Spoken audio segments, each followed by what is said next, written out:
The following is a special presentation from E-Star Studios. Carry harder.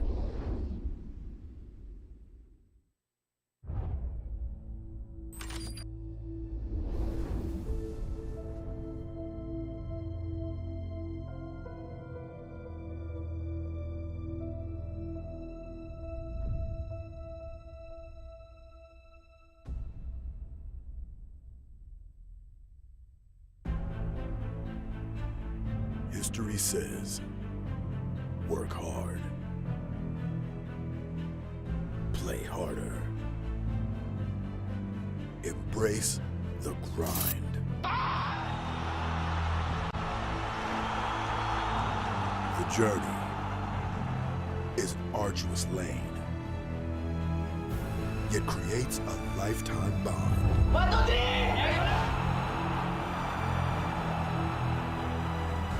Fight. Learn.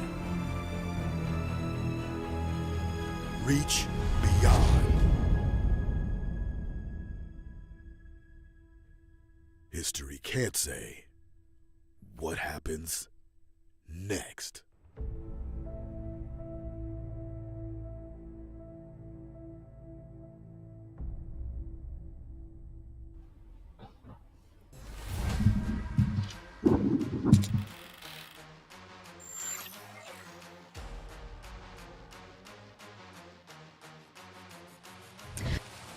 Welcome to the 2023 North America Challenger Tournament spring season. This is week 1, day 1. I am your host, Liz, and joining with me here today are our dynamic duo, the brilliant and charming casters, Private in his human form, and Ben. How are you boys doing today? Yeah, what's going on? It is the Potato King here, minus the potato, minus the king, but plus one good friend here, all the way from the NASL desk here to the professional stage of the NACT. Allow me to welcome Ben Dunhaddon. Thank you, Private. I appreciate it. Happy to be here. My heart is pumping, ready for these big matches today, day 1, and we're starting off with a bang. For sure, guys. First things first, let's take a moment to talk about how the show is going to go down. We will begin with 7 weeks of regular season games and 1 week of playoffs, all streamed online. The regular season takes on the double round robin format, where each team will play every other team not once, but twice. That's a total of 14 matches per team, which is sure to push these players off their limits. The top 4 teams of the most wins will advance to the playoffs, featuring our regular double elimination style. The grand finalists will then travel to Las Vegas for the Ultimate Championship, where the tournament will be streamed live on May 14th. So remember to mark your calendars now. Before we get too wind up with the hype, let's focus on today's matches. Private, run us through the schedule of day 1. Well, North America has been talking, and this is the answer. Starting things off, it's going to be the OhioBrothers taking on the BloodThirstyKings in a match whose result is sure to ignite a fire in North America. After that, it's going to be Ackerman taking on Team Gosu, former regional champions. Big matches in off LaimiTop versus Wasians, and then to end the night with a sweet match, Area 77 versus the Empire. For sure, that's some intense matchups. And for the players, let's take a look at where the money's at and what these players are fighting for. This tournament features a $50,000 worth of total prizes, including 24,000 USD cash and 900,000 diamonds, which is absolutely insane. First place will be walking away with $15,000 and 75,000 diamonds. And most importantly, the grand champion will have the chance to join the MSC Mobile Legends Southeast Asia Cup. That's the first time North America will be represented in that tournament, which shows us how far the North America team has really come. 100,000 diamonds. I mean, if my math is correct, that's at least 2 JJK skins, right, Ben? Yeah, I'm gonna be buying a couple of those, and I think it's a huge thing because this is gonna happen twice, right? Not just this season, but also the next season as well, twice. Now, and for you guys watching at home, we have a special giveaway for you. We're giving away 30 advanced tournament chests where you will have a 9.5% chance of getting tickets, magic dust, premium skin fragments, and a 0.5% chance of one of these 10 skins like the Great Inventor or Floral Knight or Layla's Saber skin. I know I am waiting to add into my Layla collection. Now, without further ado, we are going to look at game one. What are our predictions for game, guys? I mean, it's been a topic of discussion in North America, but all the casters came together to give their predictions. And it does look like a little bit of an overwhelming support of the two-time regional champions. Well, actually one time, but twice with Zane, in favor of BTK. And I mean, you're hard pressed. He's proven himself time and time again. So I think a lot of people are just kind of hard pressed to kind of bet against him this time, Ben. Yeah, if you're a betting man, it's hard to bet on anything but Zane. But I think him being on a different team now kind of splits up the Valley, right? And we have a lot of Valley members on the side of Ohio Brothers, and a couple of the casters have leaned that direction. Yeah, it will be a special matchup between Zane and his three former teammates where they competed together all throughout the World Series.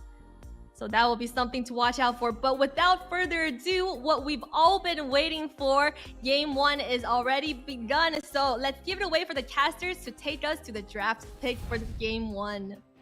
You know, this is such an important match. I'm not even playing, and I'm nervous for these guys right now because this is what people have been talking about in North America. Are we continuing on with the chapters and the story that is the book of Zane, or are we starting a new book here that is in favor of who? In favor of the Ohio Brothers? We're gonna find out here in the next few minutes.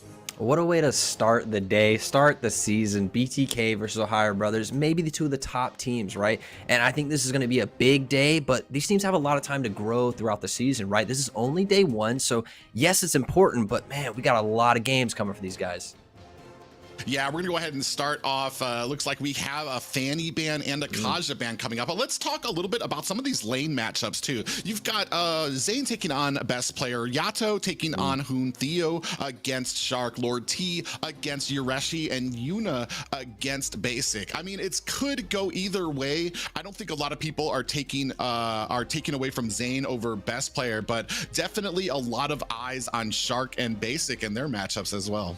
Definitely. I mean, these guys have world's experience, right? They're bringing a lot coming home from that experience. And I think as far as pressure goes, these guys are going to be good to go. But in these lane matchups, we'll see where it breaks down. And like we said, this is only the first time they've met, but what a hype way to meet, you know? Yeah, and very interesting too, like I've talked about it before, this is the eternal struggle. Hoon and Zane have been facing off since before Mobile Legends. This is the Batman versus Joker, the King Kong taking on Godzilla, the Powerpuff Girls taking on Mojo Jojo. This is the matchup that all of North America is vying for and trying to build towards, and might set the pace for the rest of this of these series that are going to be coming up, and not just one, but after that we're going to see if these teams have learned anything when they face each other again.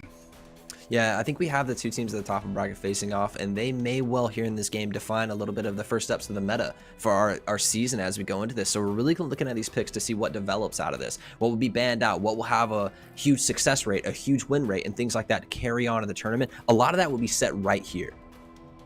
Yeah, and especially because we've seen a pretty big focus when it comes to some of those thicker, tankier jungle roles, and then possibly going into the actual roaming picks as well. So it's going to be very interesting to see if those kind of play a part and where these bannings are going to start focusing. Yeah, well, let's take a look at what we got on the screen here. Fanny, Faramus, and Joy banned over the side of BTK, and they really run those bans a lot throughout the qualifiers, and they first lock in Valentina, which is a very good start. Oh, just kidding. Maybe not a start, Valentina. Well, I mean, mean, I do like the Valentina pickup because it kind of, I don't want to say it counters, but it does leave open a lot of counter ability towards what the side of the Ohio brothers can pick up. Whether you're going to get like a Colt Alter, whether you're going to have something else from a Roam there that you're going to be able to copy on there. So great pickups by them. And then, of course, newly added to the roster, Joybaj picking up that name brand Cho. Yeah, Joybaj takes place for Theo right here in this matchup, and I know Joybaj has a nasty Cho. Some people call him the Yowie of North America. He is an incredible Cho player, and so we're looking to see him make those picks, but I have to praise the Ohio brothers' first pick here. Taking that Fredrin is such a huge takeaway from Zane. I'm so glad they didn't let him have that. Yeah, he's actually been just a huge menace in the qualifiers. It's basically been to the point that if they're going to allow him have it, you've basically kind of signed your own death warrant there. So they take it away. The only problem here is where it's going to be played. I haven't seen too much of Shark playing that, and I'm not a huge fan of the Fredrin in other positions other than a jungle. We're going to see where it lines up here. I just feel like he's more useful in other things there. We do see that Shark going ahead and securing that Lolita, one of his, his brand picks that he was actually able to enforce into M3. So a very good and comfortable pick for him. Yeah, I love him on Lolita. He feels very comfortable in it, and the team plays different around him when he has that. And I think it's so good that Hoon got Farsa here, and it allows them early game rotation. This should provide them with Lolita and the Fredrin passage through the river very early so that they can get to these ganks in the side lanes quicker than the BTK will be able to match up, at least in the early and mid game. Yeah, there's been some murmurings about how these side lane matchups are going to be. I technically kind of have it in favor of BTK with some of those side lane matchups, but with a Farja, with Shark on that comfortable Lolita pick, you're going to have the fast rotations, the support to those side lanes to maybe cover up some of those weaknesses in the side and get you that early start that you need to kind of enforce your will against BTK, who is known to see a little bit of trouble if it comes from an early aggression. They sometimes can kind of stutter trying to pick the game up from there. Yeah, I wanted to actually look at Mobazane's pick here, and if Fetchin's gone, he usually goes to the Akai. I wonder what would happen if the Akai wasn't available and what's his third pick, but he does get that neutral objective control for the team, and BTK as a whole plays, Mobazane teams in general play so well around early game jungle control, and he really controls the river, controls farm for at least the first 10 minutes of the game, and I'm really looking for a team to pin him into that and play against his farm-focused gameplay and maybe go for kills, do something a little bit different.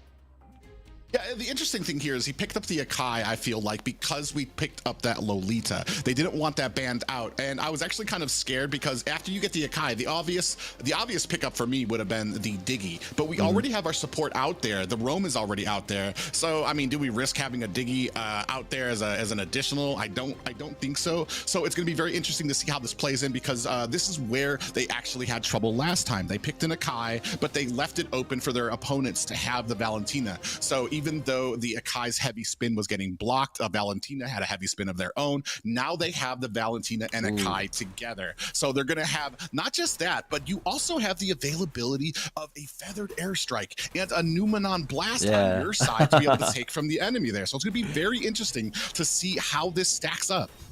Yeah, big I think draft out of BTK in the first 3 picks. I love it. I think Hoon has a rotation advantage in the mid, but throughout the rest of the draft, I really like the first 3 picks of BTK. They've banned out some marksmen here, while on the other side, the Ohio brothers have actually targeted the XP lane. So T's going to have a little bit of pinned optimization here. The Glue's gone, the Wisey's gone, the Lop is gone, and he's been a very strong contender on all 3 of those picks. Looking to see what he goes to as his 4th pick in this draft. Yeah, I think a big amount of contention has been the Yureshi taking on Lord T in that XP lane. Who is really going to be coming out on top? Which is very interesting for me because I feel like the XP lane is something that gets overlooked a lot. It can be a boring lane where not a lot happens and you don't really get the highlights that you want if you're doing your job like perfectly and correctly. You're just pushing your tower, making sure your team has that pressure in that lane. But this has been a big spot of contention as North America's been wondering, Lord T, Yureshi, who are we going to go with here? And it does look like we're already taking the steps forward from the Ohio brothers to kind of ban out some of those characters that T is known for. Ooh, a Ling. I never thought we would see the assassin into, but that gives a lot of split push availability. And of course, basic goes to that carry once again. We've seen very comfortable on carry, played a lot of M-series games on the carry, but I do believe that Unicutie will have advantages in the lanes at certain power spikes and that sniper advantage for range. I think the Ling plays into Kai very well. You don't have to go head to head and you can ult over him if you need. It also gives the OhioBrothers split push pressure, right? They have the ability, and this means Frederick's in the XP lane. The Farsa and the Ling can move around the map so quickly. BTK can't keep up with that pace. Yeah, and that is something to be talking about as we get into the late game there, that you can have this split pushing from Ling and still have the presence at the Lord for him to get back there so quickly. And it's going to come down to see how fast that BTK can kind of get the advantage and kind of close it out. We do have a little bit of late game pressure there from Yuna on this. Are we going to stick with that? Is that the chosen one? Is that's that spicy. That's a great early game pick, especially if you're going to be invading or trying to put the pressure on to best player on that Ling early game, because as most assassins go, you need that early game advantage. If you start lacking it, you're gonna have a little bit of trouble kind of carrying yourself into the mid and late game. And I think Masha and Cho do that so well, so mobile, so quick, can run into the jungle and cause, honestly, havoc for OhioBrothers. In the draft right now, I really favor BTK's draft. What do you think, Private? Honestly, we're going to have to see how this Ling is played. It's going to be very interesting, especially with these early rotations. I'll go over and lean over to the side of OhioBrothers here. I do like having that Fredrin taken away from Zhang, and then, as you were saying, the Ling pressure there. Especially now we have Hoon and Shark, who are going to have these massive rotations. If that isn't cut out soon, I feel like this could slip into Ohio's favor. Yeah, when's the last time we've seen a Masha game, though? This is truly a treat to start off the season here. Masha in game 1, day 1 of the NACT Spring Series. What are we looking at, Private? Yeah, and this is just going to be an amazing game. We're already talking about it. You see Shark already pressuring onto this purple buff, trying to make sure that they have the vision, have that pressure onto Zane, who sometimes does have a little bit of issues when it comes to this early invades and early pressure that comes onto his teams. We're going ahead, starting some damage on there. Shark's going to be able to get out with about half health there, so no worse for wear. Yeah, both mid lanes clear out the mid lane and roam and rotate immediately. And I think Farsa will have the advantage moving through, but they need to keep that pressure and make sure Farsa can get out of that mid lane and rotate. Yeah, we also see Yureshi already coming here into Yato's going to extend that flicker to get away, but great rotations already from the OhioBrothers, who come in here to meet them and make sure that it is not a fair fight. And we're already starting to steal jungle from Zane. Best player trying to come in here is going to go ahead and secure that buff away. Great moves out of OhioBrothers. Just set the tempo in this game. Fredrin moves down and overpowers the mid lane, but Zane maybe in a little trouble. Yeah, he is. He doesn't have his level 4 yet, too. He might not be able to get out of this. You see Hoon coming in here with the stun. That is going to be the first death going down for Zane. T powerless to do anything about it. And that is a 4-man rotation. This is what we were talking about earlier. You have Lolita, Shark on that Lolita. You have Hoon on that Farja, and they're just able to out-rotate and come in strong. Zane walks into 4 people when the jungle camp was already stolen and kind of like drifts into the enemy team there and gets punished. Now Zane, the leader of his team, is first blood. How will this affect his rotation in the rest of the game for him, as he's a little bit slower in the jungle? He still doesn't have level 4. Yeah, well, the good thing about it is he's not playing an assassin. So as a tankier jungle, he can allow some of these, a little bit of a looser play when it comes to these deaths that he can take.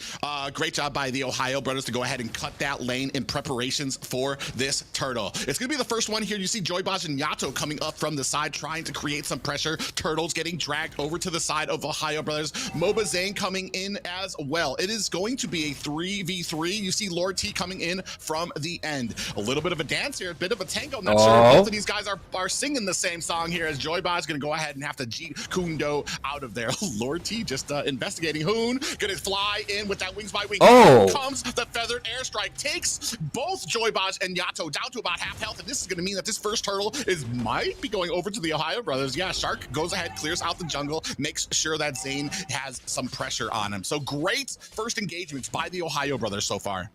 Yeah, almost 700 gold, almost 1,000 gold ahead now in this game as the OhioBrothers taking an early lead, and Zane decides very early to leave that turtle alone and keep farming his jungle. He goes to get blue, he goes to get red while that's going on. He didn't even contest for a turtle, and it's a really good switch, but something we don't see often is that BTK is pushed off the first turtle.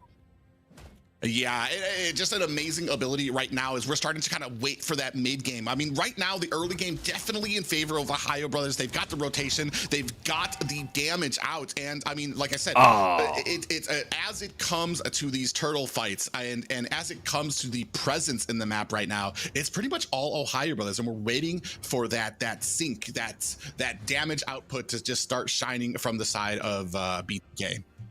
It wouldn't be a BTK versus Ohio series, the most hype one, if we didn't have a pause. Am I right?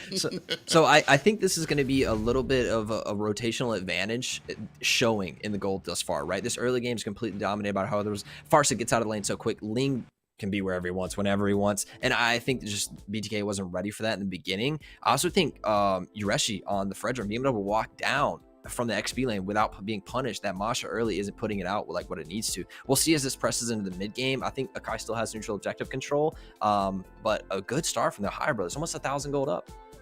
Yeah, and that's these little things, these little non-mistakes that you make up there. You're actually not really concerned with actually the verse in the XP lane, but gonna come down, make sure that his lane is cleared so that he can support his team for these meetups, whether it's something as simple as a Litho Wanderer or all the way into a Turtle. Joyboy's going ahead, clearing out that bush right there. You see a little bit of a damage coming on to Zane as both the OhioBrothers and BTK kind of vying for a little bit of position here in the mid.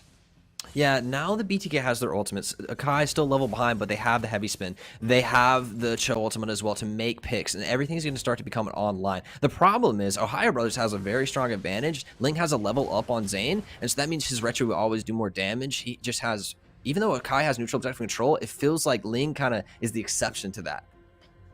Yeah, but what I haven't seen just yet is I've been seeing a lot of people caught out of position for the side of BTK. Once we get to these team fights, is it going to be a different story? When we have Yato stealing the ultimates, that might actually change the formation or the platform of these matchups. We're going to see how well that comes under. Yato in a little bit of trouble, does get caught with a stun, and down comes the damn Yato. Almost able to get out of there, but still taken down by Hoon, and that's just a collective effort of this team right now. They are just in Synergy City right now. And that's going to press more jungle pressure in, and Zane's going to have at least a little bit of people walking into his jungle, seeing where he's out, getting vision on him. And just as Private says, getting caught out of position, Yato gets caught by Lolita and the Farsa and burns the flicker. So that's almost a minute and a half now with no flicker on Yato, and he takes the death. It feels so bad to flicker and still die. Yeah, and we are going to Lord T gonna get some vision here as we have the turtle on the side of the OhioBrothers, and we have zoned out basically the rest of BTK. Joyboy's gonna try to come in, catches a stun for his efforts. Here comes the boom. No, here comes the Hoon laying down that damage with that feathered airstrike to make sure that BTK stays away from the turtle, and another secured objective for the side of the OhioBrothers. Great zoning ultimates from Hoon here. Not only does he get the zone of that artillery, but he's putting damage into the correct members of every time it's either Joyboy or Yato and pushing them out of the fight. And if they do come to contest, they're a level behind in retreat, and one of their guys is like half health. It's just a great usage from Hoon to set up these team fights using the ultimate early.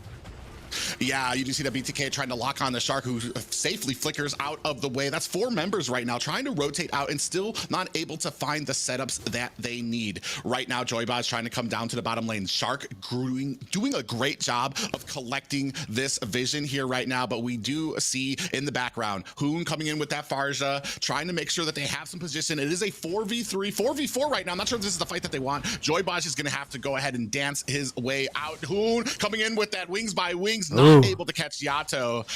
So a great job by both teams. Nobody got caught yet, but definitely not an advantage for BTK yet.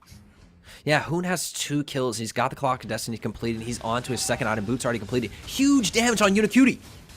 Yeah, Unicutie actually gonna have to reverse and hit those brakes and head back to base there. All that damage coming down, and no towers taken yet, but this is the force that you're getting from the Farsa and the rotations right now. And this is what I was talking about before when it came in those qualifier matches. You saw Hoon on this Farsa. They were just a menace, able to rotate so quickly. Big plays coming out of Hoon. He's really the leader of this team right now, and honestly making the calls from the mid lane, rotating out. 2-0 on a Farsa is just what he wanted to be. This is what the OhioBrothers drafted for. This early game rotational advantage, and they're pressing it to BTK. BTK has to hang on. They have to find picks with Joyboy, who hasn't really been active in the game yet. 0-0-0. Hasn't found a pick on that Cho to make that Yaoi level play. Yeah, and right now they're kind of on their back legs here. 2 towers already pushed in, none for the side of BTK. Still kind of waiting for that power spike, but I mean, still getting manhandled. Joybaj does come in, catches a stun for his effort. Shark doing a great job of making sure he is there to peel for Hoon every single time he lays down that damage. Rest of BTK here, Mobazane and Joybaj going to go ahead and find an escape here, but still no pressure on the map right now for the side of BTK. 4,000 gold league at the 7.5-minute mark. Huge lead for OhioBrothers in this first game, and I think a lot of it has to do with whom, but maybe a flicker in. They're zoning out this turret, trying to get even more. Oh, we do see that heavy spin comes out, but a beautiful petrify. Oh! Catch him, and we're gonna see if we have a Hoon that might be taken out there very quickly. Here comes the Tempest of Blades down, landing onto Joybot's gonna take him out there. It's a 1-for-1 trade, but this is the first signs of life that we have seen from BTK, letting the TheOhioBrothers know that they are not down and out of this match yet. Big plays coming out of BTK. Finally, Joybaj finds the Farce in the back, kicks through, and then the stolen low-leaded ultimate from Yatsu comes down to pin the kill. They do trade one back, but you're right, it's a sign of life out of BTK. They also, Masha split push the top turret down and gets a little bit of gold for the team. Yeah, so they're still in it, still trying to kind of macro up here to try to even out that gold. I wouldn't say that they have the advantage yet. They still are behind and still have to watch out for some of those plays, especially coming from Hoon. But a great job from Joybaj to get in there, isolate out Hoon, and then be able to have his team take the advantage there. Unfortunately, looks like we are going to be going to yet another pause here. Definitely want to make sure that these games are even for both teams, and that both teams are kind of playing on that parallel battlefield there without too much lag. So we're going to go ahead and make sure that everything is on the up and up in the back there. Yeah, it's always important to, at this level of play, to keep that integrity in the games and make sure everybody has a fair game. It removes all the other things that can happen, and I really like that part. Let's go for this T pick. Right now, Masha, I haven't seen much of an impact, a little bit of a split push on one turret, but what are you going to see from this Masha? Is it that split push threat in the late game? Is there team fight pressure? I haven't seen much of it. What happens? Well, and that's the interesting part there. You have a Masha, but you also have a Ling. So if we're talking late game where you have the split pushing possibilities, I'm not sure how much more Masha can do, but we're gonna go ahead and jump right back into it. We do see that Numina Blast coming down onto Yatsu, Tempest the Blades on to the damage now. Mobazane actually able to get out of that as well. Joybaj comes in, a beautiful way of the dragon, does land on the best player, but does not take him out. Joybaj is gonna find a quick escape there. No worse for Where, just Yato getting taken out there, but you see already, the TheOhioBrothers right back onto it, gonna go ahead and take another tower with that advantage. Yeah, I don't know if Yato didn't get the call for pause to be done, but he was not ready for that engage. The TheOhioBrothers lay down in the mid lane, and then they instantly rotate over to the side lane and pick another turret. It's a great example of not only playing for kills, but making sure your kills are objective focused. Get a kill, push an advantage, get an objective. And I think the TheOhioBrothers right now are a class act in that. Yeah, I wouldn't expect any different from the very pinnacle of North America here. 3 members rotating for BTK. Joybaj in a little bit of trouble. Is going to have to go out of the way. Shark with the Numina Blast does catch Joybaj, and it doesn't look like BTK is going to actually be able to counter this right now, as the Lord's going to be going over to the TheOhioBrothers. Mobazane actually in trouble here in this tight little corridor. Might not make it out. In comes a heavy spin, able to go ahead and loosen it out. Tempest of Blades comes down, but is not able to find a target. Great disengage and not getting punished even further, but right now I don't see that BTK really has an answer for this Lolita Farsa setup. This Lolita sets up on top of the Farsa and dares anyone to come interrupt her and just starts that ultimate. Maybe I flicker, maybe I don't, but at least I'm covering Farsa, and I think it gives such a zone control around Hoon, really allowing him to control and dictate these fights before they even start sometimes. Yeah, and that's the perfect explanation there, is that when you have that feather airstrike coming down, in comes Shark, you see putting down the damage and the protection for Hoon there, and BTK just does not have an answer for it. And you're exactly right. What do you do when you have the Farja laying down all that damage, and then Shark just sitting in the back with that Numenon Blast? He's already going to go ahead and slow you down. Joybaj trying to come in here. We do have a lot of damage to trying to defend this tower. BTK, they still are left to inhibitors. More minions pushing towards mid. Numenon comes in, but Zane comes in with the quick thinking. Is he caught though? Half health right now. You do see a retribution coming out there. Joybaj does jump out there, jumping back in with the little dance. Another feathered airstrike coming down for Hoon. Numenon Blast from Yato does not catch Hoon. No targets there yet. Nobody down. Everybody is able to get away, but a lot of damage and a lot of pressure put onto BTK. Ohio Brothers with that push threatened an inhibitor, and it's only a hair of HP left, but they don't get it. BTK does defend their inhibitors at least. These Ohio Brothers are 8k gold ahead, 11 minutes. This is an enormous gold league, and that affects itself in itemization. That means more items, more damage, more items, more tankiness. And right now, it's just such a gold advantage coming out from Ohio Brothers. BTK are fighting back from 8k behind. Yeah, and not just that, but even with this type of advantage, I mean, where do you go from here if you are BTK? I know you're going to try to get Joybots to try to get into that back line to try to isolate somebody, but not at the cost of losing someone. You see, we have a Numenal Blast coming down. Joybot's going to try to get out of it. A big stun landed on, as well as that big boy damage coming from Hoon, putting on there. Heavy spin comes out from Zayn, who might be in trouble. Thomas Blades coming out. He is not enough to catch a target there. You see Basic with that speedy light wheel just putting on the damage to the minions as we have some rotating up. We haven't synced up the lanes here just yet, but we are starting that stranglehold by refusing all of this jungle from BTK. You're right. The jungle's been taken away. Zane's been choked out, and he has to share lanes with XP now. They're not even using a Lord to push in. The next Lord's in 20 minutes, Private.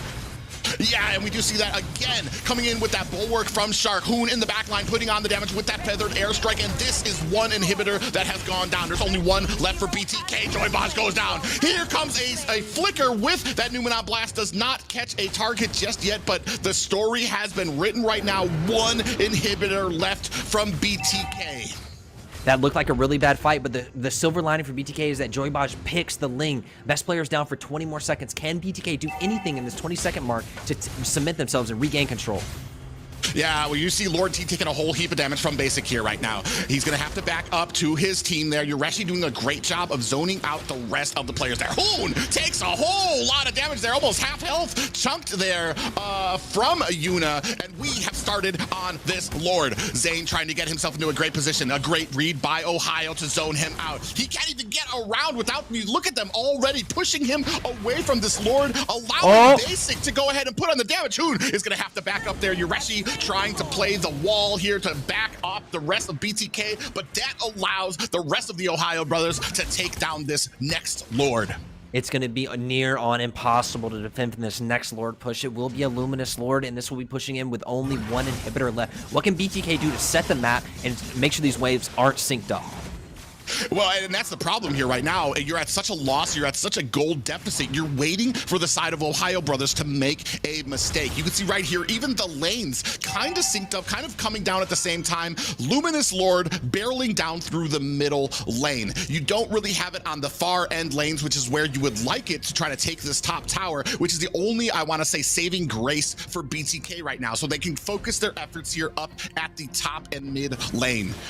Lord is coming in here right now. You do see the focus coming in. Here we go. The Ohio Brothers come in, conceal play. That is short work for that. Hoon laying down the arsenal for the rest of the Ohio Brothers, and Lord T gets us crunched down as a heavy spin might be it. This might be the first game going over the Ohio Brothers. Chapter 1 of this mega engagement goes to Hoon and his brand new team, the Ohio Brothers, over BTK.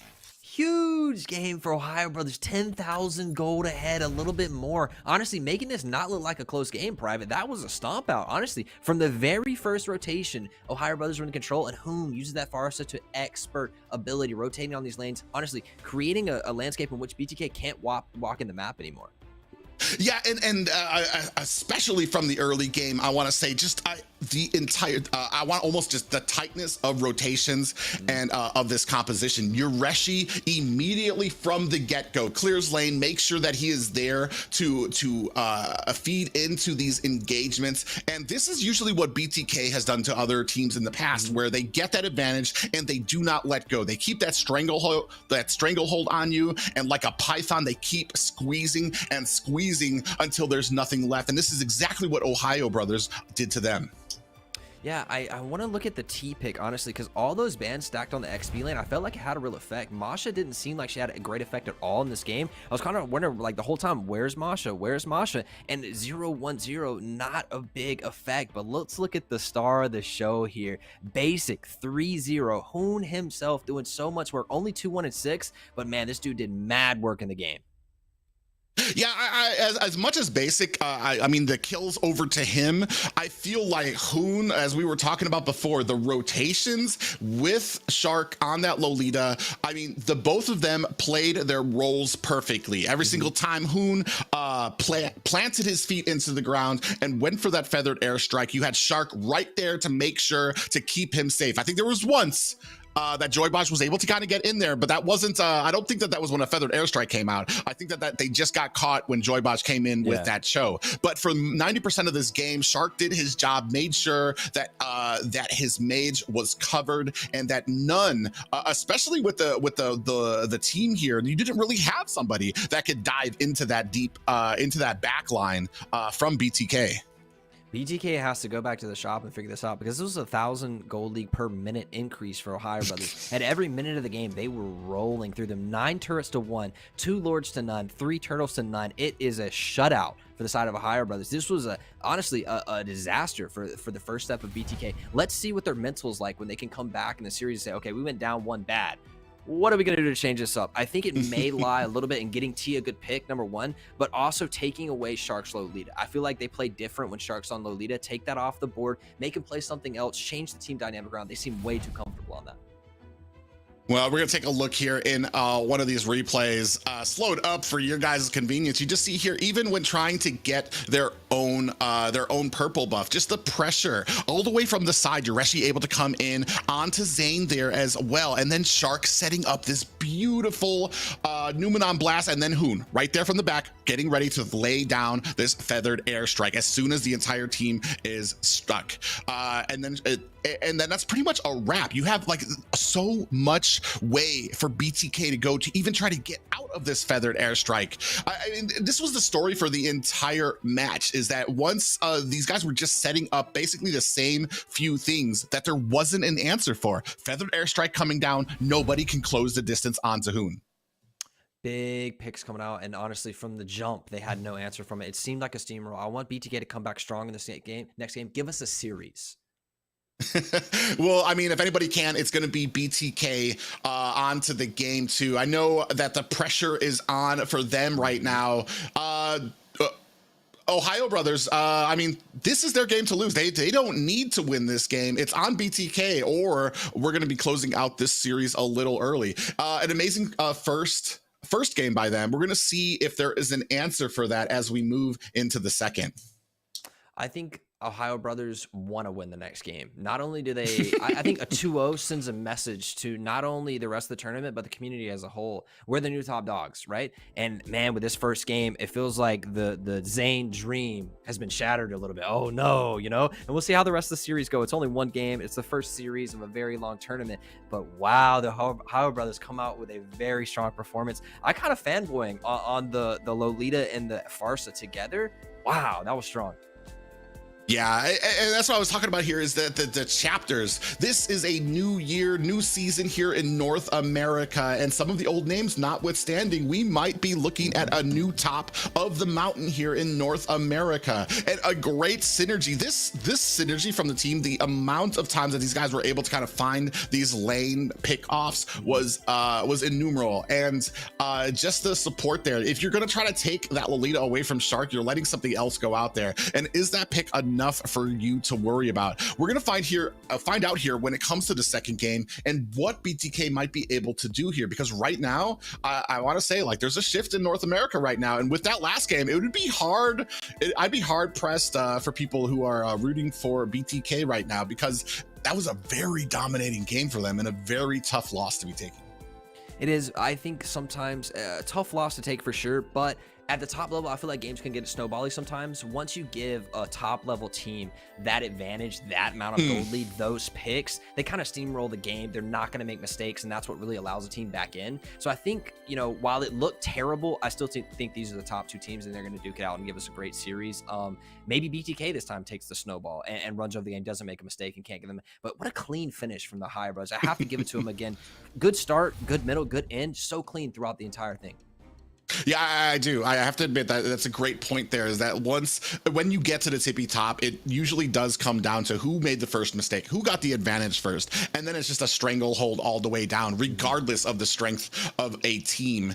We're going to go ahead and start these bands off again, basically looking around the same types of bands there. The Fanny and the Joy getting taken out here early. But like you said, are we going to have an answer? Probably the Farja or the Lolita, or are we going to go ahead and maybe do we have a different plan in mind for them? As you said, Masha, not exactly having the greatest effect on the field, really doing much there. And it did allow Yoreshi to rotate early to get that early advantage over them.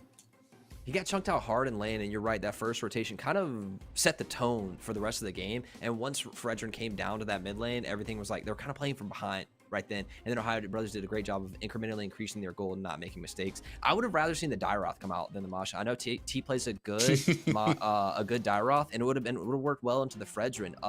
The Masha pick was just kind of confusing. It seemed panicked. It seemed like he was really put off by being target banned. Maybe OhioBrothers has found the secret for BTK. Ban out T. Well, and then, yeah, well, and that's an amazing point there, too, because the second round basically went to banning out T as well to make sure to see what he actually had left in store. I'm not sure how much I agree with a Dairoth, just because I am more in favor of, like, his team fighting ability just isn't there unless he's, like, absolutely fed. And you exchange winning lane for losing team fights in some instances when you have the Dairoth, and you're just going to have to completely focus on that lane. I think they had a great plan in the early game, the rotations that they wanted, what they wanted to do to enforce their will. And I feel like, unfortunately, BTK was kind of leaning towards the mid and late game, but didn't really have a kind of cover there, especially for a Nakai, who doesn't really have the damage in the early game that a Fredrin does. And especially not because he was getting refused his fourth level for about, 60 seconds, 90 seconds there, past when he should have had it. Yeah, Zane being put behind in the jungle. We're talking about earlier, people punishing the Zane's focus on farming, and I think it really was in display right there. Another thing that happens is the BTK usually drafts with no damage, and they only put damage in the marksman role, and just a total lack of damage if you're not making the picks to set up the marksman. It felt like Beatrix never really got in that game, and like where was the Beatrix damage? It never really happened. So maybe BTK takes a little bit more damage in this game. I like the adaptation that they banned the Valentina here, and they're forcing the trade of who gets Farsa, and I think that's a really big pick. And then the next mid lane, whoever doesn't get Farsa has to go off the S tier, kind of down to the S- or the A tier.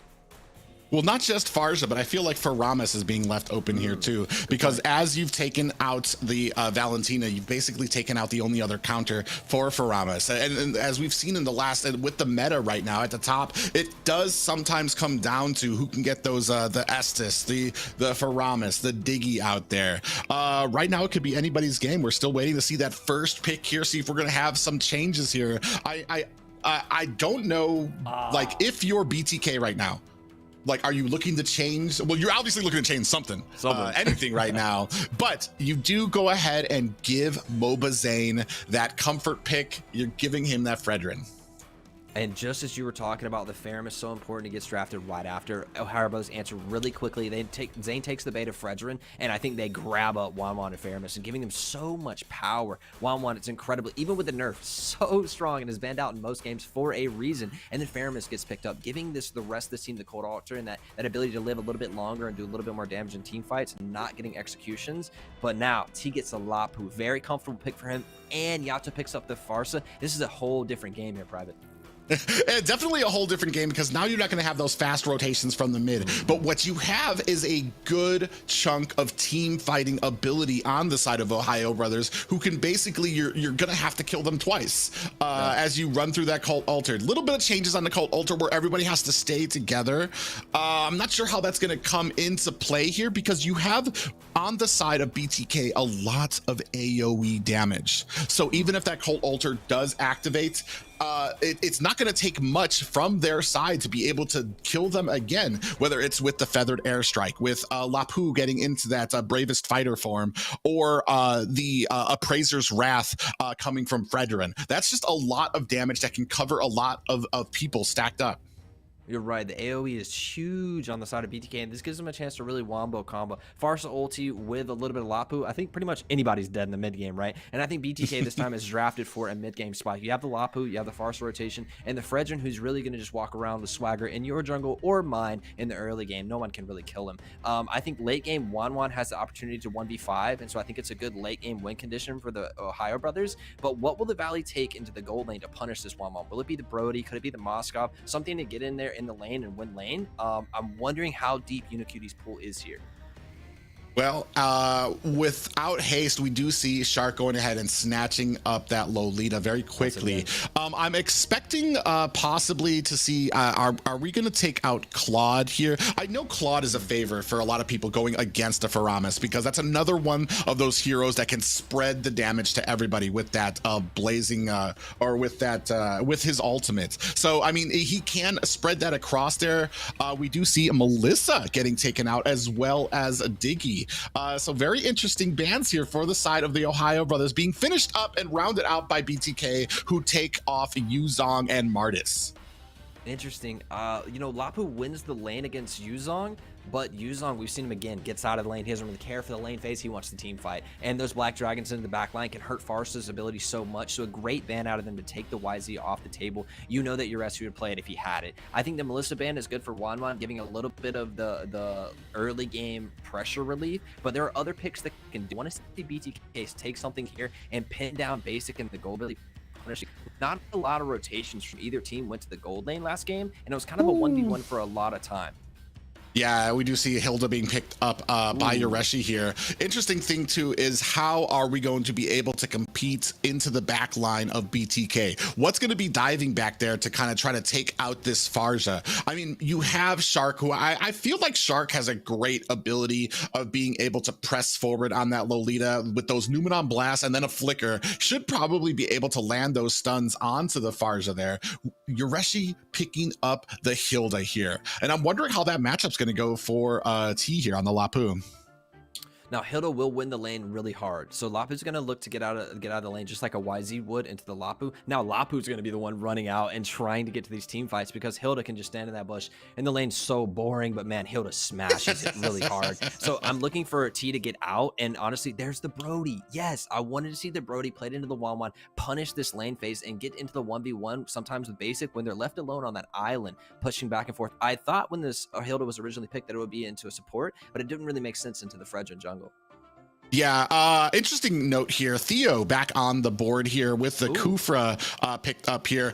Side note there too, the Tyrant's Revenge from Kufra will be able to hopefully kind of either be used as its own setups, but even also to kind of counter that Numenon blast coming from Shark if he can get it out there in time. Woo-wee. But we see on the side of the Ohio brothers picking up the assassin jungler Hayabusa. We were talking about who can get into the back line to try to catch the Farja, and best player picking up the Hayabusa. And the name of his game is basically diving into those back lines. Yeah, and Haya's like a higher dry pick, right? You either get going from the early game, or you kind of get relegated to be a split pusher. And into the fighter of Fredrin, we've seen that Hayas have trouble sometimes, but if they can get ahead, they have so much dominance in the game and mobility to go around the map and do what they want. Really interesting draft out of both. I think I would give late game to the side of Ohio brothers, and I think in the mid game, BTK has an advantage. Early game, I think a little bit of advantage out of the Farsa, but man, if that Wanwan gets going in the late game, it's going to be trouble. That's interesting, because I actually have the opposite feeling there, is because I feel like the early game is Ohio's to lose. They need that early game to go well. Hilda from behind has problems because she can't really do, if you're not afraid of Hilda, you're not going to be checking these bushes for her, and she's just going to be a lightning rod for all of the damage as she comes running in. So at the early game, if Ohio can kind of get the advantage, I feel like this is going to go over to it's gonna stay with them. If BTK can somehow kind of run around here and kind of take that away from Ohio, then I feel like it's going to be BTK's game. But it's all going to be coming down here to the beginning, to the early parts of this match. It's going to be match 2 here. BTK looking to prove they still have what it takes to sit atop the mountain of North America. That's right, and they've gotten a lot of the picks that they wanted in this matchup, but it's Ohio brothers are no slouch in this. Theo maybe getting a little bit of damage here in this river. Yeah, it takes a bit of damage. Is expending that flicker already, only in the 57 seconds right now. They do not get this Litho Wanderer. Mobazane doing his best to take down the purple buff. A little bit of a rotation going up to the top lane now. And that's mid lane a priority out of them. OhioBrothers push out the mid lane and they get their first rotation. They get Letho for free. Zane didn't even walk towards it. He's still on blue buff. He didn't have the same help. And I think that BTK needs to focus on getting that Farsa out of lane as soon as she has the skills and availability to rotate with the damage. Get her out of lane. Take to the next level. Yeah, you see Shark trying to put some pressure onto Zane, and this has been a big thing for Zane. We're actually in a little bit of trouble. Down comes the Apprentice Wrath. Down goes a Shark, but Mobazane gets picked up by the jungler, and I feel like for that 1-for-1 trade, it does favor OhioBrothers just a little bit more. Right, it does. You're right. Support for jungler. Your jungler's off the map. He can't farm, and he's not getting gold per minute, but still, 3v1 from Zane? Oh my goodness. How does he do it? Yeah, I'm still able to bring down that Appraiser's Wrath. That's just the great value you get out of Fredrin for all the damage that he can take. First turtle is up, and we are starting to vie for position. You see that Zane is kind of coming there. Yanareshi comes in there. Hoon with a little bit of damage as well. Yato, might be. No, he gets out. He's going to tell that story to his kids there. Shark coming in with the Numenon Blast. And a beautiful Tyrant's Revenge comes up there. Is this going to be enough? Cole Alter down right now. Lord T in the fray of things as Theo's trying to get himself back to safety. Pulled back is Theo, but stunned right now is T, who uses that flicker to try to get away. He is not long for this world, and the feathered airstrike not able to do much, but zones out the rest of OhioBrothers. 1 for 2 right now in favor of OhioBrothers. BTK takes another turtle when Yato's pushed out. They know they're outnumbered and they still take the fight anyway. Yato comes back a little late, throws the ulti out, but the damage is already done. The turtle's been taken and they're rotating out. And then T alone, and then T finds himself alone with 4 members of the OhioBrothers. He knows he's dead, tries to flicker out, but burns the flicker and still dies. Yeah, you see a nice stun onto Hoon. Does pull back Yato on that Farsa. Down at the bottom here, Theo trying to come in. That bouncing ball trying to cover for his marksman as we are still trying to vie for a position down here. Shark doing a great job of making sure that Theo in a little bit of trouble can't capitalize on this. Here comes the Numenon Blast, followed by Hoon trying to come in with that Shadow Stampede. He does not catch a target here, and it looks like BTK is here to kind of save the day and force the retreat from the OhioBrothers. An early kind of like stop to the pressure, and BTK follows the roam down and answers, right? But best player is off to a really good start, 1-0 on this assassin. Yeah, 2v3 here right now. Yato gets taken down quite quickly. That shadow kill comes out, and Mobazane powerless to protect his teammate. It is 1 for 3 right now in favor of Ohio's. They set their sights at the bottom lane.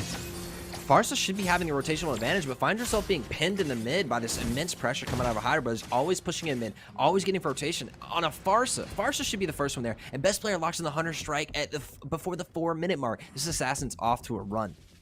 Yeah, and we've been talking about it before. A lot of people have been saying that there might be a little problem with the assassins. Theo in trouble. Numenon Blast coming down. Do we have the flicker? We do. Catches Theo, but we are not able to clean it up. Is the OhioBrothers. Yureshi going to be finding himself back up to the top lane. Turtle is up right now. Mobazane desperately needs to kind of get the momentum in his favor. 3v2 right now. Lord T comes in with that bravest fighter. Here comes the feathered airstrike now as well. A little bit of trouble. Shark gets taken down too. Cold Alter is just a hair too late. And Hoon trying to make his way to safety is going to use that Shadow Stampede to get away. What a play. They 2v4 into the Lord Pit and still take away the turtle. Best player gets a pick on the other side of the map, may get chased down here, but it looks like great pressure coming out from BTK, answering this back. Honestly, I'm still amazed that Fredrin and Lapo just 2v4'd on the Lord, the turtle, take it, and then take a couple of kills. Big plays from BTK. Yeah, you do see Mobazane starting to go ahead and press his advantage into the OhioBrothers jungle. Yureshi powerless to stop him. Down comes the Appraiser's Wrath. Not much damage really coming out of there as Lord T goes ahead, throws a little pokes there to the Yureshi as well. We're going to go ahead, zone out Yureshi here while Mobazane takes on to this top tower. Great job by BTK, and a little bit more formulated here than we saw from last game. Absolutely more formulated. BTK seems to be a lot more comfortable. They have a lot more damage in the lineup as well. With the Lapo and the Fredrin, completely changes the mid-game skirmish, and they bring so much damage to these fights, and they're starting to outplay a bit. Yeah, Unit in trouble, does use that torn apart memories, but it's not going to be enough as basically able to get a kill on there. Numenor Blast coming down. Theo might not be long for this world. Down comes the shadow kill from Best Player. That is 3-6 right now, just narrowly over, not even a 1K gold lead right there. Zane comes in. Best Player taking down some damage from Yato. Mobazane desperately trying to cling on to this orange buff right now. Doesn't want it to get taken away, so they're still vying for a position. Basically picks up a tower off screen as we are focused on the mid lane. Ooh, Shark actually in a little bit of trouble down. Appraiser's Wrath comes down, but it's not going to be enough. Does use that conceal, and Zane in a little bit of trouble. Might see a crossbow attack come out. There it is, but Zane is super tanky. That's not going to do much more than tickle him, but in comes Hoon with Best Player. They don't find the target just yet with that shadow, so they are going to go ahead and disengage. What a pound for pound, blow for blow. We have 9 kills in 6 minutes. We're starting up the third turtle here. It's going to be a big fight to secure pressure. Yeah, it's only a 3v4 right now. We're still waiting for the rest of BTK to kind of get into position here right now. We are dancing around it. This is kind of what we do when we're trying to look for a fight. I feel like the Ohio Brothers feel like they have the fight in their hands. They want the fight here. They want BTK to kind of come in for this. At the top, you see that Wan going to go ahead and start the split push. Do we have enough pressure here to start onto this turtle? Looks like TOB is kind of standing back. Mobazane is a clean pickup for that turtle as a zone out from Theo backs up the rest of the Ohio Brothers. Very conscious decision and call throughout the comms of the Ohio Brothers. Send Wamwa to the top and give up this turtle. For what reason, we don't know, but they really gave that turtle away. They had the 5v5 fight if they wanted it. They neglect to go and split push the lane, get Wamwa a little bit more gold. Basic is 2-0 on Wamwa, and that's going to be so much damage in late game. Theo goes in there, might have been baited out there. Numenor Blast comes out. Mobazane is zoned out a little bit as well. No worse for wear is BTK. Great thinking by them. They do let down a Numenor Blast, so they're not going to have that for at least the next 40 seconds. Now, Ohio Brothers have a 2,000 gold lead. They're really a lot of pressure. This mid lane outer turret is down, and they have access to the jungle of Mobazane, and that really frustrates Zane. He wants to farm, he wants to keep rotating and make smart paths, but now Ohio Brothers are in his jungle for the rest of the game. Yeah, Theo does miss a Tyrant's Revenge, and up at the top you do see that Basic trying to put the damage onto this tower. They want to get this down, want to put that pressure down. Theo in a little bit of trouble there. Here comes the crossbow of Tang. Is it going to be able to take him down? It is not.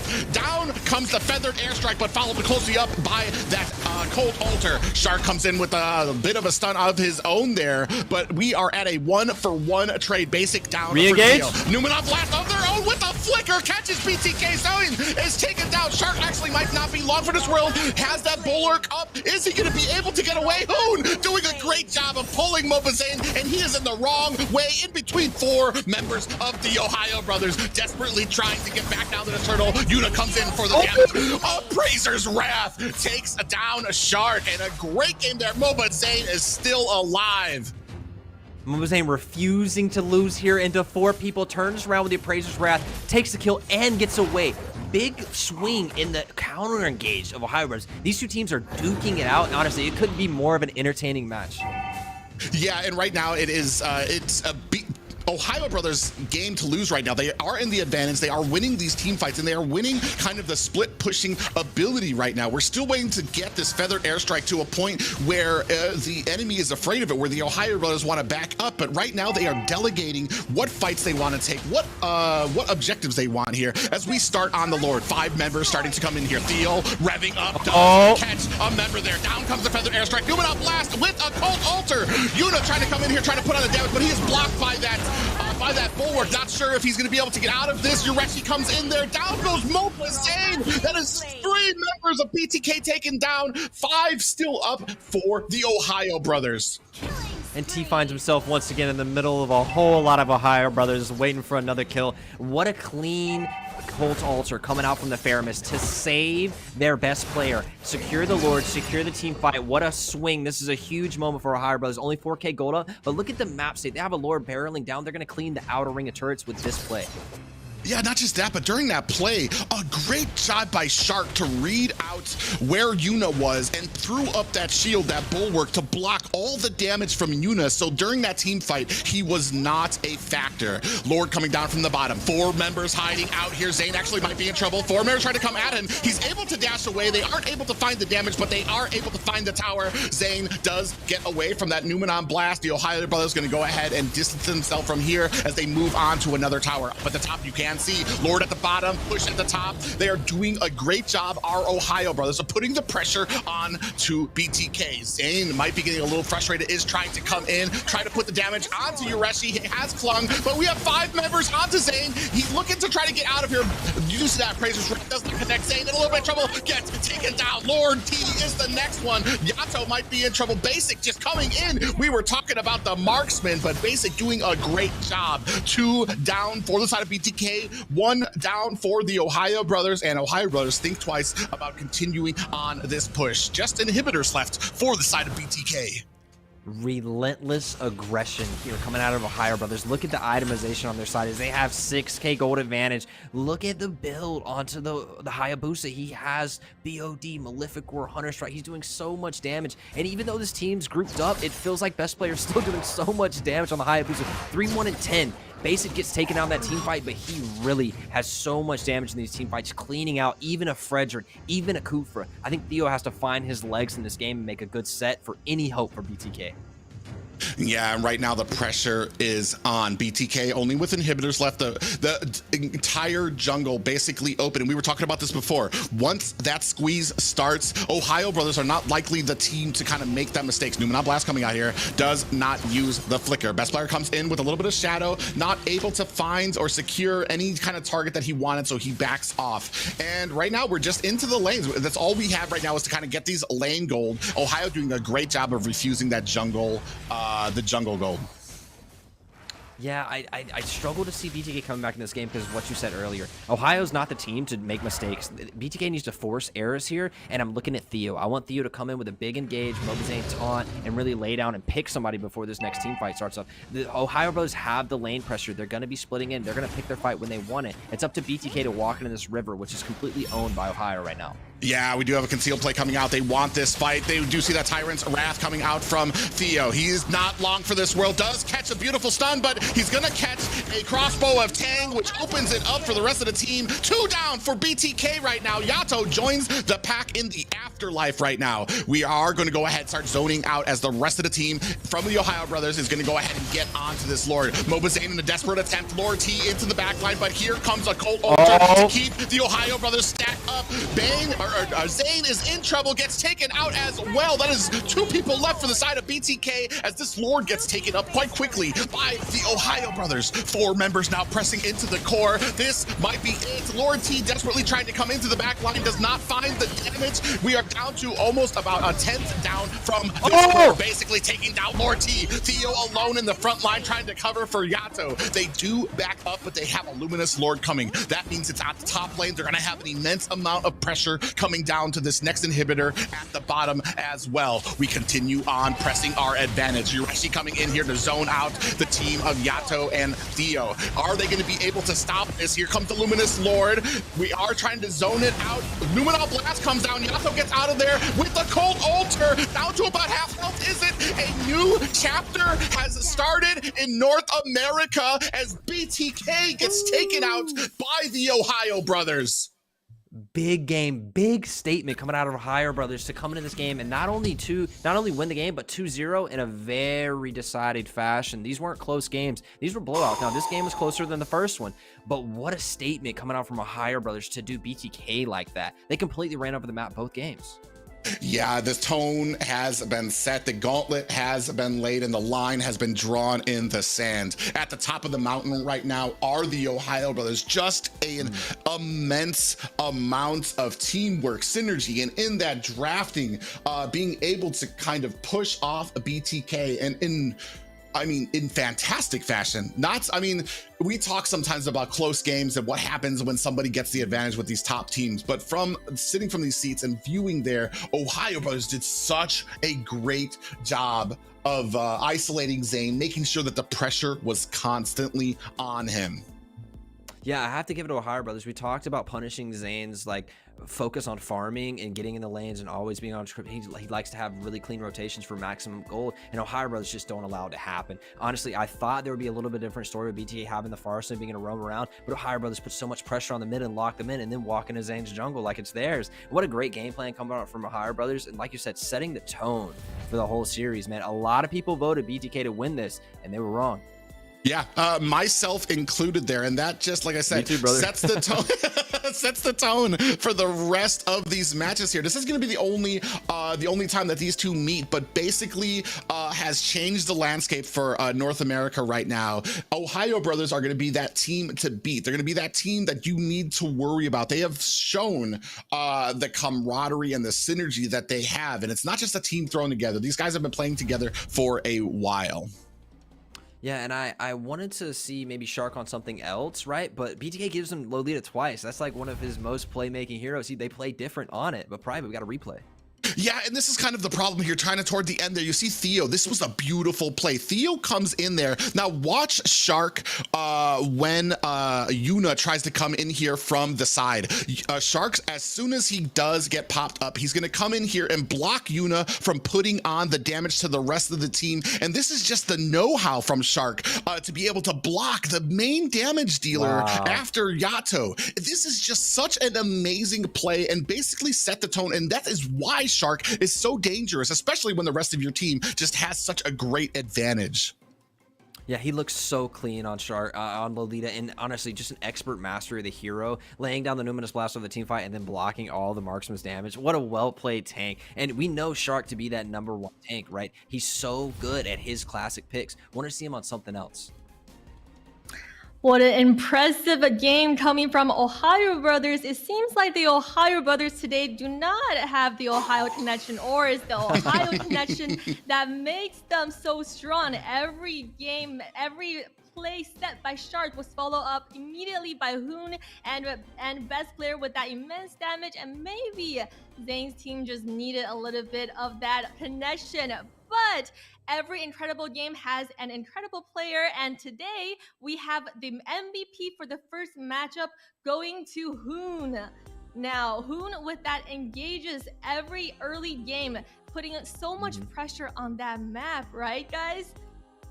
Yeah, and this is what we were saying before, as Hoon this has been the eternal struggle between the two, like, I want to say, like, highlight players, being it Zane or Hoon. And Hoon, especially in that first game, the amount of quick rotating ability, as soon as he rotated down, immediately laid down the feathered airstrike and then was right back to the mid lane.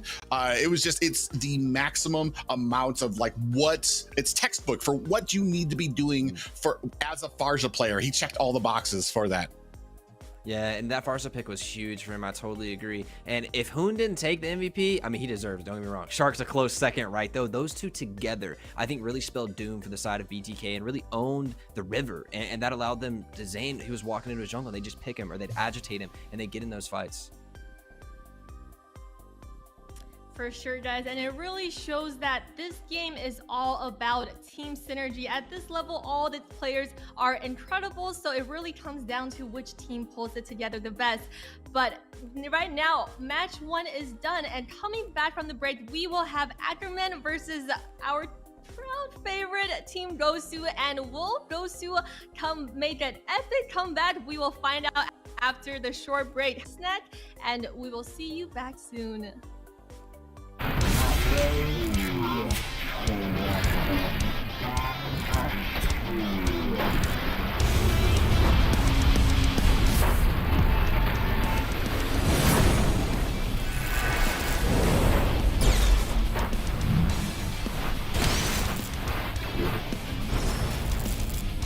Oss! 決まってこうぜ! 少し乱暴しようか。釘崎野原喜べ男子こう一点邪魔だ。虎杖裕二です。コルメのタイプはジェニファー・ローレンス。よろしくお願いします。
Welcome back, guys, to the North America Challenger Tournament. I am your host, Liz. We've had an unexpected but still thrilling first match.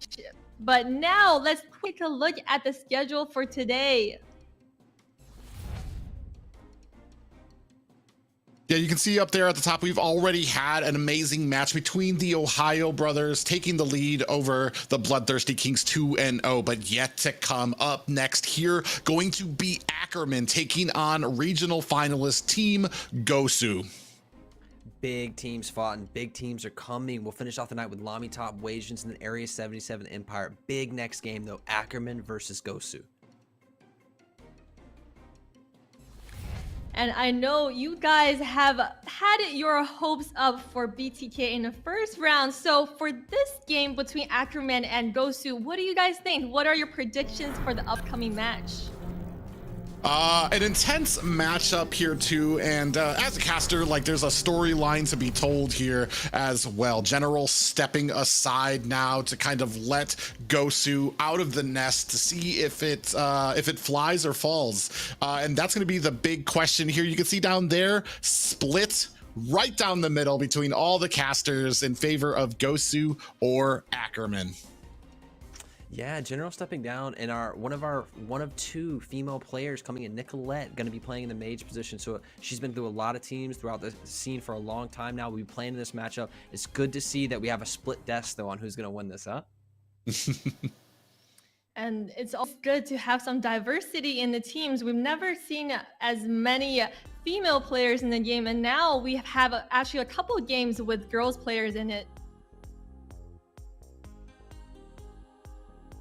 Yeah, an amazing thing for both of them as well. A big thing right now is not just Nicolette, but we also have Azia on the team there of notoriety from the original BTK. They're going to be taking up the marksman position for Ackerman as well. And then on Gosu's side, I mean, the squad has always been strong. Maybe not tip top of the pinnacle of North America, but that's what they're looking to change here tonight. And will they cement themselves here back again, stronger than ever, or will Ackerman, is it time for new blood in the Ackerman?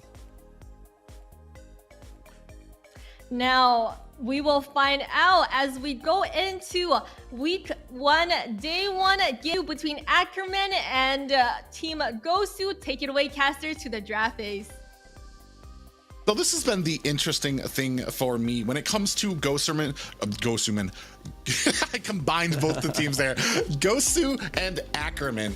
A big thing about Gosu, and I think we were talking about it a little bit offline, is Gosu has some picks that they are just super strong with, that they are able to dominate with, but outside of those picks, sometimes there is a little bit of a falter. On the other side, we have Ackerman, a lot of people out there, Kush, Nicolette, TopNat, Galaxy, Zia, a lot of strong players in North America just have kind of been orphans a lot, whether it's on different teams and never really kind of sticking together for too long. And this is going to be Nicolette's first time away from best player to see if she has the synergy with Ackerman here. all these players have been around the scene for a long time on the side of Ackerman, and it's good to see them all cement themselves and maybe find a home for themselves to play for a long time together and build that synergy up that's needed. We saw the OhioBrothers there, they knew where they were going to be, right? Let's hope that the Ackerman can bring that same level. The same thing from the Gosu squad. Is there a little bit of a new squad general stepping off, a lot of new players on both squads? We'll see what this matchup holds for both and what it'll mean this season best. Yeah, and that's the interesting thing is, for me personally, I feel like if General has taken a step outside of the team to just be there on the sidelines, the more involvement he has there, I think, can only spell great things for Gosu, because you still have that experience pouring into the team. You're just kind of giving way to newer blood and possibly people that have more synergy. And from what we've heard, they are taking it very seriously as well, to make sure that all of their players are ready, are willing to give it in for these teams. So it's not just a team for namesake. These guys are definitely holding their practices, taking this seriously, and making sure that everybody is putting in 100%. I mean, we're not talking about BTK OhioBrothers, but these are still very top teams of the entire tournament here, and they're facing off against, this is like early season. You want, just like the OhioBrothers, to come out and make a statement. You want to feel strong, you want to feel good, you want to get those picks that mean a lot to you. For Gosu, it's super important that they get their comforts. For Ackerman, though, I feel like they're a little bit more flexible and can go a lot of different ways into the Gosu draft. Yeah, and that's one of going to be the interesting things here. Kush going to be taking on Anna in that jungler position. Nicolette and Midnight in that mid lane. Totnak and Milo for the roam position. Galaxy and Uzi for the XP. And finally, as we were talking about before, Zia and Guapsi for that marksman position. To see, and it's very interesting to me because honestly, right now, I feel like Nicolette, for me, is one of the premier mages in North America. That's the only one out of this team that I feel like has a significant advantage on paper over these, and the rest of them can kind of go either way, especially when you consider team synergy in there, which we just saw from the last matchup. Synergy goes a long way when it comes to the rotation, when it comes to these picks kind of melding into one another. Yeah, it's really big, and Nicolette, I think, will be a little bit of the team lead, a little bit in the comms, directing the team out of the mid is a really good push and a shot call as he's going to rotate over. We know Nicolette. I first met Nicolette and casted again when she was on Farsa, and wow, she really dominates the game on Farsa, but she has a lot of other picks. The Lilia, there's Lu Yi, there's a couple of pocket picks that she has that can really provide a lot of early game pressure, and that's how she likes to play. Early game pressure to the mid, rotate, and spread your influence throughout the map. I think it's really important for Gosu to pin her down, not let her get on a comfort pick, or Nicolette's going to be exactly where she wants to be. You need to create some uncomfortability for your enemy. Yeah, and that's kind of the name of the game here, is kind of creating that advantage, sticking with that advantage and not making the mistakes and giving your opponents any room to breathe on there. As we go ahead, heading into the ban rates, I mean, not too much here as a surprise in the draft. I do see, we have Natalia taken out on the board, as well as a Wanwan very early. Yeah, and Natalia may be a pocket ban into someone they know has a really strong Natalia. Maybe something out of the scrims coming there. Natalia is not generally something we see in the top bans, but I think it's more of a targeted ban to the side of Gosu. I love them starting off with Lapu Fredrin. Such an early game power spike, mid game team fight, that first turtle, second turtle, domination. Faramis for Nicolette seems to be very comfortable and can provide a lot of access throughout the lane. She can rotate very quickly as well. Not the Farsa level rotation, but still has a quick rotate. Interesting to me, because we went with this, and I'm wondering, are we going to be looking at picking up the Valentina here too? Maybe have that Faramis on the roam position, and then the Valentina taking away the counter that you could possibly have in the Cult Altar for the side of Gosu.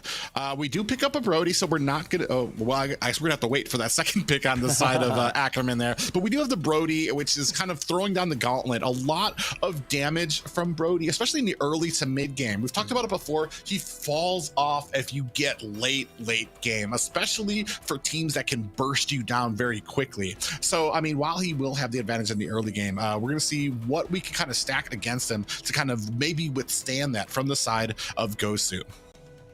I think Brody's a fine pick early. I think it does fall off, like you were talking about, to late game attack speed marksmen like the 1-1, the Melissa, those things that Moscow provides so much damage. But Brody has a really strong lane phase, and he can punish a lot of other heroes in that phase.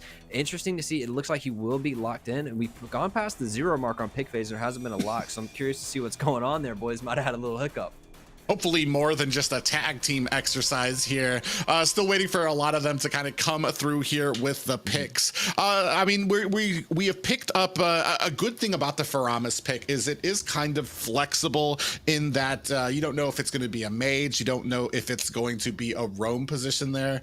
However, if it is going to be the mage there, the one thing you do have to watch out for is that the rest of your team has the damage. If you're looking at like kind of like a duo support, we've seen it before where you get like 2 roams on one position or on one team, either the Faramis with an Estus or the Faramis with another tank or something like that, and you kind of lack the damage to be either able to get those ganks in the early game or to kind of finish the job in the late game. It does give you a lot of that healing, a lot of that staying power in fights, but that's not all it takes to win these team engagements.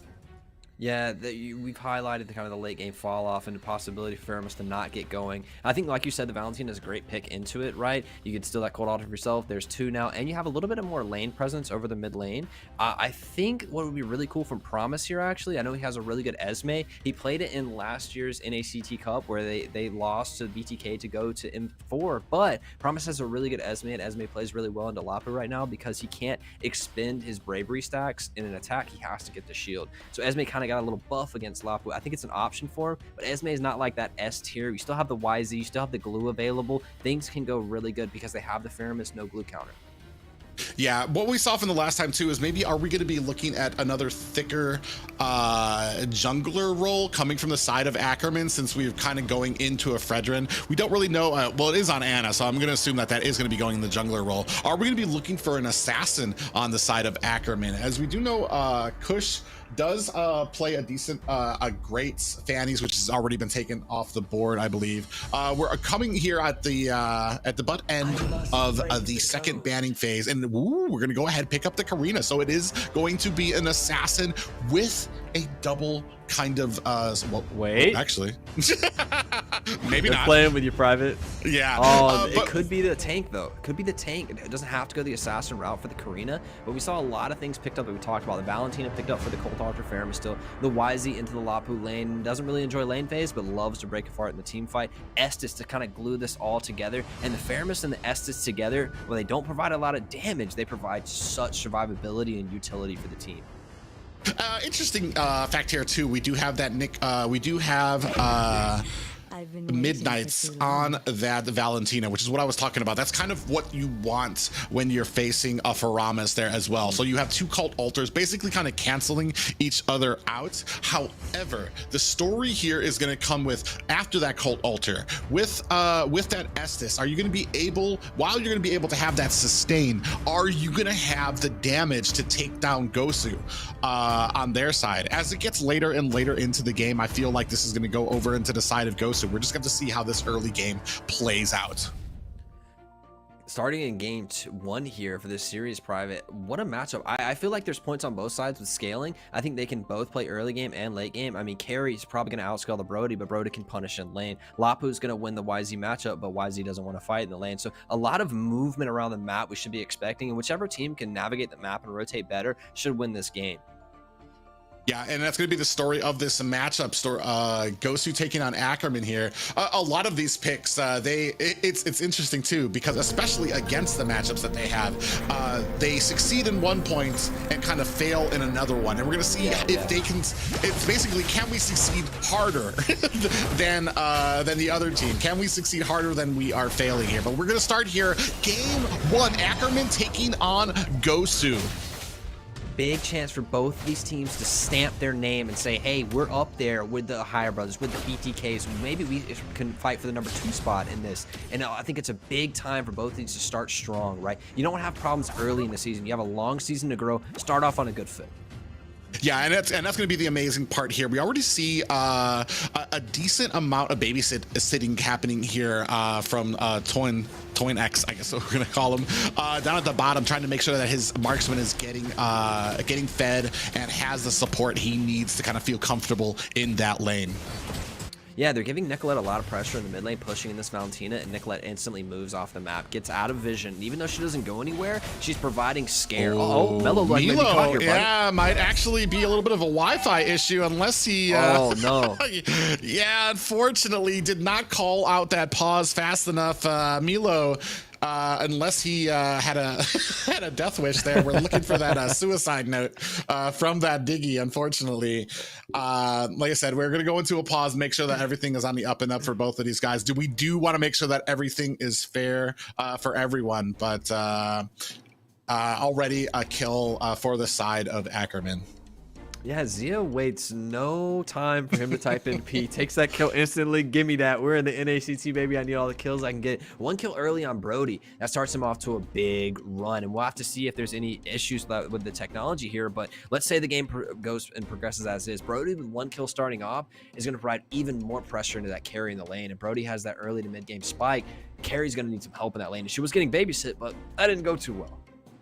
Yeah, and doing a great job is their roam, especially on the Ackerman side too, because they're not just babysitting down in the marksman lane, they're also rotating deck to mid and doing a great job of kind of staying in between there, continuing the pressure for both lanes and not just one, so that they aren't really failing in one just to cover another lane. It's gonna be interesting to see how this progresses. We've talked about it before. Brody can do very well, especially getting fed. I feel like Gosu, especially on that carry, are looking for the super late game, but we've seen it before. Late game is nothing if you can't make it to that point, if you can't pave a path for your team to get there. And the story starts there. Can Ackerman snowball the game until they can beat and they push out Gosu and they never get out of the game? Or can Gosu hold on long enough to get those positions where that carry can turn and just do all the damage in the world? I really like how Ackerman's playing early, playing through the mid lane, putting pressure there so the Faramis can roam and locking the Valentina in lane. I think Faramis has a quicker rotation and can get out, but I just like the way they're playing, pushing in mid lane, then roaming, pushing in mid lane, then roaming, getting out of those lanes and moving around the map, assisting the team, taking your pressure and pushing it somewhere else, and then going back to the arena and resetting and doing it again. I love that play out of Ackerman early. Yeah, it's almost like both of these teams kind of have the same game plan. It's just these game plans take effect at different points in the matchup. Whereas you have the Faramis and the Estes to kind of keep your team topped up. They're going to have these great fights as we move into like that early to mid game level. And then on the other side, you have Valentina, who can get a cult altar of their own. Diggy, who has that time journey, can give you a lot of shield and that anti-CC that you need. And then even then, you might not even need the cult altar. Maybe you go for the blessing of the moon goddess, steal that ultimate from Estes, so now you have healing for the whole team, and you don't have to worry about that cult altar resetting and basically petrifying your whole team as they reset. Now you have healing with a Diggy's time journey and a lot of shielding to kind of push you into in through these fights. So it's going to be interesting to see how these two different compositions clash into each other. Like I said, they kind of have the same plan. They're just going to take off at different points. You're so right to paint this team fight so many different strokes, right? And they have so many options of how they want to fight it, utilizing the Valentina ult still to steal anybody's and play the fight a little bit different. But packing back into live, it looks like Melo maybe taking another one private. No! Yeah, that's the unfortunate part of it. Diggy, who does use that flicker to get out of the way. Guapsi gonna go ahead and cover the escape as in comes Anna to just go a little bit of show of force there down at the bottom lane. Ooh, I'm glad Diggy got again. Giving over another kill early to Brody would be problematic. It would be a little less gold. Every time you die, you lose a little bit of gold on that bounty, but every time you get an assist, it brings it right back, right? So it's good for Melo to get out. He does expend the flicker, but it's so much better than letting Brody get another kill. Yeah, we do see starting about 4 seconds left for this turtle coming up on the board. We're going to start seeing if we can set up for this. At the top, you do see Nicolette on that Faramis doing as good a job. It's interesting that we have both mages kind of up there setting up for this. Promise is going to go ahead, drag out this turtle, and reset it. Gosu doing a great job trying to create presence around the map. Going to go ahead and put some damage on Nicolette. She tries to come in with that Shadow Stampede. Midnight actually getting latched onto. Cult Altar activated a little early. Is this going to be a problem for Gosu? I feel like that might have been a little too early. Uzi comes in with the bravest fighter. Nicolette gets taken down. Anna with the finishing blows on that. Uzi comes in on the Toinks, takes him down from that Faramis, and Promise takes down Anna. This is a great fight for Gosu. Only one person taken out and 3 for the side of Ackerman. This turtle is reset. What a stomp, honestly, from the side of Gosu there, running the game down. I did not expect them to win that so conventionally when I saw Nicolette make the first initiation. Even with that early cold altar, but you could see the team fight pressure that Lapu brings when he gets in the middle of everybody. There's so much damage, and everybody was stacked up and took all of it from him.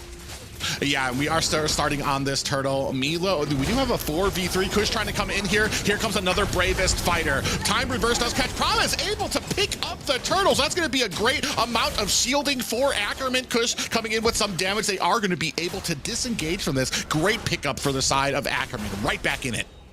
Yeah, just the back and forth blows. You'd love to see that. Now, it was about 1,000 gold lead. Now it's about 200, 300, right? It's a great move to resubmit themselves back in it. Going to be a close game coming out of this early game. I think Promise, last time we saw him in the last NACT finals, he really wanted to win it. You could see it on his face. He's come back with a full squad this time. Actually doing a great job of kind of enforcing his will in that lane against Lapu, who I would imagine, Zia with the beautiful torn apart memories does unfortunately catch Milo there, and another death on Diggy there. That is 3-4 and 2 kills for Zia right now. What a gold lane you have there, Zia. 2-0 starting off on the Brody and hasn't even really stepped into a spike. This carry is going to need even more help, and if it's matched by this Estes 2v2, this Brody has such an advantage. Beautiful Fear does cuts onto Nicolette. They're trying to pop it up and do get the kill onto them. Gosu doing a great job with some of these mid rotations, making sure that they don't really have that pressure, which is going to extend to the pressure that Ackerman can actually mount into these side lanes. Anna coming in around the side here, trying to put the damage. Here comes Zia putting on the damage. Some healing coming down onto Anna now. Cold Altar has been extending, but here comes Kush. They want to put enough damage, not enough onto Anna just yet. Cold Altar of their own. Zia able to get the kill. That is 3 for Zia right now as well. Uzi trying to get out of the way here. Midnight's trying to run, does put on that damage, and another pause has been called. Yeah, the way the Fredrin just kind of stood there for a really long time, it felt like a little bit of a disconnect issue. I was like, man, there's no way they have that much CC, right? And so another pause coming out. Fredrin does take another death here, but a little bit of maybe lag issues coming out for the side, but it has to be played through, right? If you're playing on Central Server, it's the only way we can get them into the same amount ping, the fairest thing possible. So we're going to pause and check out to make sure it's the highest level of integrity we can provide these two teams. Yeah, right now the story starting to aim into Zia. 3 kills right now on that Brody. As we're starting to kind of cross over into that point where he's going to start being a menace come to these team fights. The only problem is how long is he going to be or how long can he maintain that? Because I feel like a lot of these fights are kind of going over into the side of Gosu, but along the way you start getting a couple of these little pokes, and then Zia gets a kill. Another big fight kind of taken by Gosu, and then a couple more pokes, and Zia gets another kill. So I mean, are we going to have Zia kind of coming in here and cleaning up, or is Gosu going to kind of still maintain that team fight superiority? I feel like Gosu definitely is team fighting better, like you said, and I think a couple of, like, honestly, rare and wouldn't be thought of kind of caught out of position from Nicolette. She's been caught twice now, and usually you'd never see that, right? So maybe it's the Faramis not on Mirror the Farsa, comfortability on the mages, but overestimating what that Faramis can do and how the trouble he can get out of because the Fredrin's been caught now. And I think Zia has just been the benefactor of some lag or something, people walk into his lane and disconnect right in front of him like, here's a kill, buddy, and he is soaking it up. 3-0 is a problem for carry. We always talk about it, right? This late game versus a snowball comp. Can the late game team pull it out so they get there? When the snowball comp gets 3 kills on the marksman, it really paints a lot of trouble for that gold lane.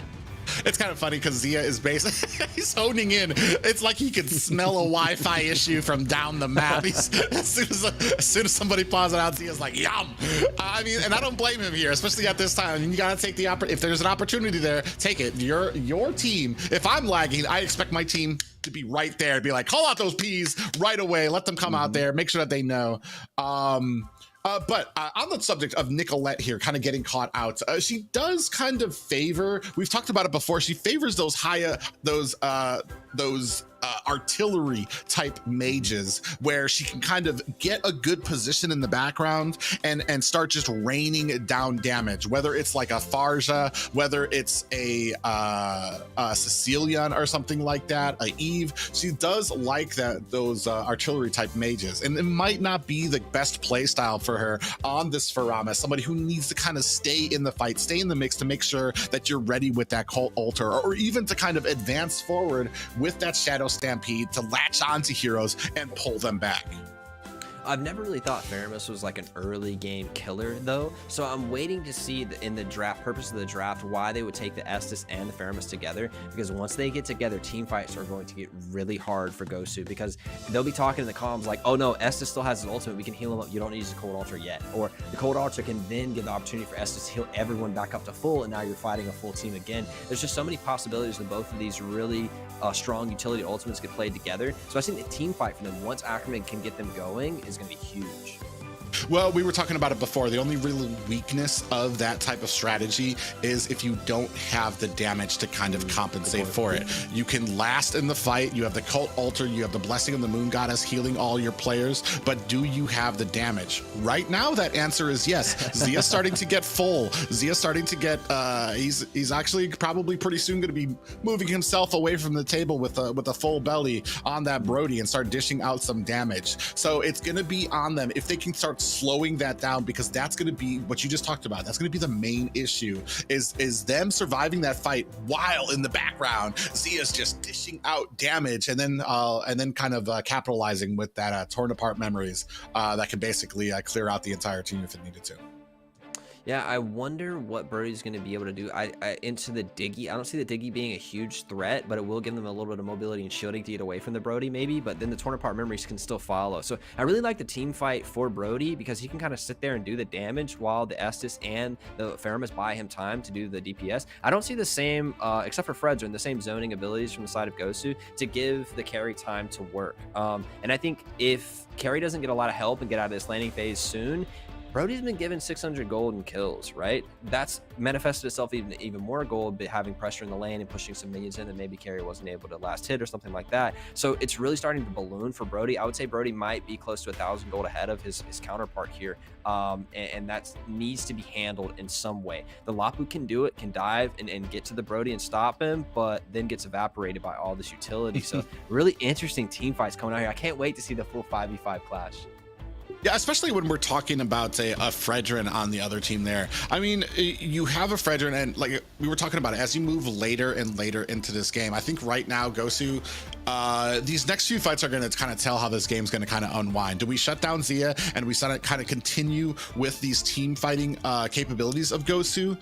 Or if it starts getting into the side of Ackerman, I think Gosu's going to have, if Ackerman starts getting the advantage in these next few minutes, Gosu's going to have to hang back.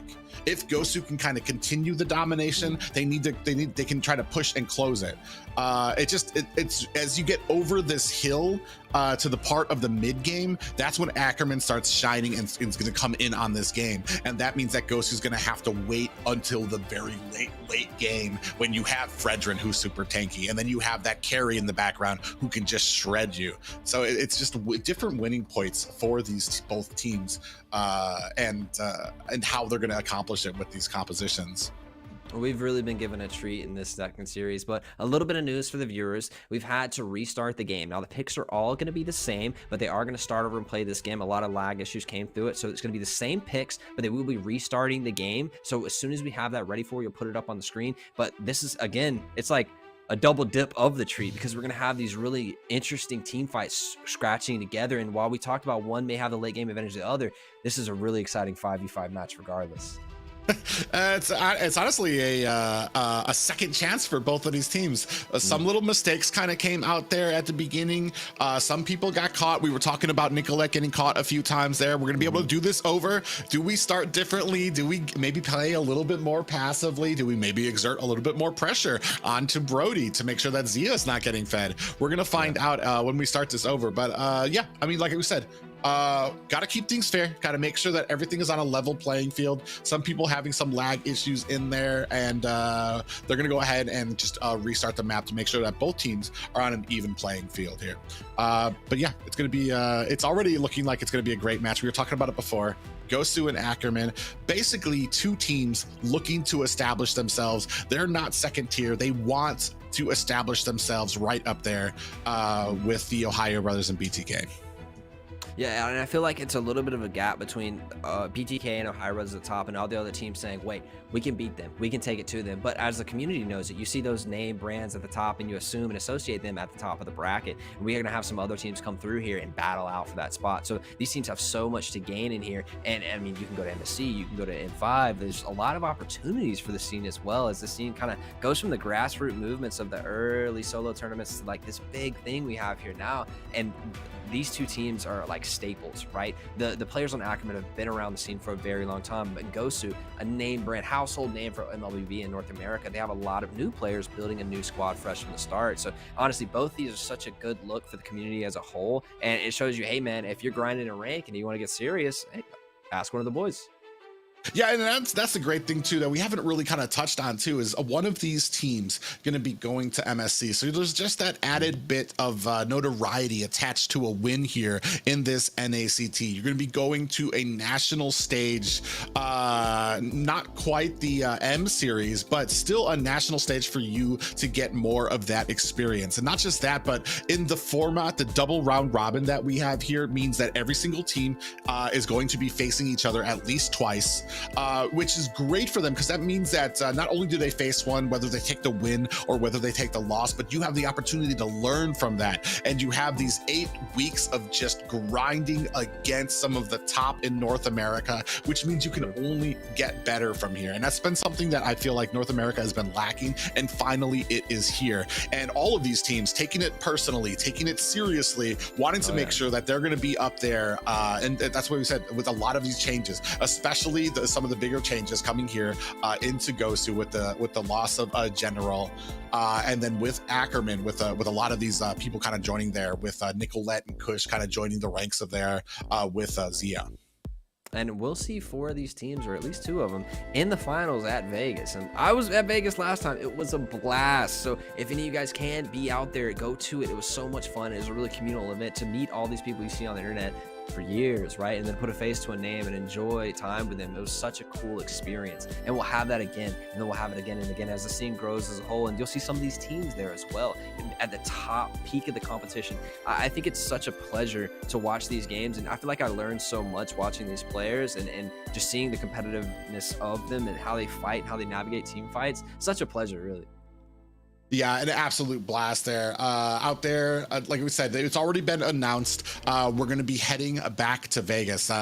Sin City, is it the city that never sleeps? I'm pretty sure. I think that's New York. But is that never? I don't know. One of those cities of gambling and with the esports team there. I'm really excited about it too. We still have not released what the venue is going to be. I know a lot of people probably have their guesses as where it's going to be, are trying to find out, but it's going to be an amazing event, just like the last one was. And this just kind of shows what Moonton has been doing as far as kind of like upping the ante and the level every single time we have another NACT here.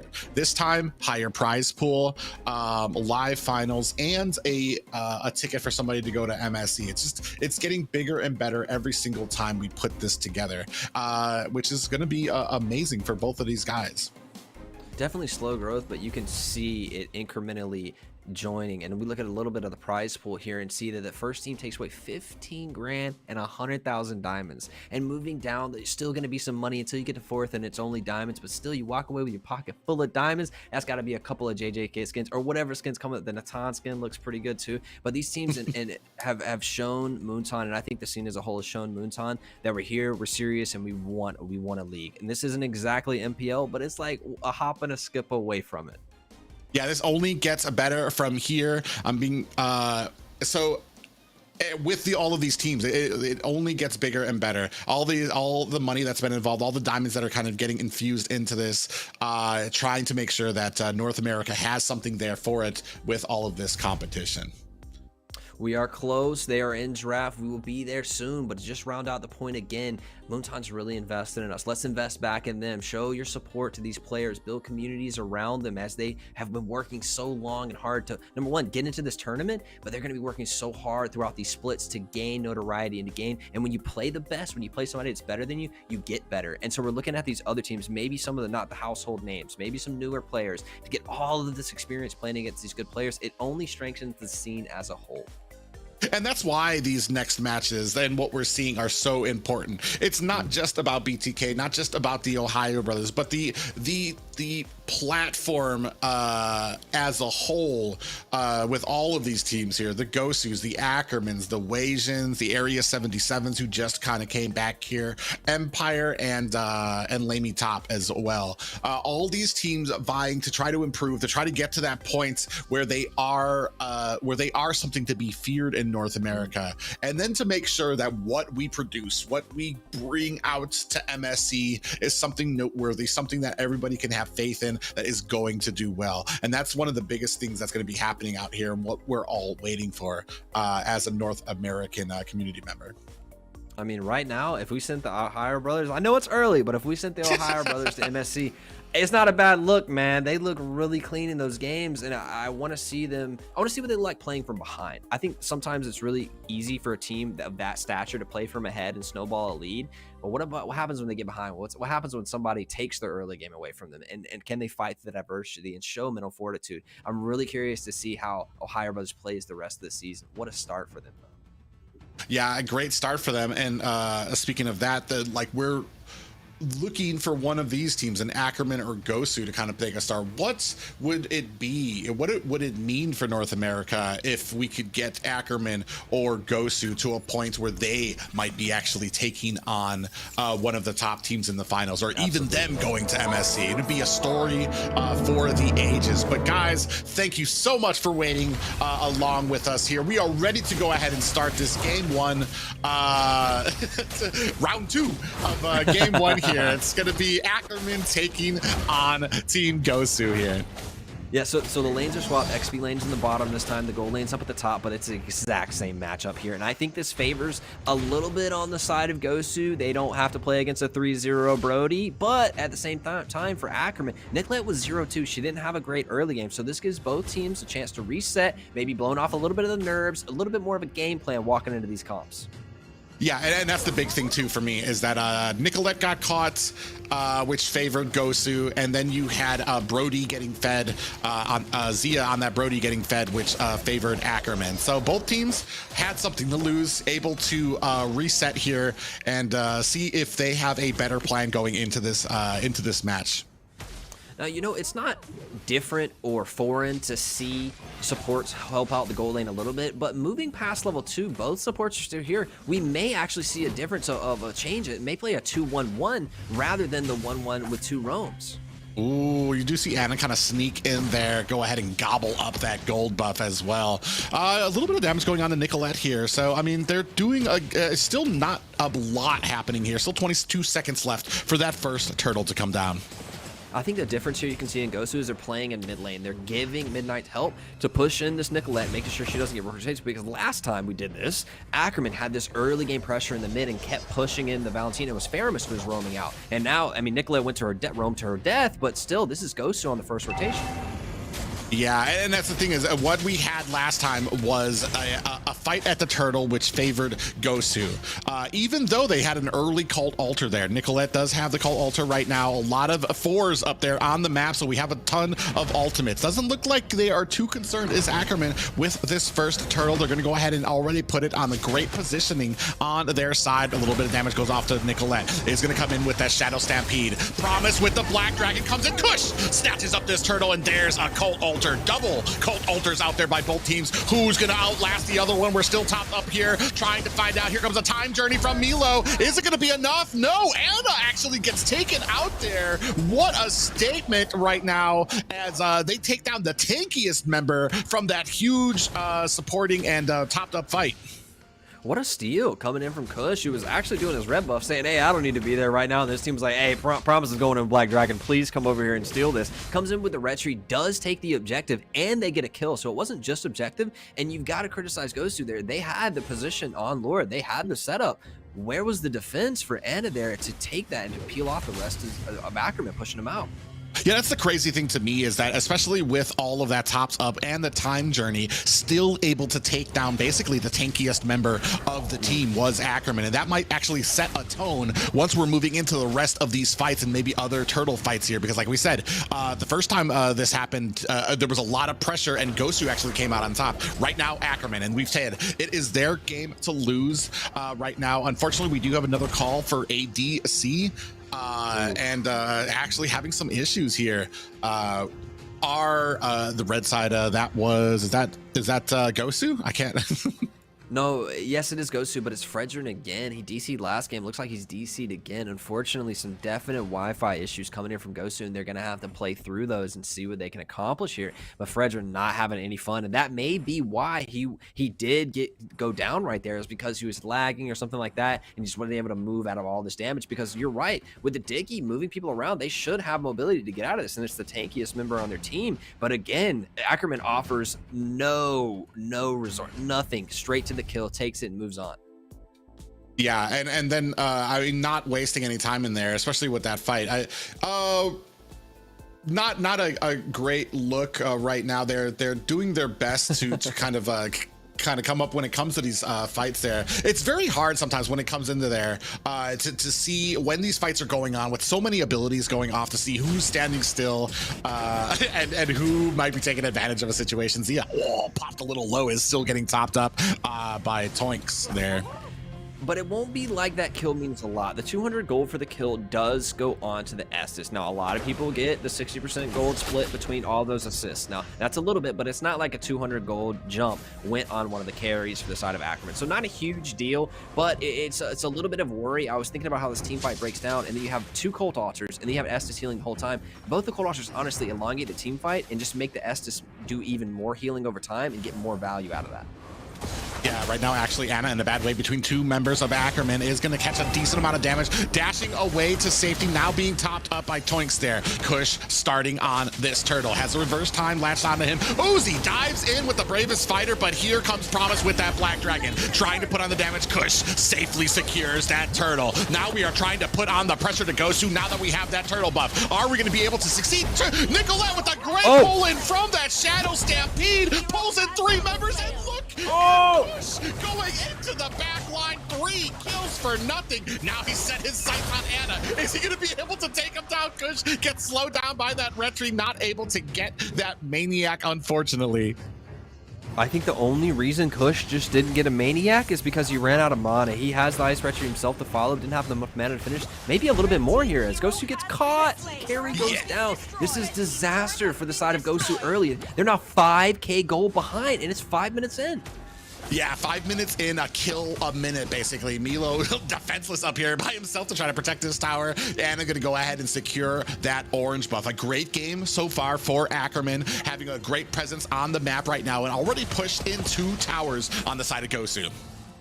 Big swing of gold here. Honestly, this is kind of worse than it was last time in round 1 of this before we disconnected and redid the lobby, because now the kills are on Karina and Nicolette, and that gives so much pressure in the mid rotation as Nicolette and Kush hook up and they start moving through this jungle and providing so much pressure to the other lanes. Ooh, torn apart Memories is able to take down Milo. Oh, you see Kush coming in there, 3 more kills. Or no, I think it was only 2 more. No, it was 3. Oh my God, take it down. Now there's only 4 members taken off the map, and Guapsi is alone here to try to fend this off, and that's a carry. And this is only the 6-minute mark, so you know she doesn't really have the damage to fend off this attack.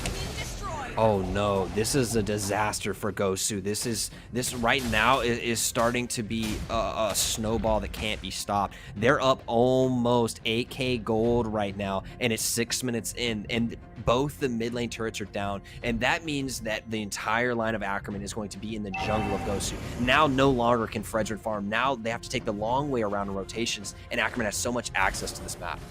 And this is what we have been talking about when that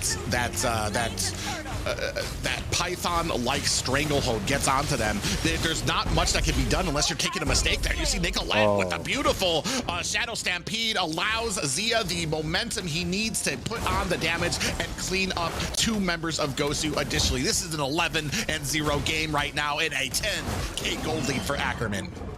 They are all gas, no brakes. They're not going to stop this at all. They're going to continue to dive, and I expect them to try to end the game before like the 12-minute mark. They're at that type of pressure here. And here again, Zia is back at that 3-0 like it's last game all over again, but this time it's a whole lot worse.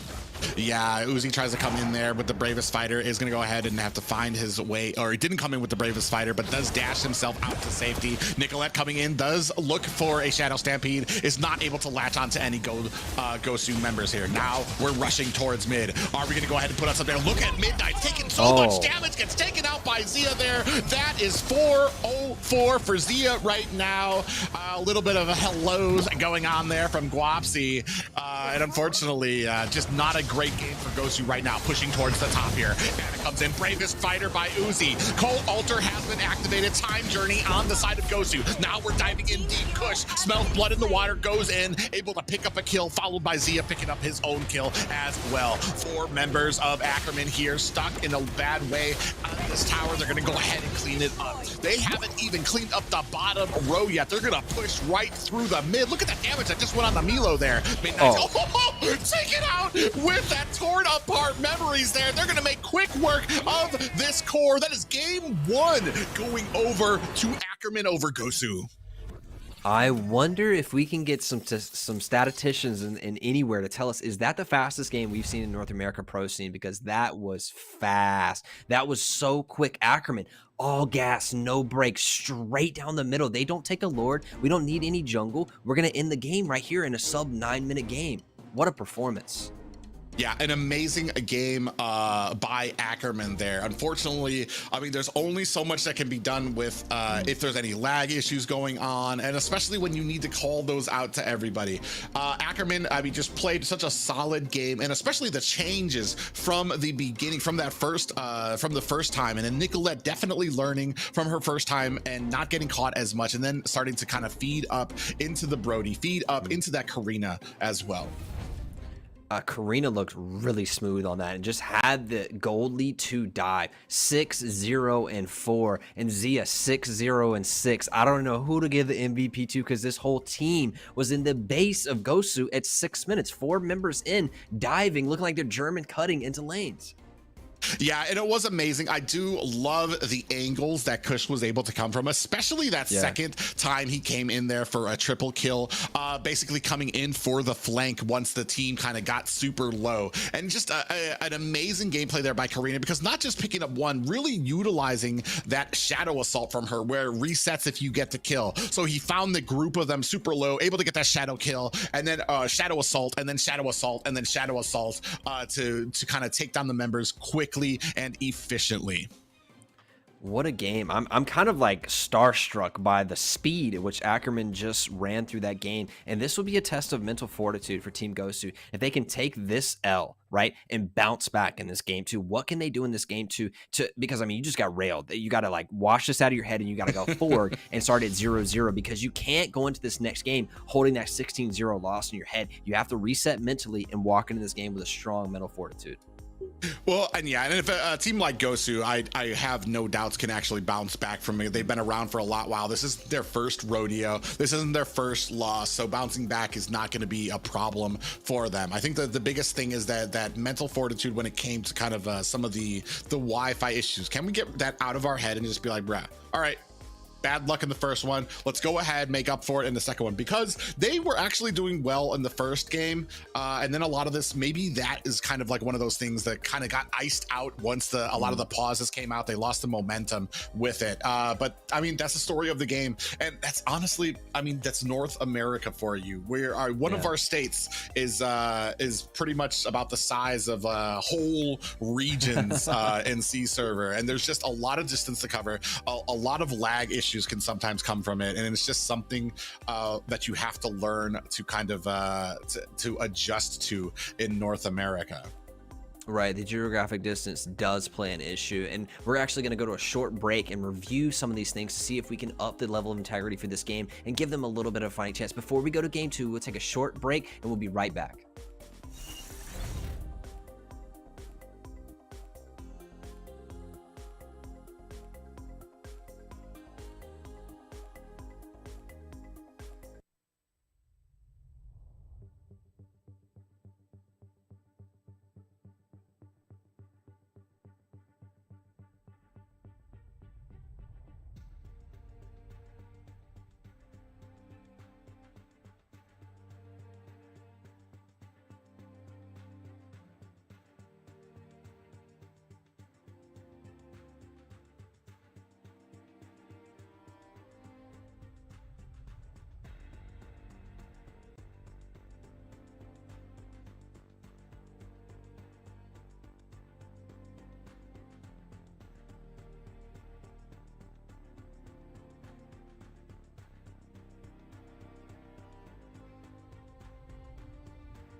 Welcome back, guys. Sorry about the technical difficulties and the connection issues, but after careful evaluation between the Moonton team, they've decided that we will be restarting match 1 between Ackerman and Gosu from the score 0-0. So now we will take it back to the casters to begin the games right away. That's right, ladies and gentlemen. Welcome back to the never-ending series here. It's not deja vu. Do not adjust your YouTube screen. We are back trying to do our best to make sure that this is an even playing field for both teams. So yeah, wiping the slate clean. Just in case you guys didn't have enough of that Gosu match, we're here to provide you with a little more. Now, this is Gosu's like 3rd time's the charm, right? Hopefully we don't have any lag issues, we don't have any disconnects, things like that, and these two get a real fair match between each other. But I mean, Ackerman's raring to go. They got a little bit of lead in the first game, a little bit of lead in the second game. Let's see if this different pace, this different game, this new series has any changes for us. Yeah, and then that's the big thing right now is it does provide, and it's an even playing field at providing both teams with an even amount to kind of get what they had before and adjust to it and make the necessary preparations into this next match. And I mean, this is the only way to go. It's been cleared with both teams to kind of get back into this, make sure that these most sought over matches are even for both of them. And it's gonna be a interesting match. Yeah, it's really important for Gosu to batten down the hatches right now, right? And really show that mental fortitude. I know I've said that word like 8 times, but it's so important for Gosu walking into this again. Fresh series, wipe it all off, never happened. Let's go win some games. Gosu needs this right now, and to show that they have that resilience. They can go down at first and come back and still win. Yeah, and it's basically something, I mean, especially with the community, I mean, we're doing it to make sure that I guess to kind of quell the flame that would happen after this match of whether or not these teams had good Wi-Fi, had not on that McDonald's Wi-Fi or something a little better there. But Moontoon doing their best. They're going to make sure that everything is even here for both teams. But I mean, where do we go from here if you're Gosu? I feel like you don't really know. Are we going to go with the same compositions? Do we want to go with the same battle plan to go in, or maybe kind of change it up? Because right now, it's kind of a question as to whether that the failure of that plan was onto Gosu, or if it was the actual composition itself. Yeah, I think the comp had good wind conditions if they played to them, but we saw an early game advantage and pretty sharp one for the side of not Ghost Ackerman, right? And it's tough to just say if that was lag or not, right? Because they got some kills that seemed free at sometimes, and then a pause would come after that. So how much did lag play into that? We'll never know. This will be our best shot at it. It looks like we are back into game 1. We're starting the series. Yup, don't adjust your TVs. We're going to go ahead.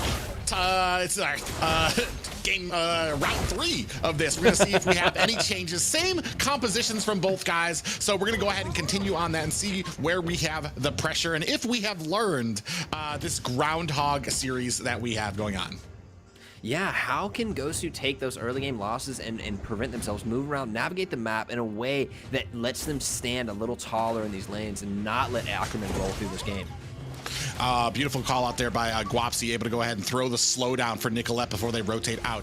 And you see right here, Pop Prem is going to be sitting in here for the mid lane right now. So we do have a little bit of a change out, maybe some lag issues on the player side there. Ackerman and Tonks and Kush going to go ahead and rotate up here, setting up for a gank. I think the best thing for Gosu right now to do is to play safe and just put as many eggs in this basket as you can with the carry. It doesn't need to all be there. You have the Lapa, you have the Valentine, the Fredra. They can make room, they can make space and time for this carry to get where she needs to be, but you've got, and Melo's done it. He's up here babysitting hard. This carry can't take any more losses. Yeah, 26 seconds still left on a turtle, so we do still have great map pressure there. Promise does get a little bit of a feedback there, ripping in with that passive to go ahead and make sure he gets topped up, and not able to find the gank is Gosu just yet. They've gotten to play this early game now for the 3rd time, so it should be very clean for both teams. But once we pass this first turtle and we start to get in the mid game, we'll see the difference that Lag actually played in those first 2 starts of this series and how much it affected the Gosu team. Can they come back and win this? Yeah, Turtle is in a great position for Gosu here on their side. Nicolette coming in with that Shadow Stampede. Does not pull out. Anna does find the Turtle there, but in comes Promise with that red Black Dragon. We do see that the Cold Ultra comes out there, followed by the Time Journey. Is it going to be enough? Toinks in a little bit of trouble. Promise goes down for the side of Ackerman. Great pickup for Gosu. A Turtle and a kill. Double Cold Ultra just makes the team fight last so long, and Lapu thrives in that. If he can get a second round of his skills, that second ulti, it's just such an increase of damage. Lapu wants to get out, use his skills, get out, reverse cooldowns, and then go back in on that short cooldown hero. Yeah, I mean, and a great pickup there by the side of by Uzi to go in there with that Bravest Fighter. And you saw Nicolette try to get that Shadow Stampede to pull Lapu back, but then the anti-CC coming out from him, finishing up that ult, able to kind of knock him out of it and still have a presence in that fight. Now, 1-0 Gosu, right? And that's great. They've even taken Turtle for themselves. So this is quite a switch from the previous 2 times we've seen this. This is a 1K gold lead for Gosu, and previously, Ackerman took both leads. So now it's going to affect itself in a little bit in monetization. We see Lapu going towards a little bit of defensive itemization. Yeah, and now we're starting to put pressure onto this mid here right now. Not sure if we're going to be able to get too much here. A little army of minions started to march down here. Nicolette not able to land that Shadow Stampede on any members, but now we have 4 members coming up to this top lane. Zia might be in a little bit of trouble. Not sure if you want to show himself. He does. And a little bit of a slow kind of coming out here as well. You see Frederick kind of leading the charge here. Nicolette and Toinks are going to go ahead and find the safety behind these towers. Oh, on the other side of the map, Karina's in the dive private. Yeah, Uzi in a little bit of trouble, does get picked up by Promise. Great initiation by Kush there to come in, put on the damage, and then get out of dodge to allow Promise to get in there with that after the aggro had already been taken on the Kush.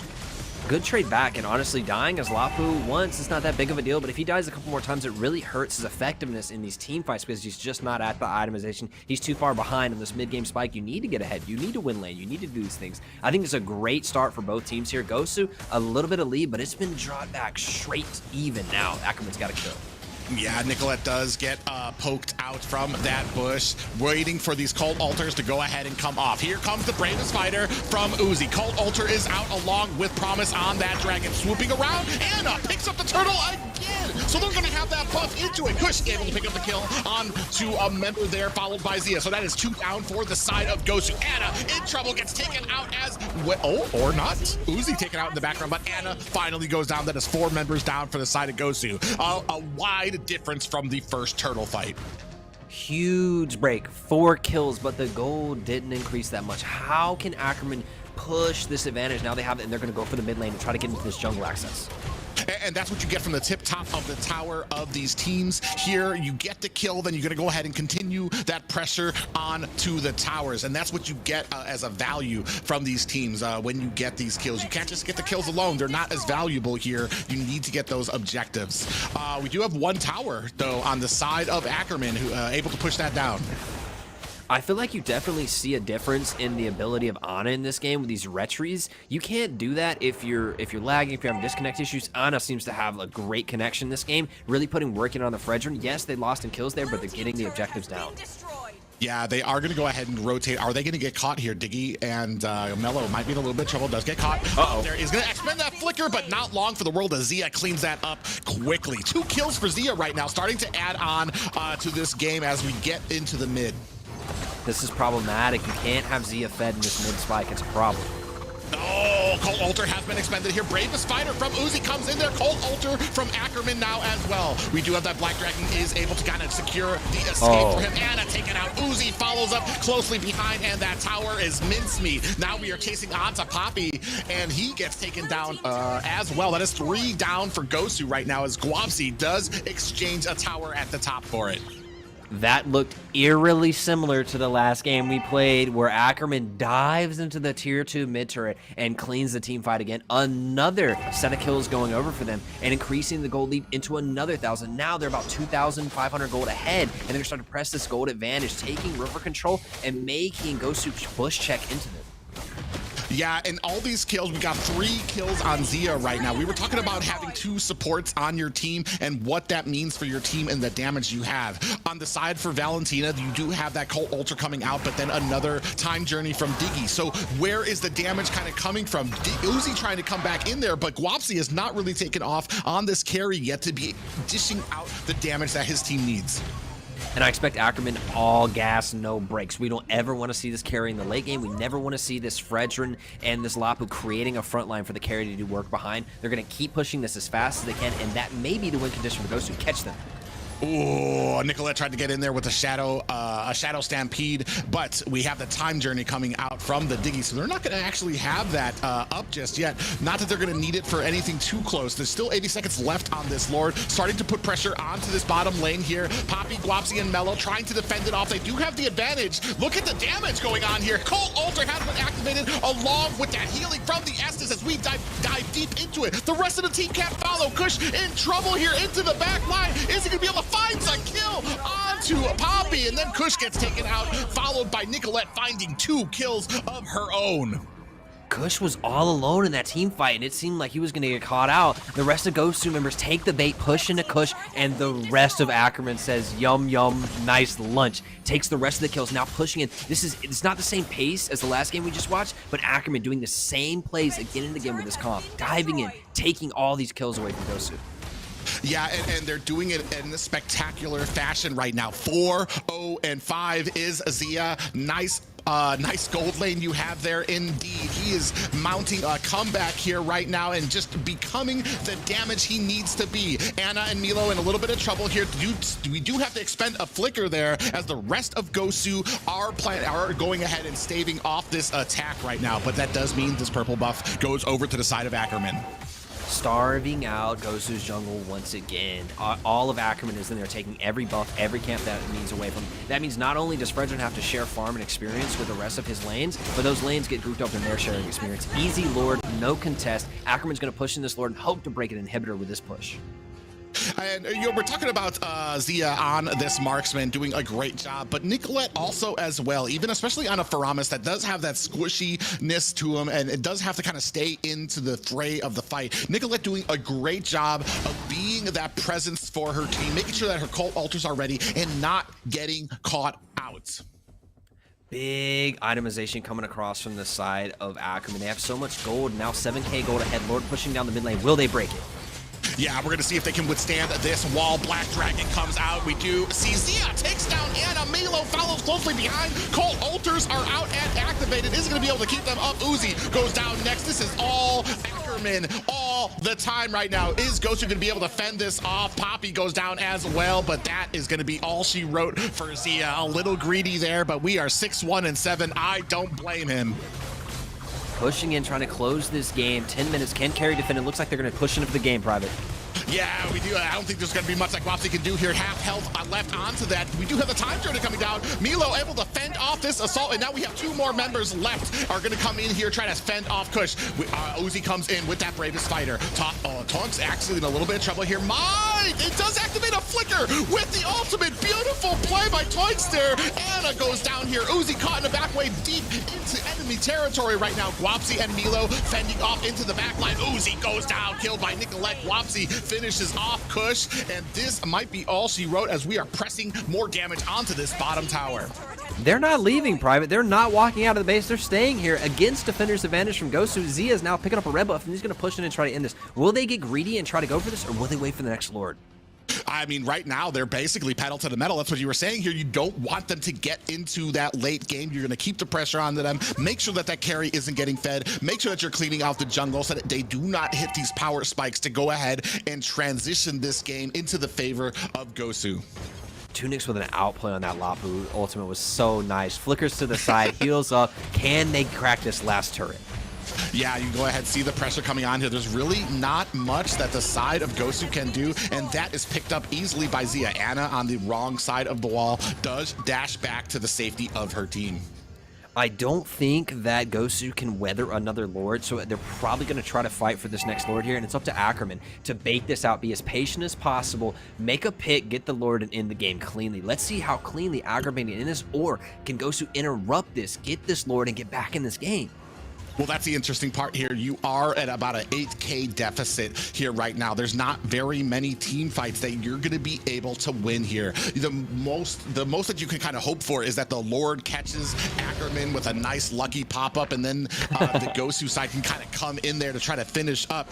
But, I mean, you're basically waiting on Ackerman to make that mistake. You see them cleaning up at the top while Ackerman goes ahead, and a little bit of a pop-up there, too. Nicolette coming in here, gets a little bit of vision, sees where the rest of the team is, and they see they have clear sailing. They've elected to give up the Lord and try to weather the push. Guapsi being pushed away, but will escape. It was a really interesting call for Gosu to not go for that and say, look, we can defend better than we can attack. If we go for this, Ackerman's going to use it as a bait. They're not going to take the Lord. They're just going to turn on us a team fight. So it's a really cool call from Gosu to just back off of this and try to withstand this push in their base. How cleanly can Ackerman sink these lanes and end this game?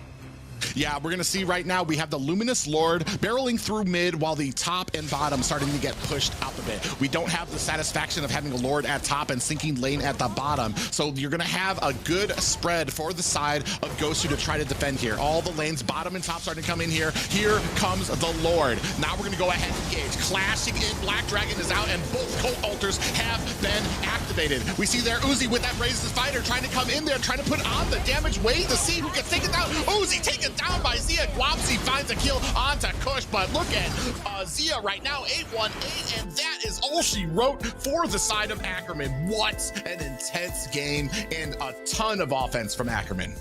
That was so clean. It wasn't like as fast paced as the last game we just watched, but it was pretty much the same at different slower spikes. They didn't get quite the gold advantage they had in the previous match, and honestly, they run the game just like they did last time. It may be up to comps, but I just saw from the beginning to the end, total Ackerman control. And this time Gosu had a little bit of pep in their step early game, got the first kill, actually went 1k gold up, but then Ackerman turned it. They get 5 kills, they get another 4 kills, and then it's like, oh man, we messed up. We have to play from really far behind here. And a great job by Zia and by Nicolette in those matches too. They honestly probably the unspoken heroes of those matches. You can see here Nicolette 6, 1, and 15, suffering only 1 death there, and then Zia 8, 1, and 8. Those Cult Altars from Nicolette still being able to kind of maintain her spacing in there without getting caught too often, and then coming in with those shadow assaults and those abilities to kind of come in there and snatch people back to make sure that you're still raining on damage on there, allowing Zia to get these kills, allowing him to get fed there, and then continuing the push and that pressure onto Gosu. And while you're looking at Nicolette and Zia, I'm looking at nothing else but Estes himself. 1-0-20, perfect game coming out of Estes. And that healing after that Cult Altar came out just made it like the health advantage was so impossible in those team fights. It felt like they forever had health. And one time he flickered away from the Lapu damage and then it was like full health a couple seconds later. Thinking about the Lapu into this YZ matchup, it seems like YZ keeps getting the better end of it. And we know traditionally Lapu has a better lane phase, but it's seeming to not matter in these matchups. Yeah, you can see right here, Cult Altar, as we dove deep into it. This was the name of the game. They kept diving into these turrets, and it was powerless for Gosu to actually withstand here. They would react with a Cult Altar of their own, but that time journey wasn't enough to kind of withstand all the damage still coming out as Azia kind of coming around the back. You see him coming around here from the bottom. He's going to come in and just start dishing out a ton of damage to all of these guys. And that's the beautiful part about a lot of these engagements is Zia wasn't even in a great position for a lot of them, but able to kind of withstand while these fights were going on, while those Cult Altars were coming out, able to find the kills and find the zoning that he needed. What a pull from Nicolette right there to end that play really cleanly. Private goes in, 2 members got a little baited, Nicolette pulls him back in, and Zia finishes. Such a clean game out of them, and this is like the 3rd time in a row that's been a clean game from Ackerman, right? And so I really want to see Gosu members go a little bit maybe early game focused here and do battle with them early, because they've shown us that they can't really stop the snowball of Ackerman. Well, yeah, especially, and that's another thing too, is that they had the game, they knew where their power spikes were. They knew what they needed to do. They knew they didn't want this to go to late game. So once you started getting those kills onto Zia, you just continue the pressure, keep on pushing into the lanes of Gosu and make sure that they don't have any breathing room. And it was fantastically played by the side of Ackerman.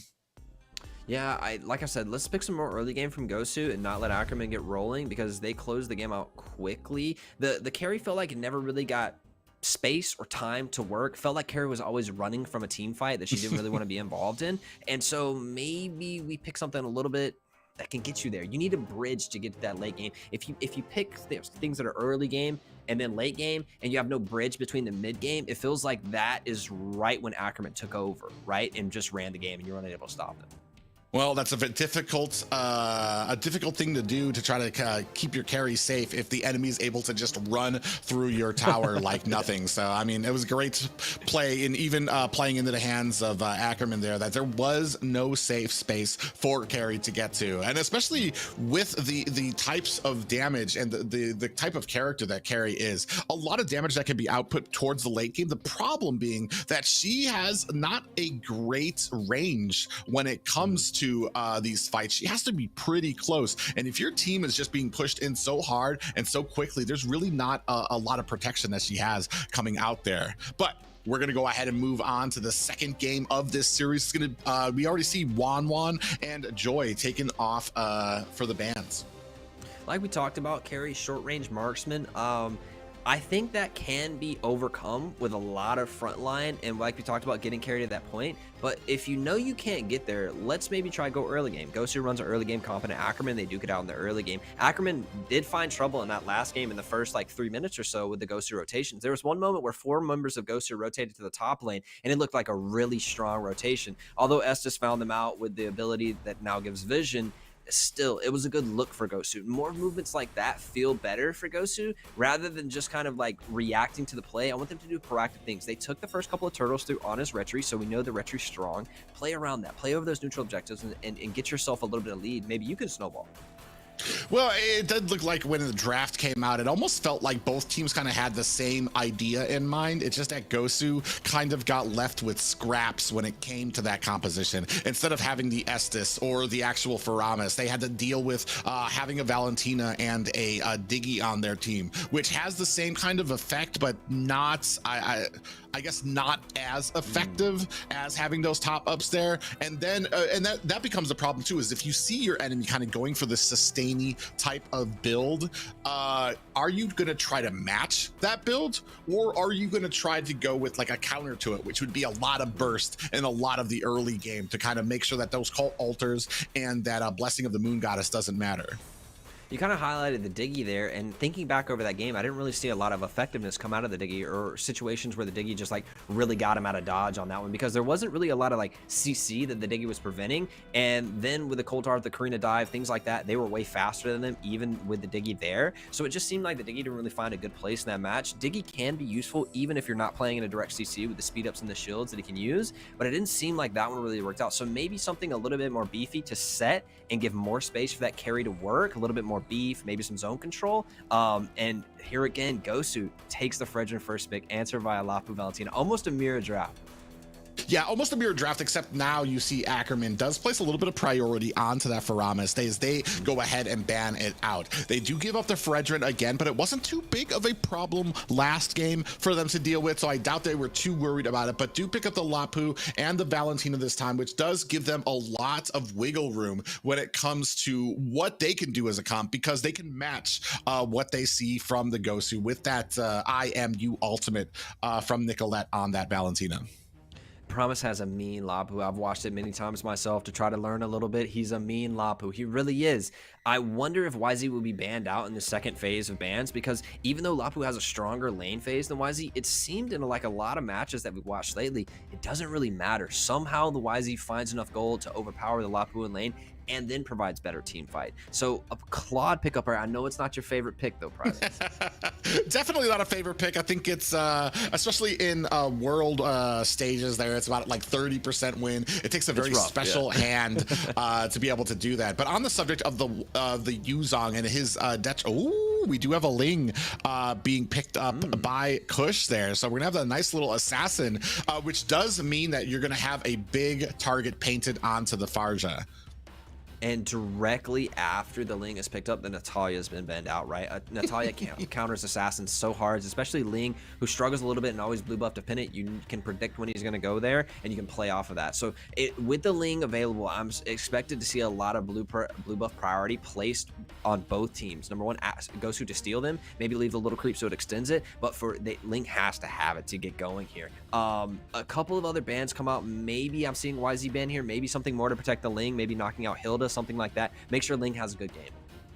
I do like that we're going to go ahead and get rid of this Brody from Xia, who just had such a massive amount of damage in those team fights, even when those, especially because those team fights were lasting long enough. I mean, he could basically go from his core back all the way to the fight that was happening because they were lasting so long, and then find himself a good position, put on the damage that was eventually basically turning the tides for the Gosu for Gosu there. The one thing though is, like, you take out the Natalia, I'm wondering if we are afraid of possibly, I mean, another pick that kind of serves the same purpose might be a Hilda. You're able to put that pressure on in the early game as a roam, come in there and just basically harass what you have coming out from Ling, and she does do a good job. But we're gonna see as we move on here, Xia going ahead picking up the Harith, and we've talked about it before. Xia not afraid to go ahead and use those mages in that marksman lane. A little bit of mid lane experience on Xia, right? So totally comfortable playing those mages into the gold lane. And Harith, such a high win rate, such a damage percentage in that late game. After you pass the mid game, it seems like Harith does just surprising damage, and he's so mobile. So I want to see Gosu pin him down in lane and punish him. Problem is, the thing you've drafted yourself to do that is Claude, who's not known for his early game damage. Yeah, very interesting thing here too. We do pick up the Kufra, which is a great counter for a lot of the team on Ackerman there too. So that's gonna be very interesting to see how that goes there. Basically countering everything there, but like we've talked about it before, and I think it's been that 5-head strat that if you have enough dashes, hopefully you can overwhelm the Kufra there. And basically everybody on this team has what they do. Actually, everybody on the team has a dash. So if you spread out enough, maybe Kufra can only isolate one part of your team during these compositions. And we're going to see if that pays off. And we haven't often seen Fredrin flexed into the XP lane, but it's happened twice today, and I think that's really noteworthy that we're moving a little bit away from the fighter meta for some of these junglers, and now we have an assassin v assassin matchup, which I am super excited for, but it's so long that we haven't seen that, and Fredrin is now being relegated to the XP twice today in favor for assassin to the jungles. This could be a very explosive, very flashy mashup in the jungle. Yeah, the one thing that I do have to give the advantage to is for Ackerman right now is they have a mage that does not need to remain still to keep to do their ultimate, to do the damage that they need. And that means that Farja kind of coming down with that feathered airstrike is going to be a huge target for Ackerman. Yeah, Farsa having you stand still is going to make perfect target, not only for Ling, but also Promise. Promise is really good with his Flicker Stun in the Lapu ultimate form, and you know he's going to find Farsa on that at least once in the game. She doesn't have the Purify, and there is a Kufra to kind of block a little bit, but not with the Flicker from Lapu.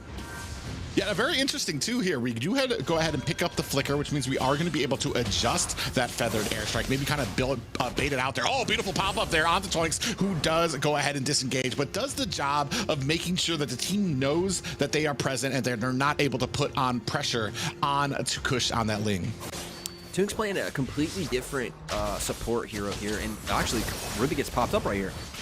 Yeah, and they're going to go ahead and put on some pressure, but like not enough here too. Like, they're doing a great job of making sure that there is always vision of Ling. They always know what he's doing and where he's going. Promise down at the bottom might be in a little bit of trouble here. Nope, just kind of letting them know he's over there. Milo coming down to join the fight.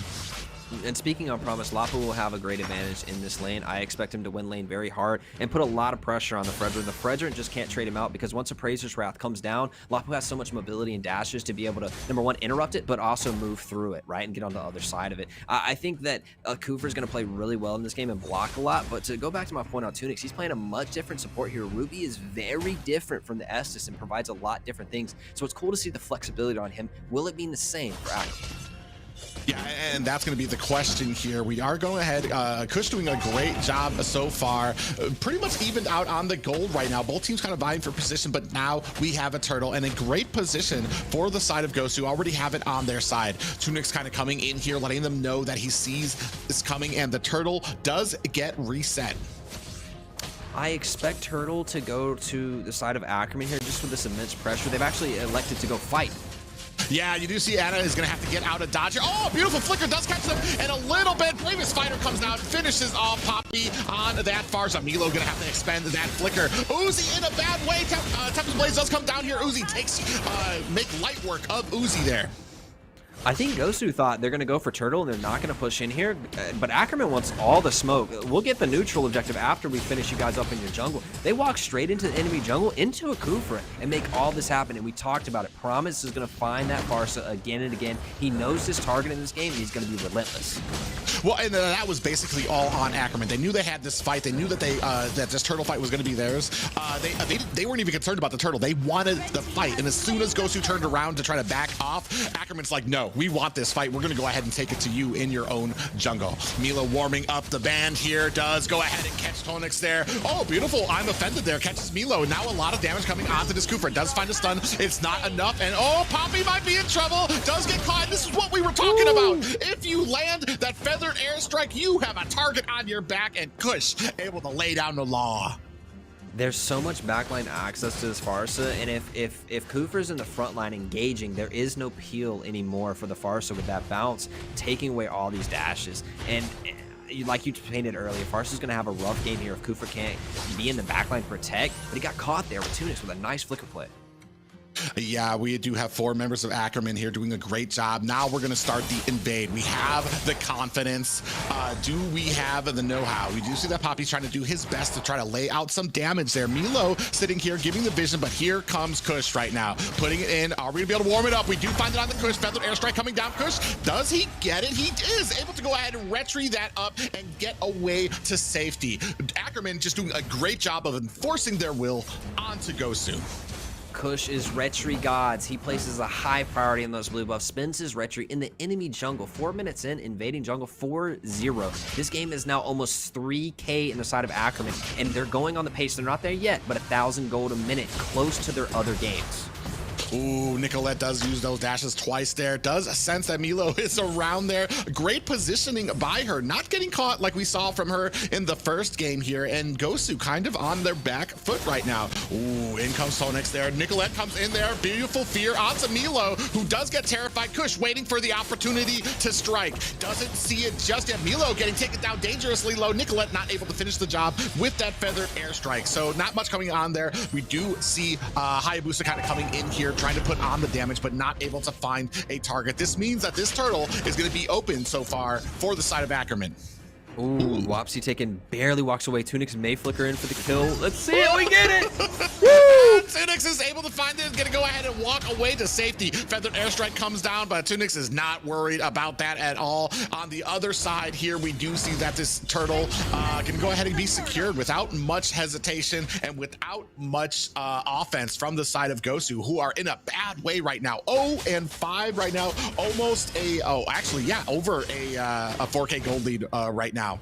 And looks like they're going to lose another blue buff on top of that. Stealing away camps is double value for your side, because not only do you get the gold, but you take it away from your opponent. That's why those stealing and invading the jungle is so strong. You get double value out of this. This Ling is off to the races. Harith has 2 kills, and honestly, I am so impressed with this Ruby gameplay. Picking members, mainly the Kufra, punishing positional arrows, and really a masterclass on how to play Ruby support.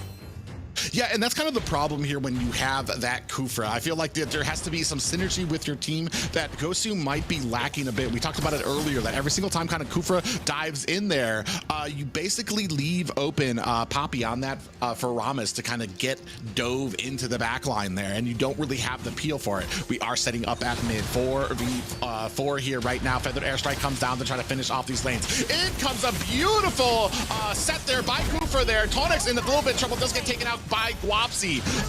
We have a feather airstrike from Nicolette as well, does finish off a member.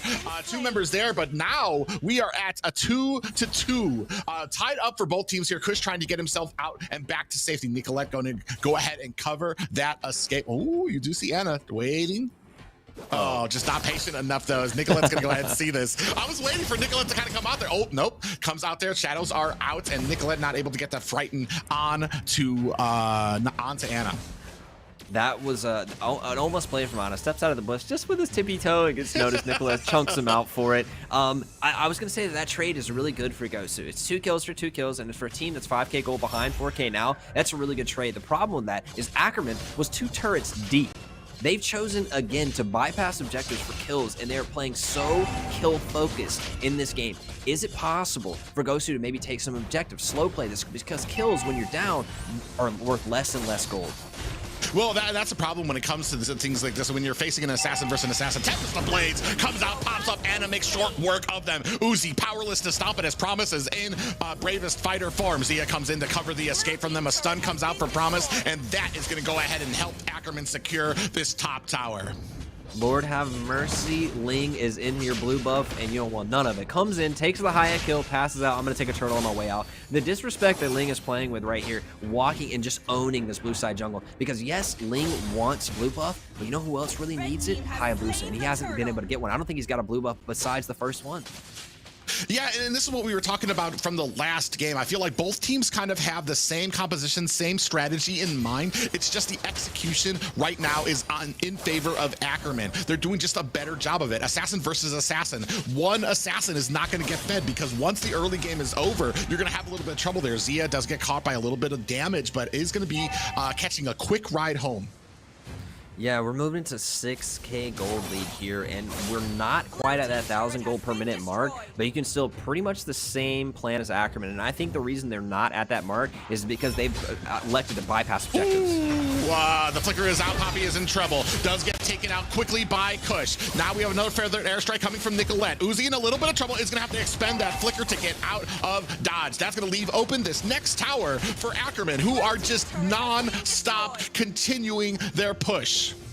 They keep the pressure on the bottom lane. Now they're setting up for a dive in the mid. If Gosu decides to defend this outer, they may get punished. Yeah, unfortunately, it's Tunix. Oh, able to get out with the flicker. Beautiful job by Tunix there. Ackerman just putting on a show for us right now. They just have such a commanding lead. Guapsi comes in, does put on the damage to clean up that lane. Milo gonna have to fend off. Zia in trouble, does get picked off by Anna. So now starting to mount a little bit of comeback there by Kush. You see him perched up above everybody looking to see if he could find a target. Does not find one. The speed at which Ling can rotate, and once he gets ahead, the amount of pressure he can bring to a game is honestly overwhelming. I think that was a really good play to get a kill. I think the problem right now is Tunix. He seems so clean on this Ruby. He was really good on the Estes, but he's making this Ruby such a menace. And you would think Kufra counters all of these heroes, all these dashes, but Ruby seems to find a way to provide the zoning effect that makes Kufra not matter anymore. It seems to negate the Kufra completely. Well, that's the problem too, is that you do see that Milo kind of latching onto Tunix. That is not the target that you want, and you're basically going to force your team to expend all of their abilities to try to take down this Ruby, who's going to be able to tank all of that damage. That's not the target you want, and that's not how you're going to be able to win these team fights. Kush going to go ahead and pick up the first Lord. Momentum on their side. What does Gosu need to do to come back from this? I thought they were just doing it right there, Private, with the split push, playing away from the objective. They elect to give the Lord over. We can't fight for this. We can't contest. Let's go get another objective. Unfortunately, the only thing they're able to get is for Claude to get another wave. And Claude's not going to be ready in time. Maybe a pick. Yeah, you saw that again on Tunix. They're not able to take down that Ruby, and that's going to allow a lot of the team to kind of come into the back line there. Kush does get stunned and taken out by Uzi there. Nicolette coming in though as well, picking up 2 kills there. Right now, Uzi in trouble, trying to find a safe distance, but picked up by Nicolette as well. That should be a triple for her right now. Momentum on their side. Lord up at the top. What a great value for a non-luminous Lord. Starting to zone out Milo here. Wapsi trying to come in for the flank, is not going to be able to find a target. Does get a couple of stacks here, and now they're going to go ahead, disengage our Ackerman, but the job and the damage has been done. I thought that they were going to end the game on that Lord. There's a lot of health left on that Lord. Ackerman plays it a little bit safer. We'll take the outer turrets and play a little bit slower, looking for another dive here. Yeah, they do have a beautiful pop-up there, and a stun by Kufa there does land on the Nicolette and Tunics. That beautiful 2 kills there. This might be turning the face for them. They don't exactly have the damage on their side. That is Zia and Promise, so they're going to have some peels to be able to fend off this attack. Right now, 6 and 12, 5K gold lead for Ackerman. That's just a little bit of a mess up there. We're going to see if Gosu has what it takes to kind of turn this around. That's Ackerman overthinking there, that they can push into their gold is enough. It's only a 4K gold lead, 5 before that fight. It's not momentous, right? And when you have a Kufra that can set you under a turret, you can't get caught like that. They're playing a dive comp into a Kufra, so they need to be really smart about killing Kufra before it starts, or being aware that Kufra's probably going to set us under here. We need to save our CC immunity to get out. There, Ackerman goes a little bit deep and gets punished. This is really good for Gosu to get a little bit of momentum back in this game. Now Ana finally gets his own blue buff, and Guapsi's still scaling. He needs a little bit more time before Claude can start to do that AoE damage. That might be the second or like third blue buff that Ana has able to get. So it's finally loosening up that noose. Ackerman does fall a little bit behind. We're going to see if they can kind of maintain this push here, though, because they still have a commanding lead. It's just going to come down to these next few fights as we're starting to kind of gain a little bit of position on these maps. Yeah, I think Ackerman's looking for picks now. Smartly, they've seen, oh, we can get counter engaged if we dive too far, so they're bush checking right now, so taking away all vision. Now it's Gosu's job to walk into it or give up Lord. Here we go. Yeah, we do get the vision out there from that Magic Sentinel. Is going to go ahead and show all of Ackerman caught in the bushes. So they're getting shown there right now, but Lord is about to be up, and we have to see, do we want this fight yet? I'm just not sure if I'm Gosu and how I want to engage on this Lord. No, they've really lengthened this mid game out. Now we're at the 14-minute mark. We're moving into the late game, right? Those mid-game power spikes are falling off. The Lapu's going to fall off. Nicolette's so much gold, but Valentina going to fall off a little bit. And here's the point. Can Gosu find this consistent team, this Kufra engage, make a snap call, make a pick, and finish the rest of the team fight? Or will Ackerman take a free Lord and push it down?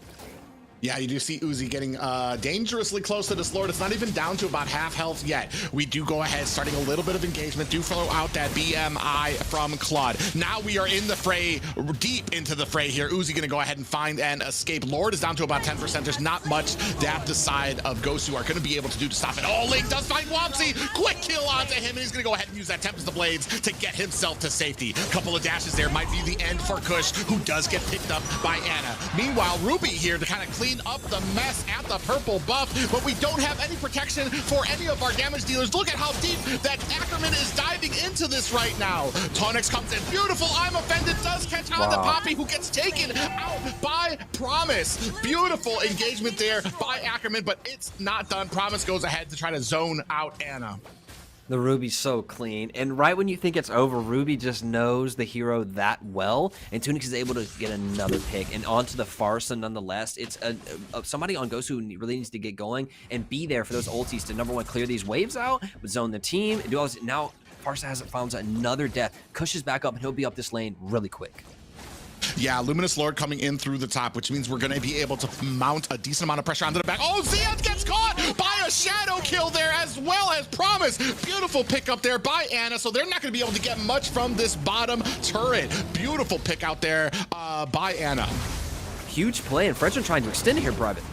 Yeah, he's going to go ahead and dive deep into here. Uzi doesn't care. It's a 3v1, but he doesn't matter. He's going to take all of this damage. Does get frightened, but it's not enough to kind of really fend it off, and definitely not enough for him to really use that Appraiser's Wrath just yet. I like the aggression there, trying to get the vision, letting the side of Ackerman know that we are not out of this fight just yet. Milo comes in. Yeah, and then we do have the damage coming in from Guapsi. Promise gets taken out there. Tonix actually might be in trouble here in a bad way, caught in between Uzi. Dude, we do see the damage coming out. Guapsi able to get another kill onto him. Guapsi right now is 5-3, so doing a great job as we're moving into this late game. Now finally Claude is in the game. Claude can carry us now. They need to keep playing. That pick onto Zia was so crucial from Ana there on the Haya. Picking Zia there, open the map, and Ackerman still playing aggressive. Then they get punished the second time. Now they have a little momentum in this late game. Fredrin and the Kufra can provide so much space and time for the Hayabusa, the Farsa, and the Claw to do all this damage. If Gosu can find a clean fight, cohesive, engage, they can end this game and they can upset Ackerman. Well, and that's the value that you're going to get out of Ana right now on that Hayabusa as we're into this late game. You cannot be out there by yourself. He's going to be able to come in with those shadows. Oh, you see him come in there. We do have a shadow kill coming down here. It does get spread out to the rest of Ackerman team. Great play there by Kush as he got snacked on, but went to his teammates to make sure that that damage kind of spread out through all of them. Yeah, flies over the Lapu and drops the high ult onto the Lapu. Thanks, buddy. I appreciate that. But Lapu can sustain it. He's not worried about that. But I love to see Gosu in the middle of the map here. They really are feeling themselves right now. The gold is almost even at this point in the game. 2K gold is not that much. They're starting to step up in this blue buff, step up in this river. It's still an Ackerman favored game, but not by much. Yeah, not by much indeed. We do have that a lot of pressure up at the top here right now. All members trying to vie for a little bit of a mistake, trying to put their their spacing around this Lord. We do go ahead and see that we're gonna go ahead and latch onto it. Uzi does catch Nicolette in here as we're going ahead, keeping on with the zoning. Kush coming up here from the bottom. Oh, does catch a shadow kill as well. But you do see that Hayabusa. Ana gonna go ahead and get himself back to safety. That means that Ackerman just reset this Lord. It did kind of upset the balance of what they were attempting to do here. Uzi sensing blood in the water. Tonic actually in trouble here. I'm offended comes out, but it is not enough to save him. Is that the momentum that they were looking for? They do have a slight advantage. Is it going to be enough to cost them this Lord? Zia goes in, comes in with that. Here comes the Zaman Force laid down on the ground. The Gauntlet is down. Are we going to be able? Blazing Duet pop up from the Lord as Zia gets taken down. Ana follows closely behind. We are two down for two down on both sides. Kush is going to have to get out of here. Nicolette does find a kill of their own as Promise is taken out as well. 3 down for both sides. Oh, just kidding. Actually, 4 down for the side of Ackerman. It is just Kush alone, but look at these minions already on the core. Big play from Gosu right there. The amount of map position, pressure, game momentum, everything just resting on that team fight, and Guapsi stands strong, does all the damage. It's so big for them. Now Ackerman has to relegate Link to split push, and they have to give him pressure in other ways because now the team fight 5v5 is so much in the Gosu's favor. They found their footing in this game. Yeah, and that's the interesting thing for me. I feel like Zia maybe overstepped what he thought was his survivability, dove right into the fray of there, and even threw out a Zaman Forest that was just a little bit too far away from him for him to actually capitalize on it, and that just kind of went for a domino effect on the rest of the team there. Just Kush able to kind of get out of that. We have another Luminous Lord up on the board here, still waiting to see who will get the advantage, but Gosu definitely letting Ackerman know they are not down and out just yet. Ooh, Bush tech into Kufra. I don't think it'll mean much. The rest of the team isn't here, but Ackerman gaining this river control and vision, pushing them out of the jungle, and it's going to be up to Gosu to walk back into this. Oh, nice, beautiful frighten there, followed into an I'm offended there, but Milo is going to go ahead and find himself a little bit of safety. Zia, oh, might be getting caught here, is going to have to go ahead and dash out of the way there, followed up by Uzi, who's doing a great job of kind of scouting out these bushes and finding the squishier members of Ackerman. I've got to give so much credit to this Hayabusa for hanging on in this game, and honestly, not having the early game lead you would traditionally think a need on Haya. He's found his moments, and that shows a true mastery of Hayabusa for Ana, finding these moments in this later game where normally Haya wouldn't be as effective, finding the picks, finding the damage to push Ackerman completely out of the fight. Yeah, and right now we are at an even game. Whatever advantage. Oh, speaking of which, Kush actually does get a shadow kill onto him. It latches onto Zia, though. That's not the target you want to give it off to. Poor Zia is defenseless, sitting there minding his own business. Catches a shadow kill latched onto him as Kush tries to run away. We're going to go ahead and start onto this next Lord. Uzi trying to get in a good position. Right now we do see kind of a split push right now from Ackerman, trying to find a good position. The flank! Poppy. Yeah, we do see Poppy trying to, beautiful flicker onto the beautiful set. Nicolette gets taken down, followed shortly behind by Promise. This is the advantage that Gosu was looking for. This is, I mean, you're gonna, this now or never to go ahead and latch on to this Luminous Lord. 3 members now trying to vie for some type of advantage here from Ackerman. Are they gonna find it here? Wapsi putting on the damage. Milo standing in wait, trying to find an opportunity to come in with this Tyrant's Revenge. Tunic and Zia in the back trying to, I mean, at least try to provide a little bit of a distraction, and a great job by Kush, making sure that he's still everywhere on the map, making sure that he's still providing that pressure, split pushing. You see him perched up high above everybody else, making sure he has vision on this Lord. Milo comes in with a Tyrant's Revenge. It does miss. Oh, we do see that Shadow's kill is latched onto Zia, who might be in trouble. Immortality has been activated. Tunic in a little bit of trouble here. Uzi coming in with that big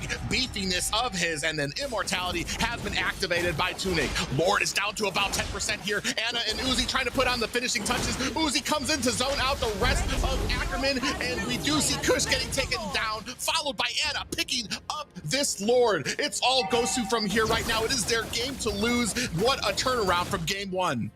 Gosu comes back with the mental fortitude that no one else would have. They go down bad with the lag, with the disconnects, and they come back strong in this game too. Such good plays coming out of Gosu to wait until their time, to play to their win conditions, and now they're here.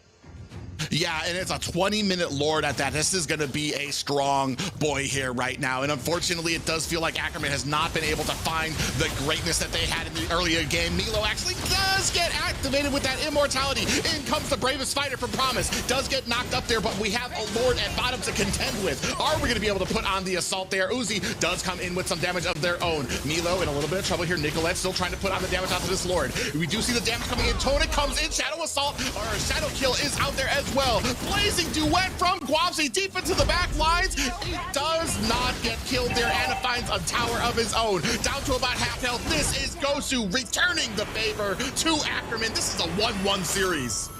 What a comeback. What a series we have on our hands, Private. Gosu goes down the gauntlet, down almost 6,000, 7,000 gold, turns it around with a couple of really smart and patient picks. Gosu standing strong in the first day of the season, Private. This is a good look for Gosu. Ooh, and honestly, this looks like I love the patience from Gosu here too. Never losing a step. They had, all the way to, I want to say the 17-minute mark. It was basically all Ackerman, and it was their game to lose. And we've talked about this before. When you have that early game advantage, you need to be able to close it up. But Gosu this time able to hold the line, make sure they got to this power spikes of that late game. And not just that, but finding the picks on these characters. And I want to say that entire game, the story of that is just a lot less mistakes made by Gosu toward that late game. Yeah, and I've got to look at Ackerman the side of it. What do they do differently? They played much more kill focused rather than objective. They were diving 2 turrets deep, right? And to get the kills, but then the kills started meaning less and less, and you gave up more map state, and finally Gosu gets those marks. Looking at Guapsi here, the man, the myth, the legend, turns it on at minute like 17, 18 for the next 5 minutes, runs the game down. This man is 10, 4, and 6, 22k gold, mountain, head and shoulders above the gold of the rest of the team. Usually I would have something to say about marksmen like that in the games. You know what I'm talking about if you've ever been in rank and you have those marksmen that are just like, yo, all I need is like 17 minutes and about 6 items, then I'll be able to join the fight. Unfortunately for Guapsi here, Gosu able to hold the line until he could kind of get those items and get to that point where that blazing duet was actually doing a decent amount of damage. We can see here this replay, Kush kind of, this is the big thing. I'm not sure if we're going to see what we're going to see here right now. Honestly, Anna goes ahead and picks up the purple buff, and then coming into the mid lane, Zia does catch a lot of damage onto here, but the shadow kill able to kind of negate most of that, especially Tunic trying to come in there as well. Not too much damage put onto either of them, as Poppy does find safety away from Kush. We do see that The Tempest of Blades does come down onto Anna, and then more damage from the Bravest Fighter. So, and this was basically the part before the turning point for the side of Gosu, who were just having a heck of a time trying to deal with the momentum pickup by Ackerman. And that's the thing here, is that the story is not about the early game. It's about, as you move into the late game, how Ackerman kind of lost focus, whether it was Zia diving in a little too deep on some of these fights, whether it was actually, I think it was Zia actually got caught, I want to say 3 times there. Once by Anna on that Hayabusa, which is what basically started the domino effect. Gets caught, shadow kill comes onto him, and he gets taken out. I do know one of them. It was on Kush, who did what he was supposed to and tried to get away from the shadow kill that was latched onto him. Unfortunately, he flew over Zia, and then Zia got hit by the shadow kill, and that was all she wrote for Zia, unfortunately. Yeah, I think we have to give our hats off to Anna here. Didn't get the early lead on Hayabusa that we would traditionally say he needed. He found his legs in that late game, that 13-minute mark on, where he started to make picks, and the damage coming out from that high that wasn't fed, but just started to stack on these really squishy members, and Zia getting caught a little bit. But I really have to take my hat off to the Anna. Finding picks, finding so much pressure, and sometimes he didn't get the kill, but he got so much damage onto members they had to push off, go back to base and heal, and that gave Gosu just 30 seconds to breathe, a minute more to breathe. And it was that story of buying 30 seconds in a minute, and then Claude's ready. Yeah, and right now, I mean, we're 1-1 apiece here. Gosu taking out Ackerman. Different stories for both matches here. First one, very dominant for the side of Ackerman. Second game almost looked like it was going to go there too, but it did feel like as the game kind of progressed into that real late, Ackerman was kind of struggling with what they needed to do to close it up.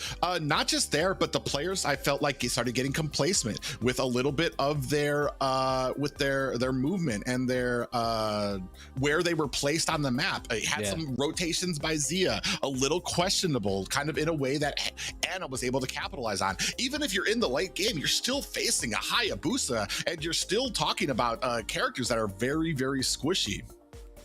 Yeah, I felt like Ruby bought so many kills and pressure in the early game, but then something clicked with Gosu, and it was Claude coming online. It was Anna making picks, but really the Kufra changed something around, stopped getting caught out of position, and started to counter engage when Ackerman relentlessly kept diving. And because they didn't take those objectives, those turrets in the mid game, Gosu still had some turrets to play under, and that catch right there where Ackerman stays a little long, dives under the mid lane tier 2 and gets caught by Kufra with the counter engage really kind of breaks the momentum Ackerman has, and they start to step back out of the river, letting Gosu walk into the river. And that's when you can really tell the momentum and the pace of a game and where teams are at by that river control. Who's standing in the bushes and who's walking around in the river with their shoulders up. Yeah, but man, what an impressive game by Gosu here. Definitely showing and definitely having a little bit, I guess, getting out those the awkwardness from a lot of the issues that we were having at the beginning of this series, whether it's Wi-Fi or whatever. They do seem like they have shaken it out, and this next game is it's basically going to be, it's the decider here, the best of 3 here to see who is going to come out here on top. Ooh. Spicy picks to start this off. YZ and Farce on the side of Gosu, which is a very strong team fight, and taking the YZ away from the side of Ackerman gives Farce a little bit more space to work. But then answered Eve, Glue, Fanny. This is like huge first 5 heroes picked in. This is a lot of power for both teams. Yeah, they gave up, and this were a lot of bans in the early game for Gosu. So I'm assuming that they have a plan in mind. I mean, you're giving Kush Fanny. Kush, I believe, has, I think, 2 games from the qualifiers of the 4 games that they played were on a Fanny. His success on Fanny is just immense right now. So you definitely need to have a plan. I do like the Moskov though. I've seen it before, especially against a Fanny. You get latched onto Moskov. He uses that spear to push you away. It's gonna come down to micro and the technical ability of these guys to be able to play these heroes. I think that Moskov hits those like random lucky spears onto Fanny, and some way you get pinned into a hero or some terrain or something like that, and then Moskov dumps the Inspire and all the damage on you. So this is going to have to be really careful from Kush to not get picked up in this. Now, they have a lot of other options, right? You have the YZ pushing into the Eve, but the glue into the YZ lane, it's kind of an even lane. It's a skill matchup on both sides, so I don't see a lane advantage for that, but I do see YZ, Black Dragon's always going to be an advantage in the team fight. One thing though is as we get into like the mid and late game, YZ has a little bit of an advantage over that split as he's going to be able to get his passive onto all of those little minions that glue splits up into. A lot of these lane matchups, it usually comes down to it depends, because I see a lot of teams kind of ignore the lane matchup for what that entity provides for the team fight. You can have a Yuzong and he might lose to Lapu, but what Yuzong provides to the team fight is so huge. Kind of matched by what Lapu brings to it. We're moving in to though the second banning phase. Ackerman going ahead, taking out Natalia as well. Definitely want to make sure that the assassin, the Fanny, Kush actually has some room to breathe while he's trying to farm, because that's one of the biggest problems with the Fanny is if you're able to kind of upset them in the early game, you're gonna have problems.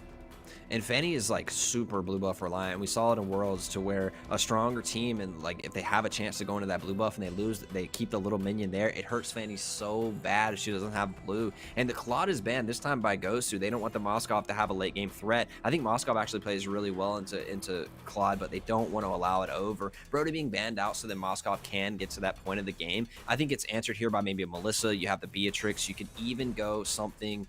The Wanwan's banned, so maybe Beatrix, Melissa, that's what I would think Zia would go, but he could pop out the Harith once again.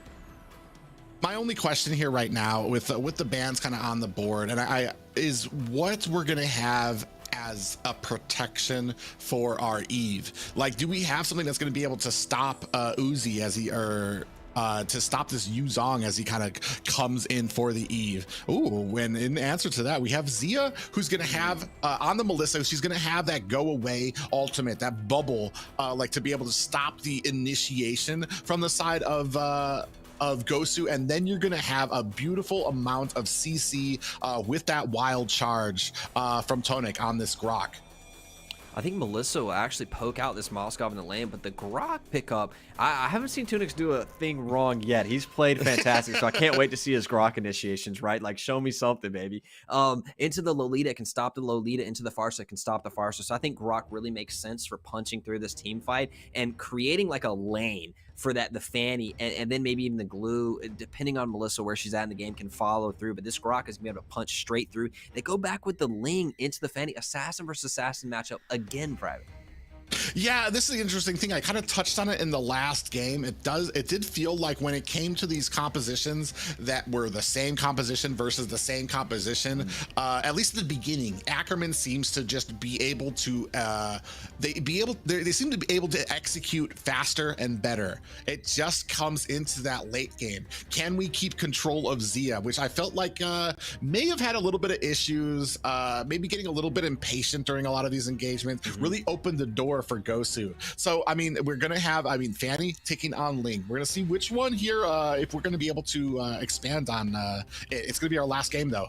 1v1 for both of these teams right now, looking for that third, and what's gonna seal the deal for who's gonna be top of the mountain here. Yeah, and we've gone to a little bit of the same matchups. I think Assassin v Assassin is so fun and explosive to watch, and we've gone back to the Artillery Mages facing off. Valentina was banned, so we're going to the even Farsa. But Private, let's go into game 3, the deciding game between Gosu and Ackerman. Who will take this home? Yeah, what I do like is that like the collective breath of fresh air for the, oh, look at the pressure already on Kush here. Definitely not trying to let this Fanny get off easy is the side of Gosu. He's gonna go ahead and try to pull that into the bush, make sure that they don't have vision on it, does Milo. Wanted to force Retry out there, but the Grok just provides so much damage. Lolita can't stick around for long, because if Fanny does get that and you're chunked out to half, Fanny can then chase the Lolita down. So I think it's really smart for Milo to move out of that position once the blue buff is taken away. You couldn't force Retry, but you do have vision. The Grok just provides that tool to keep the Lolita out. Great play from both supports, keeping the Fanny safe.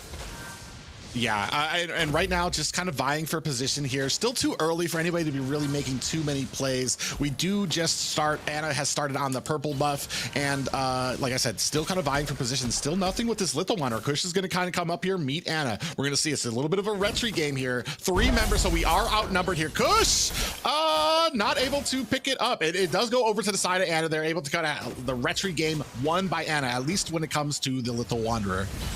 And a retro Grok's taking a lot of damage. Yeah, Tonic does actually take a ton right there. As Milo and Poppy going to go ahead and get themselves to safety. Whew, I may have jumped the trigger on that one, Private. I was like, woo, he done got chunked out. I thought it was going down. Retrigod's Ana steals again, and finding his place in this game again and again, early game, late game. Ana has showed that he has the mental fortitude behind, ahead to make the plays. I would love to see the XP lane and how that breaks on the glue, but it looks like we're focusing in on this gold lane. And Melissa's able to poke out a little bit of the Moskov, because Moskov's pretty short range, and she can push the puppet up and give a lot of space to work with. But Moskov's frozen the lane, making sure that Melissa has to step up in his lane, and Ling is looking for lunch.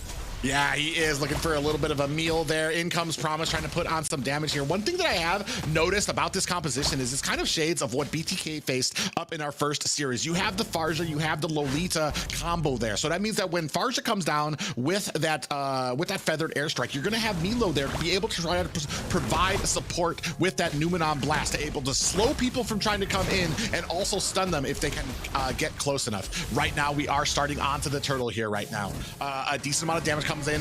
Black Dragon is out. Not many targets on the board for them right now, as you have the 2 tankiest individuals from Ackerman sitting here waiting for a good position. Kush not in a great position here to be able to do much. Turtle gets picked up by Anna. Great for Gosu right now, as Uzi deep into enemy lines. I'm not sure if he's gonna be able to find his way out of here, Promise, with that split. You do find some damage, and down goes Uzi. So we do have a kill. 2 kills on the board for Ackerman, but they lose a turtle. Anna looking for lunch, comes in deep into the back line. Tempest of Blades onto Nicolette, but does not find a kill. Great job by Ackerman backing up.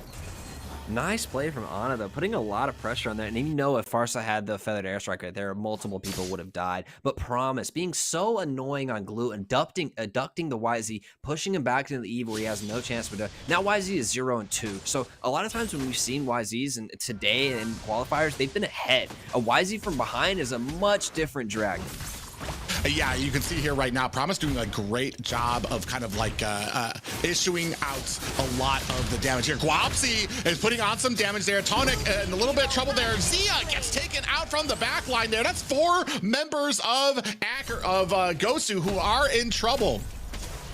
Zia taken down, and that's big for the side of Moscow, giving a lot of space in the lane, and Mello takes the kill. That's not exactly where you want it, but it is a kill nonetheless. That kill would be much more optimized than someone else. On the side of Ackerman, it's kind of the same deal. They don't have any kills on Nicolette, Kush, or Zia. It's all kind of starts Promise and Tunic. They need to find a way to get those kills, that gold, that 200 gold injection, onto the right heroes for the best optimization of the gold.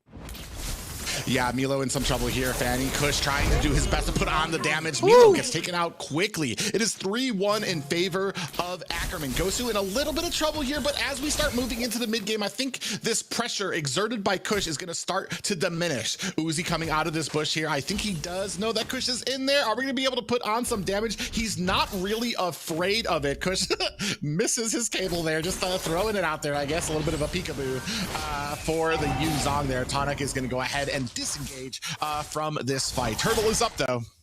The whole map is moving towards this turtle. It's both teams want this. Glue and the YZ have moved away from the XP lane. We don't need the XP. We don't need the gold. Let's team fight. Yeah, we do have 3 members here trying to vie for position here. Fanny on the other side of the map. Black Dragon is out looking for the kill onto Nicolette. In comes Kush. Is he going to be able to find a kill? Nicolette picks up the turtle here, and down comes the real world manipulation. And we do have a Tempest of Blades coming down. Does get out of that split. Oh man, Uzi in a little bit of trouble. Down comes the feathered airstrike, trying to put on the damage, and beautiful ability there by Nicolette to put the damage on to Poppy before he can kind of really get settled in with that feathered airstrike. 3-1 in favor of Ackerman right now.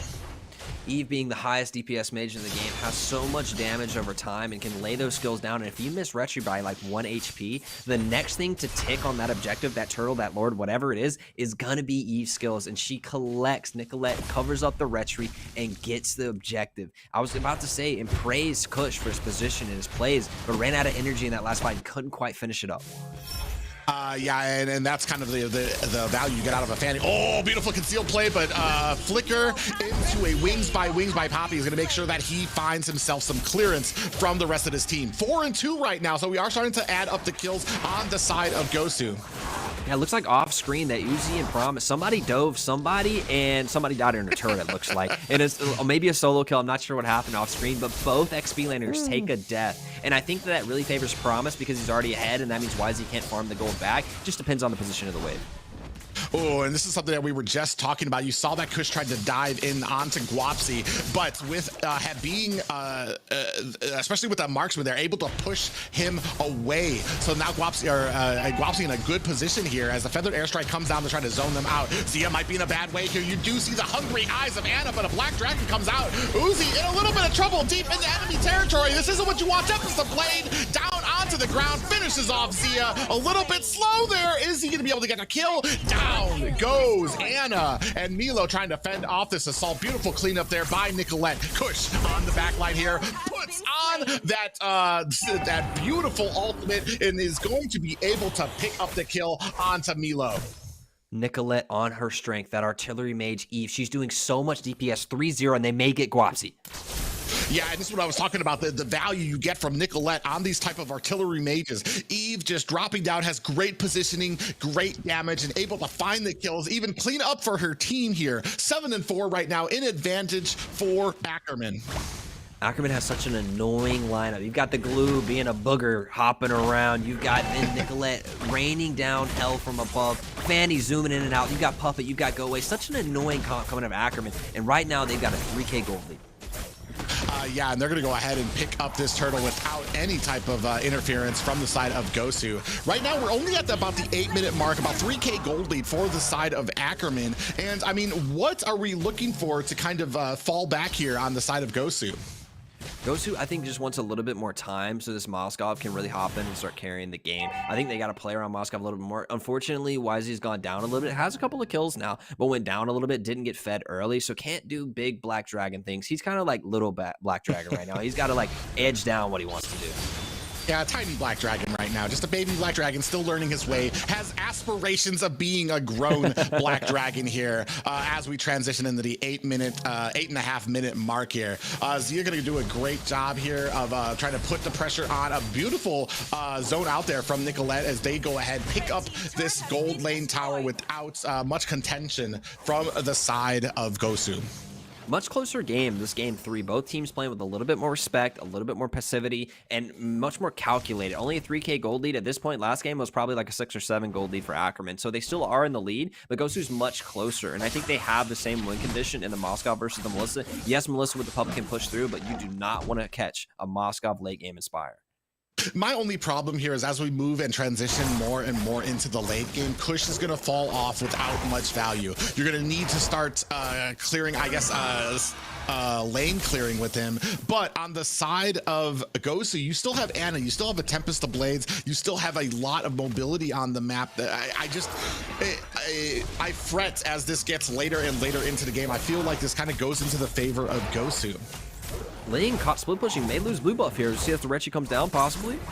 Yeah, Black Dragon is out. Uzi not able to come in time to save that purple buff, and you're gonna have to kind of chalk that up to a situation, unfortunately. Anna perched up above, looking for an opening, looking for somebody to get low enough for him to swoop in and steal that kill. Not an opportunity just yet. Promise coming in with that split, looking for a target. Does not find Uzi. Oh, kind of lands on him a bit there, but not too much, not too worse for wear are either team.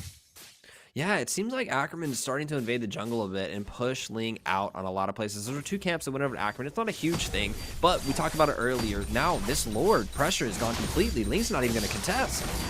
Yeah, and that's the value you're getting out of this early game. That's why I said, like, this is what happened through the first game. They had the pressure, they kept that pressure on and made sure that they didn't get to the late game. This is going to be the true test for Ackerman. Either you close it up into the late, you close it up before the late game, or as you get into the late game, you definitely need to make sure that you're not making any mistakes.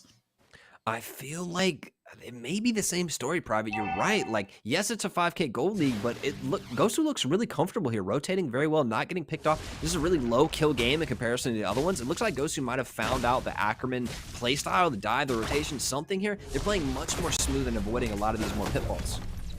Yeah, and I unfortunately, especially with the composition of Ackerman, there's not much you're going to be able to do into the game. 7-4 isn't so bad for the 11-minute mark here right now, but the towers are definitely in the favor of Ackerman. It's their game to lose right now until we start getting into maybe like that 15-minute mark. Lord here is at the bottom. We're going to try to create some pressure at the top. Unfortunately, it's just Nicolette up there, so she's not going to be able to do much. Lord has started crashing. Black Dragon is out, followed by a feathered airstrike. Zia is in the back line trying to put on some damage. Not enough just yet. Lord gets taken down. Promise is deep into the lane, gets pushed off by Moskov with that split, and that means that Kush is in enemy territory by himself and cleaned up as such. Promise trying to come in here onto Anna. Does not find that split on him. Does find a little bit of a root, but not enough for the stun.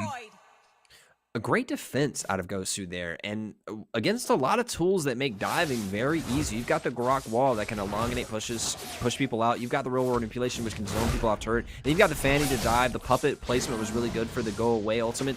Everything really worked there, and Gosu still holds on to their turret. Now, that wasn't a Luminous Lord. Lords will get stronger, but look at the itemization coming in. It's so much more even in this game. As you see the items stacked on both sides quite evenly. We don't have anybody with a huge advantage in one position anymore. They are 5K gold down. So, yes, Ackerman is in the driver's seat, but Gosu seems to be holding on kind of comfortably. I'm going to go ahead and say it right now is that the pressure is starting to slow down from the side of Ackerman. We're moving into about the 12-minute mark. We're still not able to kind of push onto these towers yet. We still have a decent amount from mid left. No towers yet for the side of Gosu. So it's still on them to kind of make a stand here yet. Oh, beautiful stun onto Anna. Catches them. Tonic with a beautiful beautiful ult there to catch Ling as he was floating over onto the walls there. So this is going to open it up for them. You go ahead and see that feather airstrike come down, followed by the real world manipulation from Nicolette to go ahead and zone out the rest of the team. Milo in trouble, finds cutthroat from Kush on that Fanny. Uzi going to try to get away, get stunned for his effort. Black Dragon is out. He is just going to use it to escape. Look at the damage from Zia onto that tower. It is all Ackerman. It is their game to lose. They are not letting it up, not making the mistakes that they made from that second game. Uzi doing his best to fend off this assault, but this is going to possibly leave open this Lord for the side of Ackerman. I think that Gosu look for a steal here, but not contest straight up. Maybe not even contest at all because Ling doesn't want to go down. What a play coming off from Tunics. Delivers again. Multiple games in a row. This support has made pick after pick and enabling the side of Ackerman. Not only picks into the side lane, then catches the Farsa in the mid, barreling his team, providing these situations, these opportunities for Ackerman to win this game. Yeah, that's just something you don't expect as a Ling, as you're like floating over everybody's head with that Finch pose, a wild charge to catch you mid wall float there. That's just amazing. And like you said, it's been basically the entire story of this team. Tunic has been that just base, that structure for the side of Ackerman. And especially once we get into this late game, we're going to start seeing how well it kind of manufactures out. Luminous Lord at the bottom, which means that the top lane is going to be wide open. Anna's going to cut, but it looks like Ackerman smell it, and they're down here waiting for Ling to try to cut these lanes. That was the only play he really had into this. Now Lord is marching down the lane that doesn't have an inhibitor. If Gosu takes a bad fight right here, it could be game. Yeah, we're gonna go ahead and start putting on the pressure. Feathered airstrike coming down, trying to take care of these minions quickly. At the top, we're starting to mount our offense. Promise and Zia coming out there as we have a Luminous Lord at the bottom. We have cleared out the minions from the top, so a great defense so far from the side of Gosu. Uzi does catch a wall for his efforts, and Nicolette still putting on the damage there. Kush trying to come in onto Anna is not going to be able to find the kill onto there. You see the rest of Ackerman trying to react to Anna, who might be in a bad way here. Tempest the Blades comes out. He's going to use that to try to get himself back to safety, and then that Finch pose is going to help him get away. 4v5, Gosu defends. Ling's over there hanging out on the walls, not really doing anything, looking for a chance to go into the backline. Probably Nicolette when she posts up with that ult. But then Gosu defends. 4v5, doesn't lose a single turret, takes a little damage on them, but that is an incredible defense as Fanny and Ling dueling. And this is exactly what we were talking about before, is as we move into the late game, Ackerman starts to lose focus. They are not able to clean it up here. They are starting to get stopped here. Uzi is on that Black Dragon, is trying to get out of the way there. Promise is latched on with that split here right now. Guapsi, and the damage does get taken out by Promise there. Uzi in some trouble, gets taken out by Nicolette, but Anna able to clean up there. Zia gets taken down as well. Nicolette is by herself. I'm not sure if this is the fight that she wants. She's with Kush there, so she does have a little bit of support, but it is still 2v3, and you're going to be looking at Anna as well. What do you have as a protection if you are a Yi? They do decide to go ahead and disengage from this. Whew. It looks like they want to steal blue buff here, but this may be an opportunity for them to get caught. They're being a little greedy here, sticking around 2v3. But man, I just got to praise Ana with the fast hands right there. Recalls from a Fanny duel in the bottom lane, the bottom side of the map. Gets back in time, cleans up 3 members on the side of Ackerman with really quick ulti dashes. That was really clean coming out of Ana. And he showed again, I feels like he's a late game assassin player. He's so good at it late game. Yeah, into the late game, and especially right now, Nicolette doing a great job. 5-0-5 has not been caught yet, and we were talking about maybe her being a problem here because of the having to stand still on. Oh, look at the damage going on, and a beautiful wild charge and cleaned up by Tunic and Nicolette there. And this is the problem. You keep getting caught by Anna, getting a little greedy for that. This is going to open up the Lord. They have no retreat to defend this, so Ackerman's gonna be able to pick this up quickly.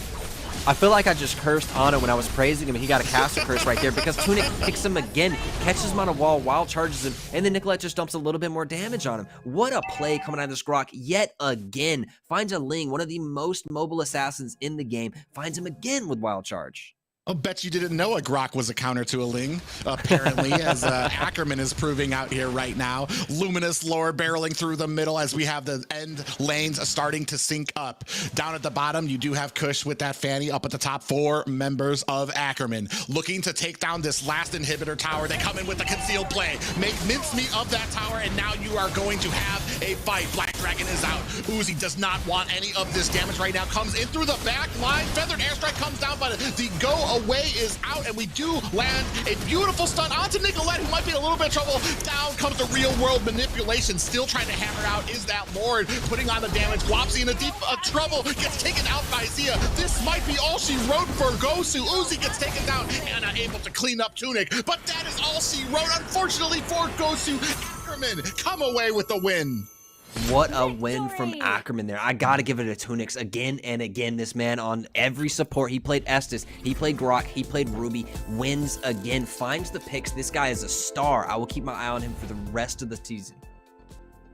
Bro, what an amazing game there. I want to say, though, like, I feel like Gosu had the plan there. They just, Ackerman, less mistakes toward the end game. I know it kind of slowed down, especially once Fanny starts falling off. Kush, not able to do too much there, but definitely the beefier, I want to say, who was it?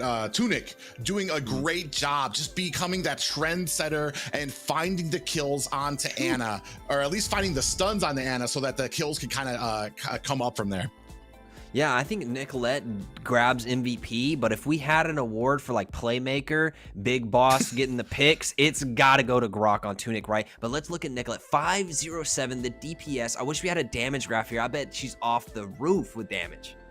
Yeah, and this is what we were talking about. This is kind of where she shines with those howitzer style mages that can lay down damage from afar. We were worried about people being able to dive into the backline on her, especially Uzi, but unfortunately Uzi not able to find the target. Had to actually fly, would use that Black Dragon to like flank all the way to the back of the team fight to try to find somebody. But right there, every single time, Zia was there with the go away to stop that Black Dragon from latching on to Nicolette or himself. Great game here and great decision making by that entire team. Yeah, you got to praise Ackerman again here. They kind of like lost their way, it felt like, in that like 12 to 16 minute mark. And then they found themselves in the last 2 minutes of the game making a pick onto Ana. They push in and they get a side lane turret. Making another pick on Ana, they get Lord and they end the game. It seemed like a story of Grok making picks and then them going for objectives again and playing through that support's playstyle and waiting for him to make the picks and controlling the flow of the game. That's going to serve Ackerman really well in the days to come. Yeah, amazing gameplay by both of them. Unfortunately, and this was a close Here it is. gameplay as well. Yeah, you can see right there, a beautiful wall coming up does stop the wings by wings, does take out the mage there as well. Nicolette following up quickly. Poppy getting taken out immediately from this fight. We're going to go ahead and press on even more in a flicker there to get everybody out of harm's way. This is what we're talking about when it comes to a lot of this like tower diving ability from, oh God, Kush coming in there. I completely forgot about them. The kill he got onto Milo there. So like, and this was almost shades of the first game where no tower was safe for Gosu. Every single time they thought they had the ability to kind of wait, Gosu able to dive deep into the back lines to be able to kind of put on that pressure. So I mean, a great game and a close game played by Gosu. Ackerman just kind of came out with the win here in the third match. Absolutely, guys. And like you've been saying, this game, this whole series between Ackerman and Gosu shows more than just strategy and team fight, but also the battle for perseverance and fortitude. Oh man, both teams tried so hard, and it really proves that 3 times is a charm. Ackerman proved their dominance throughout, and obviously Tonics giving so much emotional damage to Gosu with that game, with that Grok wall, as well as the cooperation with Nicolette. What do you guys think? I mean, a great game played by both of them. Like I said, it was close and it could have gone either way. I feel like Ackerman did a great job of closing up those gaps, maybe kind of sitting down Zia a little bit to the point where he wasn't just making these kind of blind dives into the enemy hands there. It felt really in control for about like 4 minutes in that mid-game to late-game transition where Gosu looked comfortable. The slowed down from Ackerman, but I have to praise Ackerman cleaning up their mistakes from game 2, playing objective focus, making a pick, getting a turret, making a pick, getting Lord, and they played really through those pick, then something comp. For sure, they are here to secure that win, to secure that trophy now. Everyone, thank you all for being so patient with us through all the technical difficulties. Thank you to our casters who've made it out through so many rounds of just talking. And now, guys, we are looking at match 3 coming up very soon. But before that, let's take a short 5-minute break. Get your snacks, get your stretch out, because we will be back very soon. MLBB players, the 2023 North American Challenger Tournament spring season officially begins. Captains, time to register your team.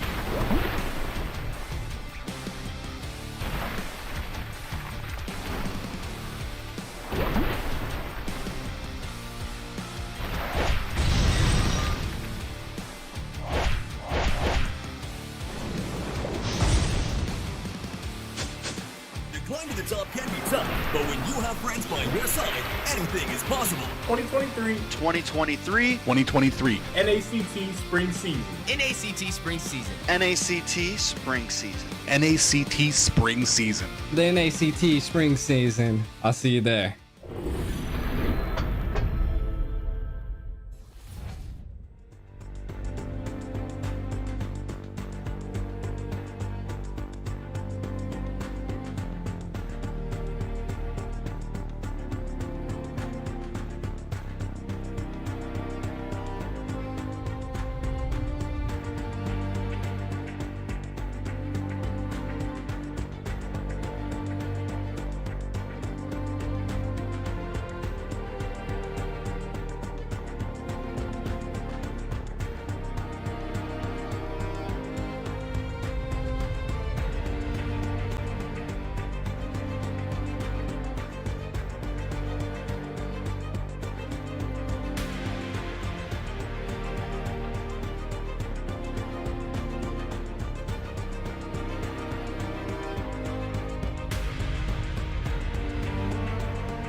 Welcome back to the North America Challenger Tournament Day 1. I am your host Liz. With me are our wonderful casters, Private and Ben. We are hyped, we are pumped, and we're getting straight into predictions. Private, first game, LaimiTop versus Wasians. What do you think? I think I'm not sure how many people were actually split on this. There's a lot of well-knowns into Wasians.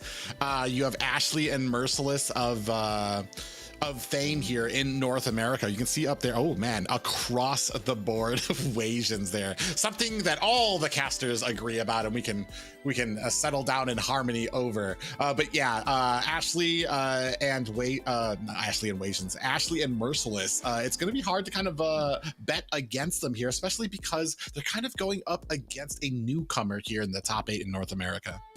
Yeah, and while none of us are voting for that, I think that has an advantage for LaimiTop, right? Nobody knows their play style, their picks, or anything like that. They can pull out some pocket picks right here and really pull an upset. For sure, guys. Now, what do you know about these players? Give us a little bit of thought on any star players you're looking out for these two teams. Well, we've already talked about Wasians. Ashley, one of the other female player, it's another female-led kind of team here. Ashley has been a mainstay. Initially, her and Merciless, part of the Insomniac team here in North America that most people remember from last year. Does play mage as well. It's just that they have not really kind of had that synergy with the teams that they've been on, but we're going to be getting right into it. Yeah, and speaking of synergy, let's get it right in with the first game between LaimiTop and Wasians with the match with their draft picks. I'm really kind of curious to see what we go off here. Wasians, actually, I mean, it's been said before, especially when the Ohio brothers faced them. I know Hoon commented and said that Wasians were probably one of the hardest matchups that they went up against in the qualifiers. And that's a pretty tall order to hear from Hoon, and especially the Ohio brothers there. So we're going to see what we come out with. The priorities here, a little different than we've been seeing. A Lapu setting the precedence here for Wasians. Now, that may be something out of scrims. Usually you don't see the Lapu band out unless you've already taken a Wasian. You usually see him in the second phase, right? So have a Lapu band this early may spell for a little bit something funky from Wasians in the XP lane. That early with the glue band, they're really setting up XP lane pretty hard in advance. Yeah, and that's the interesting thing here too, is setting up that XP lane. And I'm not sure if they're afraid of something or they just have something very specific in mind, or they're trying to open up something else on the map here. We do see that the Valentina getting taken off the board on the side of a LaimiTop as well with the Joy. So it's going to be interesting what we move on to. And Eve, going to be the last ban of this first phase for the side of Wasians.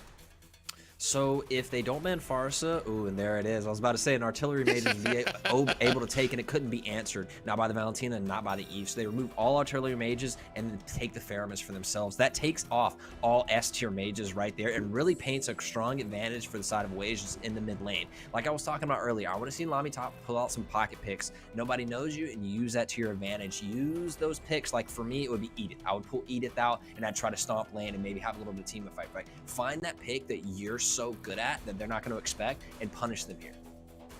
A very interesting thing here too is that you take out Valentina, which opens up the Faramis for you and what you're going to be able to do. And we've seen a lot here so far when it comes to these matches that people will try to match the composition of their enemy here and sometimes get outdone. Are we going to do that, or are we just going to go ahead and counter? With the Faramis on the board, it does open up the Fredrin and Melissa. Fredrin has been like a mainstay as the first picks. I am so happy. I see an Edith down there on the screen, and I'm going to look away and hope that it gets locked in because I can't wait to cast over an Edith game. I think that may be a great answer to why the glue and the Lapu was banned. I was going to say, if you were going to ban glue and take Faramis, wouldn't you leave the glue open and ban something else? But it looks like it's for the early game of the lane for Edith to make sure she has a good lane phase. And I'm going to wait till it gets locked in before I go further. But woo, what a pick. And a Granger, I can't remember the last time I've seen a Granger in a in top tier North American play yet, as that's going to go ahead and get locked in by the side of Wasians as well. Lolita picked up on the side. They're going a more tankier route here on the side of LaimiTop, so we're going to see if they have something to combat that as we move in to the second banning phase. A lot of zone control coming out from the side of LaimiTop. You have the Fredra in there in the front line, big, beefy, Lolita, Luminal Blast on top of it, and then the go-away ultimate can be placed around to give even more zone control. And I actually have high hopes for Gollum because, as I understand, he's an ex-Gosu player, so he should bring over a lot of experience and maybe provide that same level pick and interruption that we've seen other Lolitas like Shark play earlier. Yeah, the only problem I'm seeing with the compositions right now is that LaimiTop really kind of extending into that late game. There's not a lot of damage. Melissa needs items. She needs time to kind of get set up, and then she doesn't even really kind of come into play until like you really have that damage to kind of fend them off. After you have that go away, you can sit inside that bubble and just start dishing out damage. But that's really well into the late game, whereas I want to say right now we've got a good mid-game spike on the side of Wasians.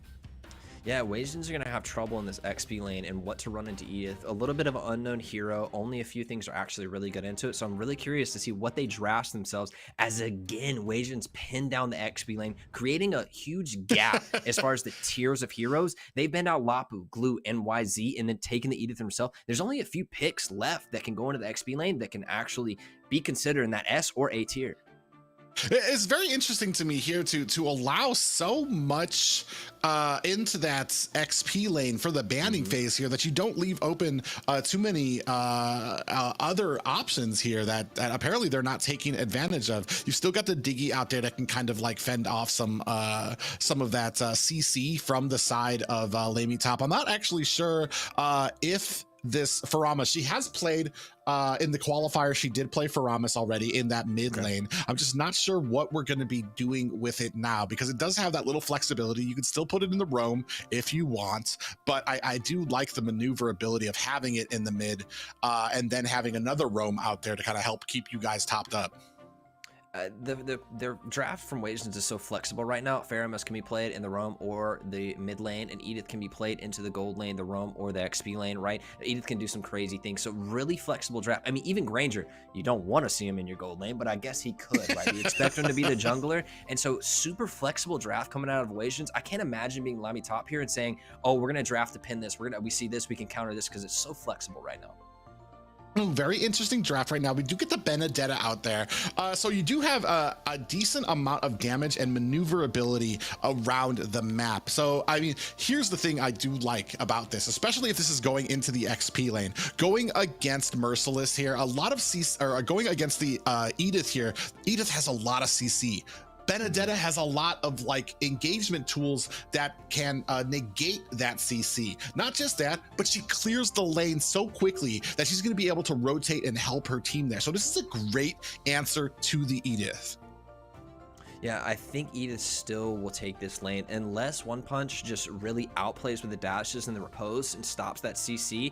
Then you've only stopped the CC from Edith, right? Then you have to deal with all the ultimate damage that you just built into her passive pumping out into you, right? And with the Benedetta, she's not really a tanky hero. 4 or 5 autos and she's gone. But is this the first Xavier we've seen today? This could be huge.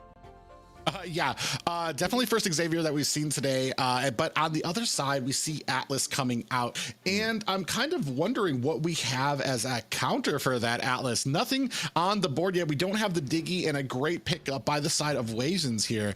And I hate to see it, but a Hanabi. I'm not going to say I hate Hanabi's players, but I mean, making her way to the main stage here in North America is Hanabi. Ooga Booga picking that up as his last pick. I think they're going for a wombo combo with Atlas making a big set and then Edith with the skill 1 on top of it and then the Hanabi ultimate layering in. That's a lot of group CC and that can really start off this game. Yeah, as much as I hate to say it, I do kind of give this away to Wasians. I feel like their composition really kind of feeds into everybody. I feel like they got the draft that they wanted. They had something very specific in mind and pretty much got their way with it. Good to punish this level 1 from Edith, and she wants to be at level 2 before she can really do anything. Benedetta's going to have a field day with this mobility, cutting the lane. Now Benedetta will have this advantage, rotating up to this lead, though possibly turning the tide of that fight. Yeah, we do see a lot of attention being paid to the mid right now. One Punch kind of coming in there right now, trying to put on some damage there. Not able to put on enough there. Chaclito on that Granger. This is going to be a sight to behold because I don't really hold a Granger in the highest regard, especially marksman junglers in general. So we're going to see how well they can play this out. The dash comes through, Private. Yeah, and then all gets popped up there from One Punch. You were talking about it. There's you can only kind of get away from so much CC as a Benedetta. Unfortunately, Merciless able to kind of capitalize on that. Ooh, Edith needs some help in this lane for the, Benedetta needs some help in this lane because Edith's going to start pushing and get the gold off that turret very soon. The rest of the team's pushed into the red buff area here, maybe stealing the buff away. Yeah, not able to kind of really capitalize on it as Hali does go ahead and chase off Kate. Oh, does get caught there by Reese, and that's not enough. Okay, actually in some trouble there. Does catch a little bit of damage there, but is going to go ahead and find the safety back home.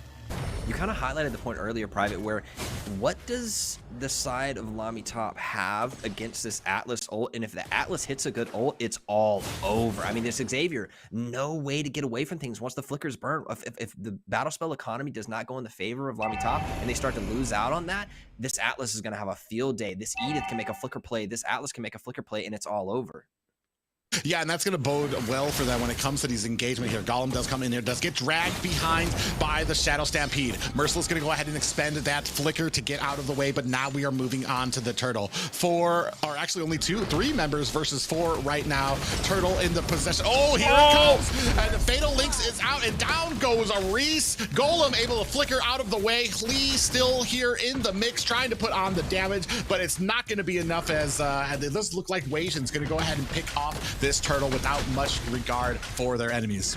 I've just got to give it to Kate's positioning there in that bush. He moved behind the rotation, didn't answer it all the way to the bottom lane, but waits for them to drift back to the top lane and punishes them with a large ulti. And it could have been even worse, but a couple of flickers were burned to get out of dodge. They do take the Turtle away, honestly, thanks to a great positional stance from Kate.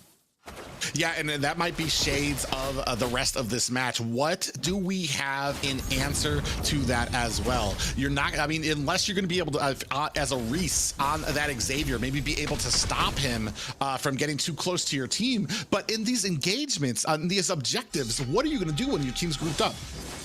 I'm going to look at itemization right now, and I'm seeing that a little bit of damage. You know, now that I've just looked at the comp, Wasians have taken 3 marksmen. They have Granger, they have Hanabi, and they have Edith, who's half a marksman at least. They have 3 marksmen in this comp, and that's so much damage. And then so much damage plus so much CC. This draft is out of this world from Wasians. Yeah, it was a very specific draft, a very specific bans by them as well. And that's why I said I really feel like they kind of got what they wanted out of this draft. They're going to come in here. Lee as actually hiding. Kaliko actually might be in a little bit of trouble. He doesn't realize he's caught in a bad way. Caught by 2 of them. Does get taken out quickly. Kaliko down for the count. Lee's going to go ahead and continue on his assault. But here is Cade putting on that front wall there. Lee is not able to do enough there. Ashley comes in, does not land the Shadow Stampede onto her enemies yet. Almost a mirror play of what we saw earlier with Cade standing in the bush ahead of rotation, predicts the movement of the enemy and punishes them walking too close to a bush. Need to be able to either, number 1, check bushes or keep better vision on both these supports as they're starting to make plays with vision on each other's team. Yeah, and those types of plays really kind of set off the early game for Wasians too. They had a great engagement. It's just that they got caught not paying attention to kind of these, or getting the right vision on this map. Kaliko comes in here with Merciless. One Punch, gonna go ahead, get out of dodge. Not gonna be able to dive under him right now, but the next Turtle is up. We're starting to get ourselves a little bit of position. Merciless does not land that pop-up. Golem sitting here, does have that bulwark out. 4 members. Cade, look at it, in the same position was Cade. Unfortunately, they do go ahead and read it out. Down to about 10%. You do see that Fatal Lynx comes out there. Lee able to pick it up, but here comes the Numenal Blast. Catches 3 members of the Wasians. They're not able to capitalize on it just yet. Ashley with a beautiful pull there, but stunned up right now is Merciless, trying to find himself a little bit of an escape. Beautiful pull there by Cade to go ahead and secure the escape for his team member. And I think we just answered a question in that team fight right there with the Numenon Blast coming after this set. If Golem's able to move himself, maybe with the flicker, maybe with better positioning, out of that Fatal Links and just hold down that Numenon Blast on top of everything, it does provide a bit of a counter. I think the problem will occur is if Lolita gets caught in that first CC, never have a chance to get that ulti off. Well, and yeah, that's kind of the problem there if she gets caught with it, because I mean, in optimum, in a perfect world, Lolita's outside. Oh, concealed play does come in here, looking into the back lane here. 4 members of LaimiTop. Ooga Booga in trouble here, gets dove onto. They make quick work of him. Fatal Links comes out there. Lee gets made into mincemeat as well. 1-for-1 trade. No worse for wear is either team. Two apiece. Edith doesn't follow rotation and gets a huge chunk on the mid lane. Almost took the turret. That will lead to a lot of pressure. If Wasians are able to break that mid lane turret, they'll have advantage in rotation and speed and where they can walk in the map. And that's something that LaimiTop never wants to lose here.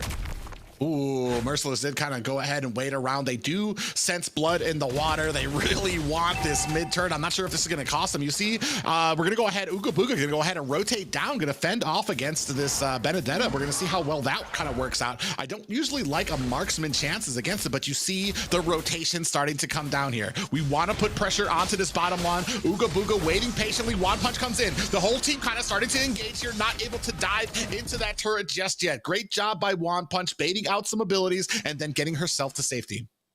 And the Edith was rotated away from the Benedetta. That's a really interesting call. I don't know if the Benedetta got to an itemization spike or a power spike that the Edith didn't want to deal with, but we might have a mid lane fight, Private. Yeah, that's 2 tanks though. Golem taking on Cade, so both decide not to really expend too many abilities to try to take each other down. This is going to go ahead and open up this next turtle. You see it doing a great positioning on the side of Wasians as they bring it to their side. Golem coming out with a Numenon Blast. Flicker out, does not catch any members there, but there comes the Dawning Light, followed by a Cold Altar there as well. Golem gets taken out. Chiclito cleaning up house here right now. 3 for 2 right now on the board. Okay, and another great position. The pressure this Atlas pushing out. They're walking in the turret trying to get it with no minions. Private, the disrespect on these guys. Yeah, a little bit greedy there. Chiclito is going to go ahead and try to get up on top. Assault smelled that in the water. Going to go ahead and dive well behind the tower there. Doesn't want any piece of that. That's just great groundwork. One Punch taken out by Cade.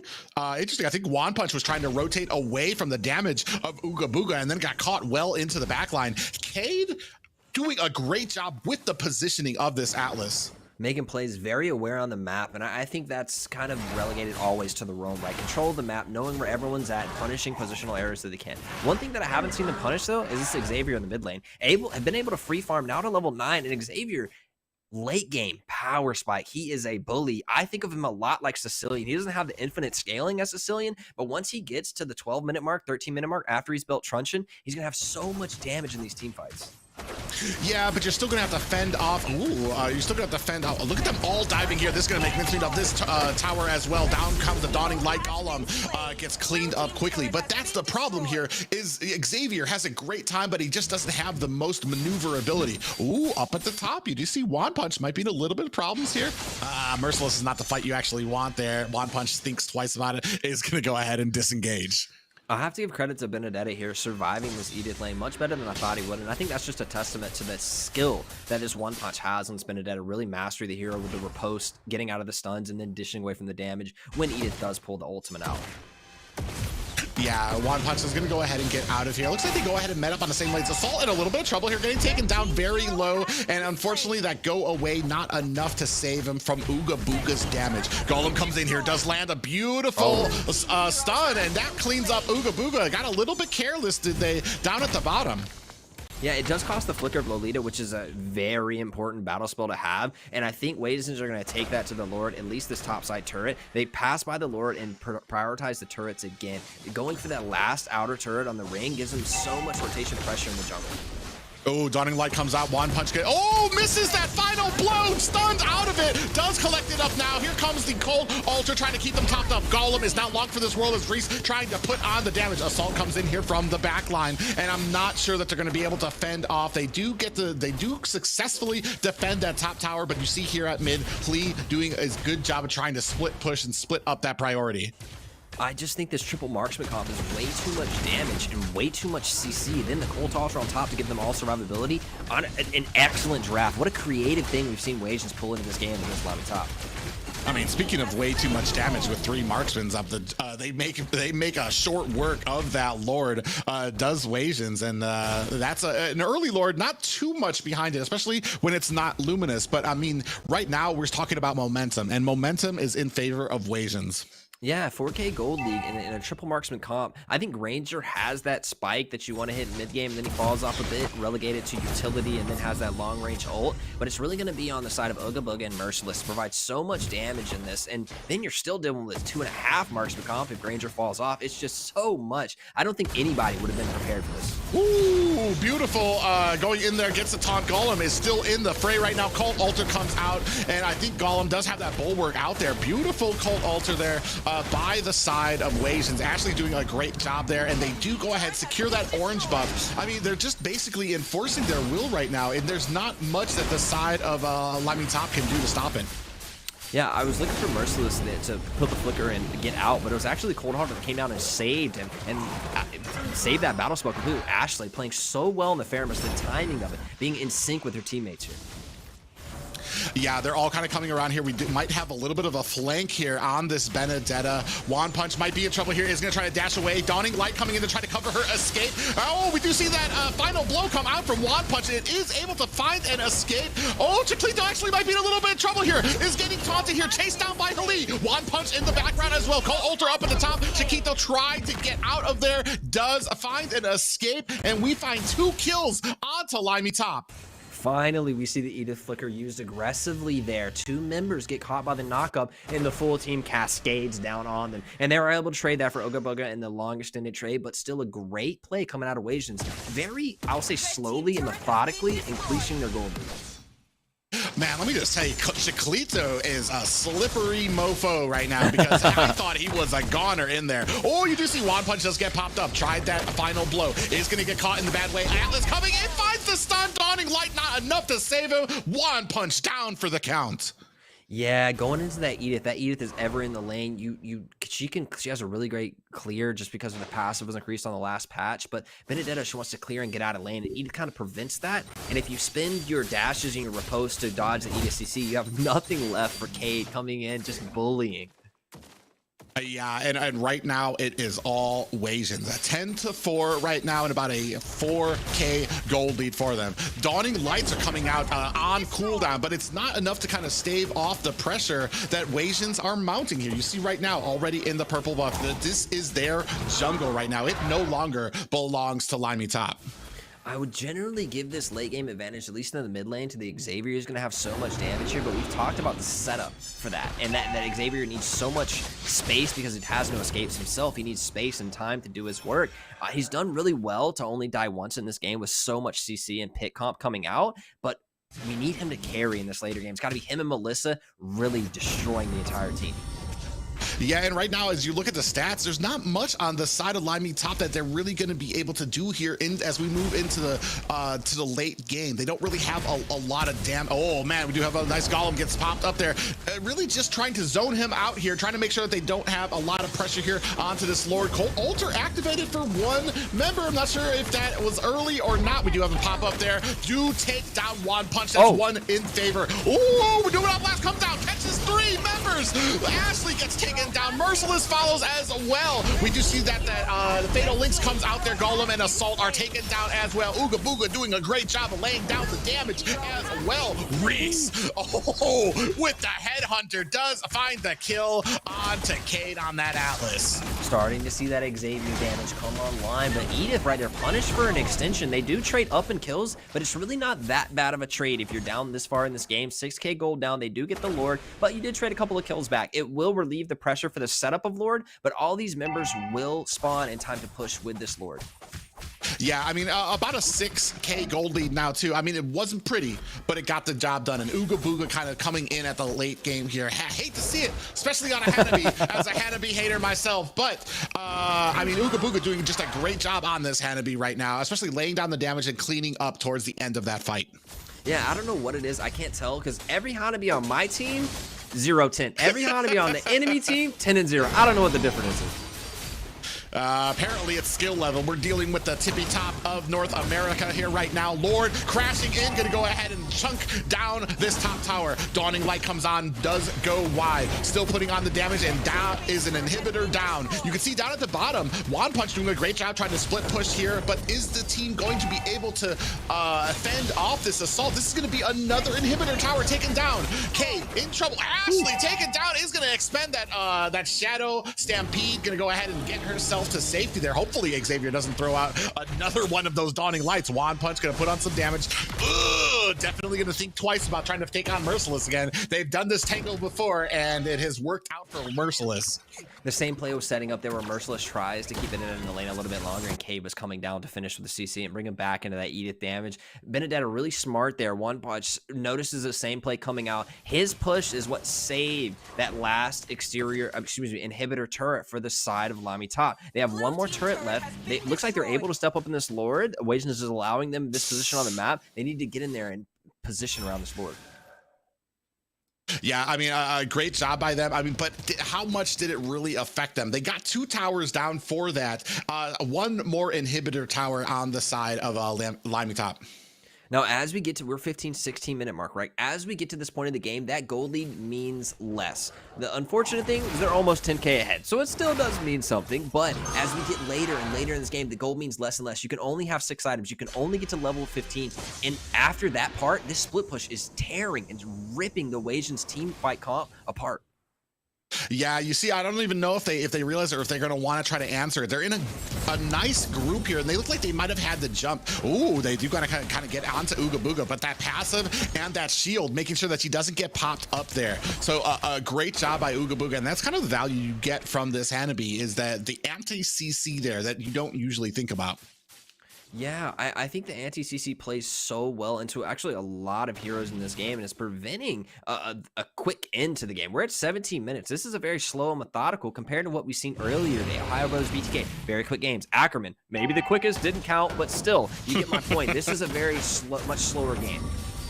Yeah, but is it gonna be just like Ackerman and Gosu, where the game went too long and they started getting to a point where they just didn't know what to do to close this up? They're in a bad way here, do get pulled out there. You see up at the top, Merciless and Goldman trying to fight it out, but that is a tank. That's not the fight that you want. One Punch here, gonna go ahead and find an escape. Now we're dancing around this Lord. Luminous Lord is up, but we're definitely not in a position to be taking it just yet. I'm not sure how confident they are. They're gonna go ahead and start it. One Punch comes in here onto the backside. Merciless does throw it out. Dawning Light comes out, catches a few. We're gonna go ahead and try to zone out One Punch. Down to about half health is this Lord. We drag it out. Golem coming out with that Numenor Blast. Oh, and a flicker. Doesn't catch them as we come in there. Do we have a stun? Cade in trouble. Does not land it, but the Colt Alter. Beautiful play there by Ashley to keep her teammate popped up. Dawning Light comes out and an immortality has been activated. Is it gonna be enough though? One Punch taking a heap of damage is able to get away. I can't believe we only lost one member from that fight. I think One Punch has had the cleanest Petrify I've seen in a minute on a Benedetta. Petrifies 3, stuns the Edith down, almost takes out the Edith. What a good play out of this One Punch. And to play it into the Edith, you just have to think of the mechanical prowess that this Benedetta has to dodge all these skills, to land a Petrify, multiple members, and get out. We're approaching the 19-minute mark. This might be our longest game of the day. Yeah, interestingly enough, I'm not sure what else we have left. I think the Lord, this might be the last push, depending on how well Juan or Wasians can negotiate these lanes. I'm not sure. I'm pretty sure the Lord's going to come down mid, which doesn't give them a lot of space to be able to take that bottom turret or where we're going to actually put on the pressure. Oh, they're wise. They're wise to One Punch here. They're definitely not going to go ahead and let the split push happen. I think they have let it happen. Now he's going to take 3 and distract 3 people. This is going to take away a lot from the Lord. Look at the pressure he's provided. He's cutting lanes. Now 4 members aren't with the Lord, and maybe this allows LaimiTop to clear. Yeah, we have 1 minion down at the bottom. Actually, 2 minions down there, so they're going to go ahead and try to take this turret. Coming in is Cade, zoning out the rest of the team there. Now we have no more inhibitor turrets now. Lord is at the base. We haven't started on them just yet. Lord gets taken down. Ashley does activate that Colt Alter. You see the thumbs up there. Oh, no. Assault gets taken down. Dawning Light comes out. It's not enough. Numenor Blast comes down. Does not catch anybody. We don't have the flicker to capitalize on it. Ashley, with that, still has her immortality. This is going to be all she wrote in favor of Wasians over LaimiTop. right across the 20-minute mark, they catch a Lord push in, and I thought One Punch was going to do enough to distract them, to pull him away, but then the Granger ulti comes right across. Destinata hits the Melissa in the back line, grabs the kill, and then they have no DPS to clear the Lord or minions or the rest of the push. You hate to see it, and what I mean is a Hanabi on top and a Hanabi successful. But I mean, a great job played by both teams there. Wasians just enforcing their will there, and especially, I mean, doing a great job of kind of zoning out and kind of negotiating this CC as well. Unfortunately, just not enough for LaimiTop to do there, and this the bow constrictor like choke on them was too much for them at that about the 18-19 minute mark. Yeah, but 20 minutes is a long game. There were opportunities before that definitely closed the game, and it wasn't like this was a snowball that needed to close before a certain time. The way that Wasians drafted is maybe the most interesting draft of the night thus far. 3 marksmen, and they have so many kills on them. Look at Chalk on the Granger, 6-1. Ashley, the only Faramis to like really, for me, run the game, save teammates, perfect ulti usage. Well, I mean, the draft makes sense. What is the biggest counter to a marksman?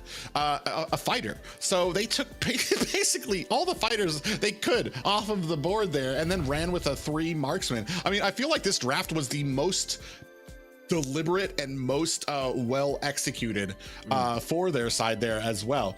We could say here in the replay, Merciless does kind of come in there, catch a beautiful CC on to Golem, but it's not enough, and that's definitely not the target you want. Over here on the backside, you see Chiclito trying to put on the damage and then changing up targets, trying to come here on to Golem, and then the Bulwark comes out. This is going to open up the rest of the team, and I thought this was an early call altar just to save Chiclito. Merciless comes in and then comes in there. I think this was the flicker CC that we got from them, but like honestly, with all of the team fights, it just felt like, especially, you didn't have answers for 2 major issues: the Cult Altar and the Atlas ult there as well. And when it just became too much for LaimiTop to really kind of negotiate during these team fights. There's too much to watch out for. Yeah, I feel the same way, but in a different regard. They didn't have an answer for the CC and the damage that came through. The Edith, the Atlas, the Faramis even dragging people back into the fight, and then 3 marksmen worth of damage. It just seemed like an overwhelming comp, and I have to give my hat off to LaimiTop for staying in it that long. They did not make that an easy game for Wasians. They fought back to the 20-minute mark. Honestly, if the Destinata wouldn't have come across that Nexus for the Melissa, we may still be in that game. Yeah, indeed. Very great game played by both, but that's only game 1. We still have at least one more here as the to see if the series can get tied up or if Wasians are going to go home early and successful. Planning another XP lane looks here. Faramis this time banned out. So that leaves the Eve and the Valentina up thus far in the bans. The Lapu ban taken again. Will they target the XP lane so they can get Edith into the matchup? Or will LaimiTop find a way to outdraft them here when it looks like a similar draft coming out of both? Yeah, very interesting too, and I feel like both teams kind of had the opposite approach. They're, you see on the side of LaimiTop, we're going to go ahead and take out that Fredrin. On the side of Wasians, we're going to go ahead and take out that Faramis. A bit of respect there from Wasians for that Faramis pick. Definitely don't want it used against them, but we do. And the early game Lapu for me is it's going to be interesting because I doubt we're going to go for the same game plan. I doubt a triple marksman plan is one of those things that you can play twice in the same series, but it leaves open Joy. Ooh, Joy taken. Now, we know this isn't the Joy of old that can run over the early game or run over the game. It's an annoying chaser that has a little bit slower start than it used to. But I think a good answer from LaimiTop to be really annoying on the map. And One Punch, he showed he was so annoying on the Benedetta. How annoying can he be on the Eve? Edith, first picked again. And that is actually not it, especially if this goes into the XP lane. It's not actually a bad pick into a Joy because of the amount of CC that you can put onto her. Slower at the beginning, you said, but still a fast beginning for Joy. Like she's like still one of the fastest like aggregators of like just XP and damage in this early game. Does fall off a little bit in the late, so obviously there is a plan from Wasians here to deal with this. Chiclito gonna go ahead, pick up the Karina here as well. Good. I didn't like really love the Granger pick, and I think it has like this need to get really fed or fall behind. Karina has a little bit more options and honestly can finish up a team fight much cleaner than Granger can. Granger has that one long range thing. Then he's kind of out of he has to get really close to do his damage. Karina can go in the backline and really clean up the fight. So I like the switch here. I think Karina is a good adaptation and change. I'm such a fan of Wasians' draft thus far. They seem so intentional with what they want to take, and it seems like a really consistent plan throughout. I'm pretty sure that's just the Edith pick speaking for you. As that's one of your favorite picks. But we're gonna go see what we have left on the side. Oh, we're gonna have a Beatrix picked up on the side of LaimiTop. Still waiting for that last pick. 2 seconds left on there. Oh, and we're gonna pick up a Fanny. I am not sure how I feel about a Fanny, just because I feel like Edith, if Edith is anywhere near, you could latch on very easily, get that pop up there, and then Fanny you're just gonna be mincemeat. If you can predict where Fanny is going to go in the cable, you can set Fanny, but I'll say it's not easy. I think that Fanny still has a good ways to run around here. Man, they seem to love these marksman comps. Lunox, like, not considered a marksman, but she's played in the gold lane as a marksman sometimes. Still has that DPS with the auto attacks coming through. And then Edith, will Ashley play in the mid, and will they take a third marksman? Will they run a 3 marksman comp again? Well, I doubt. Ashley's definitely, I think, is going to go mid, because you've got 3 magic damage dealers on the side of Wasians, so you're definitely going to need to start spreading that out, get a little bit more physical damage on there, or you're basically setting yourself up to be countered by 1 or 2 items for the entire team. We're going to be moving into the second banning phase. We do see Eve getting taken off the board for the side of Wasians, and I'm wondering what else we're going to have here. I'm assuming this Joy is going into the XP lane, so we're looking for that mid lane. Well, honestly, I don't know where Joy is going to be going. She could be going to XP, she could be going to mid, so we're possibly looking for a mid or an XP and a roamer for the side of LaimiTop. Showing some flexibility, I agree. I think it's what we see here. I think it'll go in the XP lane, and then the jungle will be Fanny, and then we're looking for a mid lane and an XP here. I think a lot of times teams take these really flexible picks, and sometimes they outplay themselves in draft, and they pick so many flexible options, and then they have a weird pick in a weird lane with somebody who's not that comfortable on it. And so I hope that they're toning it down here and just taking a give me my pick that I want to play, because LaimiTop shouldn't have much counter picks in this, you know? They shouldn't have many people who know their pocket picks and take them out. There's a Lao Yi ban out there. I actually looked on the other side. I'm like, is Nicolette on that team, or what is going on? I've never really considered Lao Yi one of those mages that it's something very specific going on the side of Wasians to warrant that ban. We're gonna go ahead fit Ooga Booga with that Bruno pick though.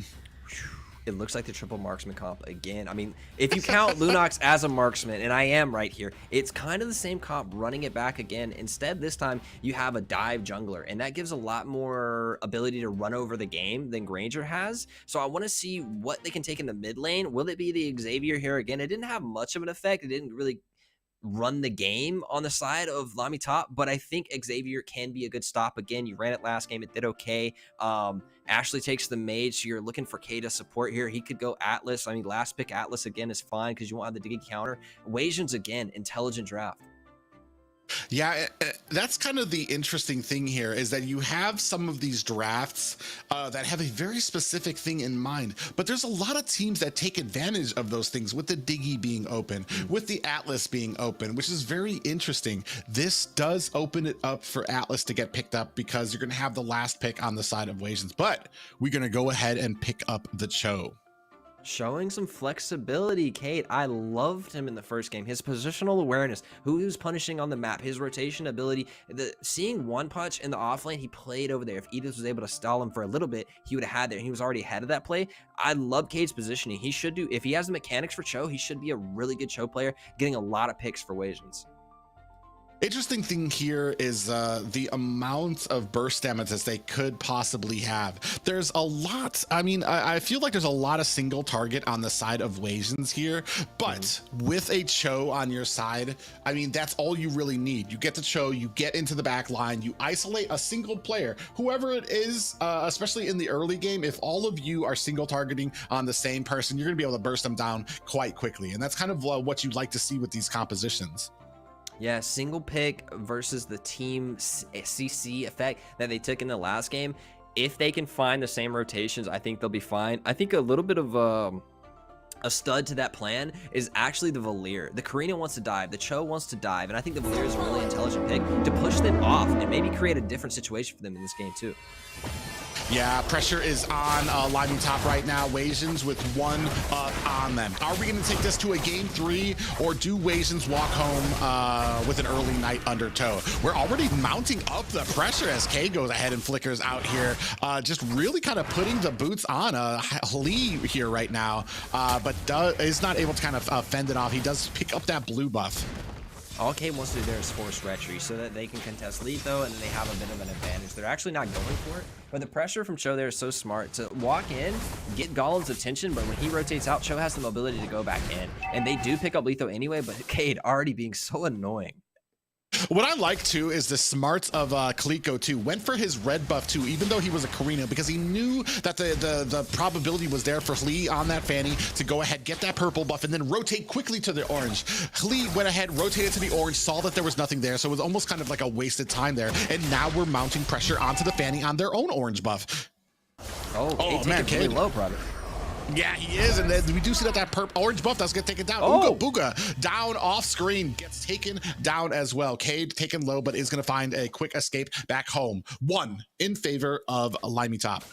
Great rotation coming out of LaimiTop, catching me off guard, definitely catching Wasians off guard, and I can see the map. They drifted up there and got the pick. Really well done from them, finding a pick early, and it's to Valier. Valiers usually don't have that much damage. They're usually utility and just slow stuns and things like that, but if a Valier gets fed, he hurts so bad.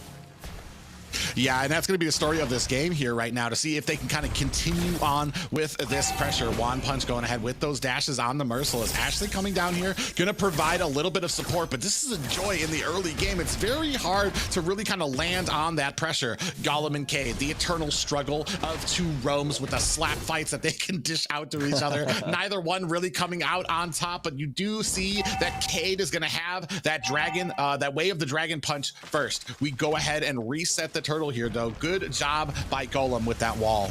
Really interesting that Ashley roams down to get level 4 on the XP lane. Edith leaves it, completely leashes the turtle and sets up for the team fight, and they don't take it. They decide better of it and they go somewhere. But it's really cool to see how they're distributing XP across their team. Great comms. Yeah, and this is kind of going to be the problem here, is when it comes to these objectives, when it comes to these team fights where everybody has to clash, you only have single targets on there. Oh, One Punch taken dangerously low. Merciless comes in there. Beautiful pop-up. Klee might be in trouble here. Is get taken away from the Lord, which allows Kaliko to go ahead and kick up that turtle, and they go ahead and capture that quickly. So much damage. Again, triple marksman. I don't think that people are really prepared in this. We may see a shift or a specific drafts prepared against Wasians if they continue to this playstyle. So much auto attack base damage. The Edith, the Bruno. Oh, dive. Ooh, Ooga Booga in trouble here, gets taken down quickly. Assault 1 with the finishing touches on that kill. Meanwhile, Cade is going to have to disengage here. Golem and Reese do spot him out. On the golden Cho, making it look good. Honestly, I love his positional awareness, and I think that the rest of the team plays really around the vision he provides. He's so annoying. Yeah, they call him Twinkle Toes, and Chiclito does get cleaned up here. Unfortunately, those dance moves, not enough for LaimiTop. Merciless here down at the bottom. Gonna go ahead and clean up lane before disengaging back to his tower. I think between the Joy and the Fanny, they have so much chase potential. If anyone gets low in these team fights or is caught out of position, both One Punch and Hell can rotate so quickly and join fights or overwhelm people so fast. They have so much mobility across the map. Yeah, it's just right now, this is such a better game and a different style than we saw from game 1 here. And especially when it comes to the single targets right now, especially with these team and group fights, that's not what you want when it comes to this. The isolating abilities here, you don't have a lot of AoE, a lot of grouping abilities there. But let's go take a look at the items. Checking in on itemization, only the first items are being finished up, and a lot of people have split. Oh, a dive here on Ashley. She gets out with the ulti, no problem. The white ultimate's so good for disengaging. But off screen, Bruno picks a Beatrix. Yeah, and followed by Golem as well. So they're going to go ahead. They might actually, nope, they're not going to be able to get this tower as Reese is there right away to go ahead and clean up here for their team. Merciless does miss out on a stun, but this means that we have a great positioning for this turtle. Joy, Wad Punch coming in here. Not going to be able to put the damage on there. Retri's going to be well enough to go ahead and secure that. I think Bruno may be a problem. He's like, he reminds me of a couple other heroes in other games where he has so much upfront raw damage, and he's able to pick up that ball and hit again. It's so much. A fed Bruno can end the game really quickly. 2 kills on him, 2 deaths as well, but that's another 400 gold to put in his pocket. Ooh, Merciless taken dangerously low. Hali gonna come in. Is he gonna be able to get that cut float onto him? He does, land it, and down goes Merciless. Beautiful pick up there for Hali. Great use of the mobility, and I like that Merciless went Inspire this game, but Flicker may have saved his life there. Inspire is really useful for dominating the lane and providing a little bit more damage in team fights, but sometimes Flicker just provides the extra CC and mobility that Edith needs. Ooh, Ooga Booga with the greedy pull. Does get that tower, but pays for it with his life. Yeah, it doesn't get the trade kill back, but I think that's really good for him. Taking the turret, it leaves some pressure in the lane. He can rotate a little bit faster in these team fights, whereas Beatrix, their minions will die to turret sometimes, and that's going to elongate the lane, maybe provide a lot more ganks into the Beatrix from the side of Wasians. Yeah, right now 5-2 on the board. It just keeps flip-flopping to both teams here. Who has the lead? Golem's going to come in, does miss that big hit. Ashley going to go ahead, find the safety behind the tower. Yeah, Edith's elected again to rotate out of this lane and put the marksman into One Punch. Again, for the second game in a row, they've rotated this Edith out once the gold laner has cleared out the turret and giving Bruno another safer place to play. Yeah, and that's the interesting too. A lot of damage comes from Bruno too, so he's gonna be able to iron. Oh, cutthroat on the Cade does find only 10% left there, but here comes Chiclito putting on the damage on the Golem, but that is a tank that you do not want to continue putting on the damage. Oh, finds the kill, does Chiclito with the help of Ashley. Lee down at the bottom is still putting damage onto that tower, does have to escape there as well. 5-3 right now. Lead still narrowly in the side of Wasians right now. Yeah, this is a close game. Just like the last one, very close in gold. It's a 1,000 gold lead, but it's pretty similar to the game before this. Wasian's not really extending the lead. LaimiTop staying right there in tow, picking back, fighting back. They're actually leading in kills, but behind in objectives. Yeah, and that's the one thing too here right now is like I was saying that you do have a lot of 4 members here. Wand Punch definitely I'm not sure if they want to stay here for this. Wand Punch might get baited into a little bit of an attack here. Does get CC'd here, baited out, is gonna be able to get away, uses that ultimate and finds a secure escape. A beautiful strategy there, a beautiful play there by Wand Punch. But here at mid, Merciless going up, putting on the damage. Reese does get taken out there, and at the top as well, you do see a great push by Assault, is able to secure a tower for LaimiTop. Didn't even use the Inspire there. I doubt Fan would be able to make the kill, but he's going for it. Oh, I thought he was going to, maybe Cade punishes? No, definitely not able to get there in time there. Cade comes in here onto Golem, but I mean, I feel like we're putting a lot of pressure onto these tanks. Not, I mean, you're wasting abilities that could have really been secured for the squishier members there. Ooh, beautiful. We do have a nice Way of the Dragon comes in onto Assault, wasting time, unfortunately, with that Bennett's Rage. Did provide enough time for Cade to come into the backline with that Way of the Dragon and take him out. Meanwhile, Ashley might be cutting caught here. Brilliance is activated. Cade trying to do his best to disengage for his team, trying to get out of here. Wand Punch is on the offensive. Down goes Cade, but cleaned up is Wand Punch with the damage from Ooga Booga on that Bruno. He is not done yet, but in a bad way. In between 3 members, gets taken out, and now you see Chiclito getting pushed out by Reese. He might not be long for this world, trying to get in there. Look at the damage, and he is not able to find a kill onto Reese. A great job by him on that Valier. These two teams are not shy of fighting. Both teams skirmishing all game long. It's such a fun game. I know Private's tired. He's been talking the whole time. These teams continue to fight and fight and fight. We're at the 9-minute mark, and we have 13 kills. This has been a kind of a bloody game, but it's really tied in gold. And now that the kills have been evened out, the gold seems to be even tighter. So it seems like the 1K gold lead isn't gaining, isn't shrinking. Wasians staying 1K gold ahead, but LaimiTop close in tow. Yeah, but the only thing that I have a problem with this, the slight advantage by Wasians. Oh, Cade comes in there, but this is a tank that we have the damage on. You do see Assault coming in there with that Nibiru's Passion. Is not able to find a kill on there. Merciless over here does try to steal up there. He is activating that ult, but gets cleaned up by One Punch. Now we are standing on this. Ooga Booga trying to put on the damage onto this Lord. Is it going to be enough? They do find the caption onto it. Chiclito cleans it up with the retreat. Another bloody sequence. It seems like these sequences last so long. They fight for so long with all this mobility and all this chase, all this dive. It takes a second, but I have to highlight Cade again. Positional awareness and punishing people on the map. Second play where he's gotten behind somebody, kicked him forward for an easy kill for the side of Wasians. Cade is creating opportunities for Wasians, and then they go to an objective with the outnumber in the team fight. Yeah, we're just narrowly starting to extend our lead a bit. About 2K here right now. Nothing to call home about, but Golem does land a beautiful wild charge there. Ooga Booga gets taken down by Assault. Cade not able to find the pickoff, is going to have to disengage. Cade, that's great and everything, but Beatrix with that, oh goodness, another team fight maybe. Yeah, Cade gonna have to disengage there. They're starting to mount their offense here. Not really kind of being too passive here. I feel like they are more confident in their. Oh, we do have a Brilliance kind of being activated here at the bottom. Assault gonna have to get out of here. Does find an escape. Chiclito gonna help Ashley with that disengage.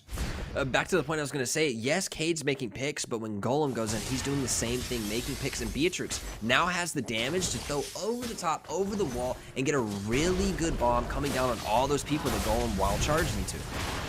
Yeah, and here's the problem. Oh man, as we go, another ultimate from Assault here. And it does look like that does get stolen by Chiclito there. Cade in a bad way on the wrong side of this wall. Brilliance activated by Ashley. She thinks twice about going in there. Oh, we tried to get on the Reese. That was a bad call by Chiclito.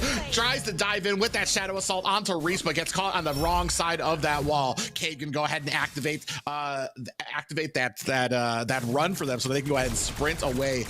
Right now, it's starting to narrowly get we're starting to bring this tie, what was a favored game for Wasians. We're starting to kind of even it out just a little bit more. Oh, One Punch gets taken out by Ashley, but then cleaned up by Lee.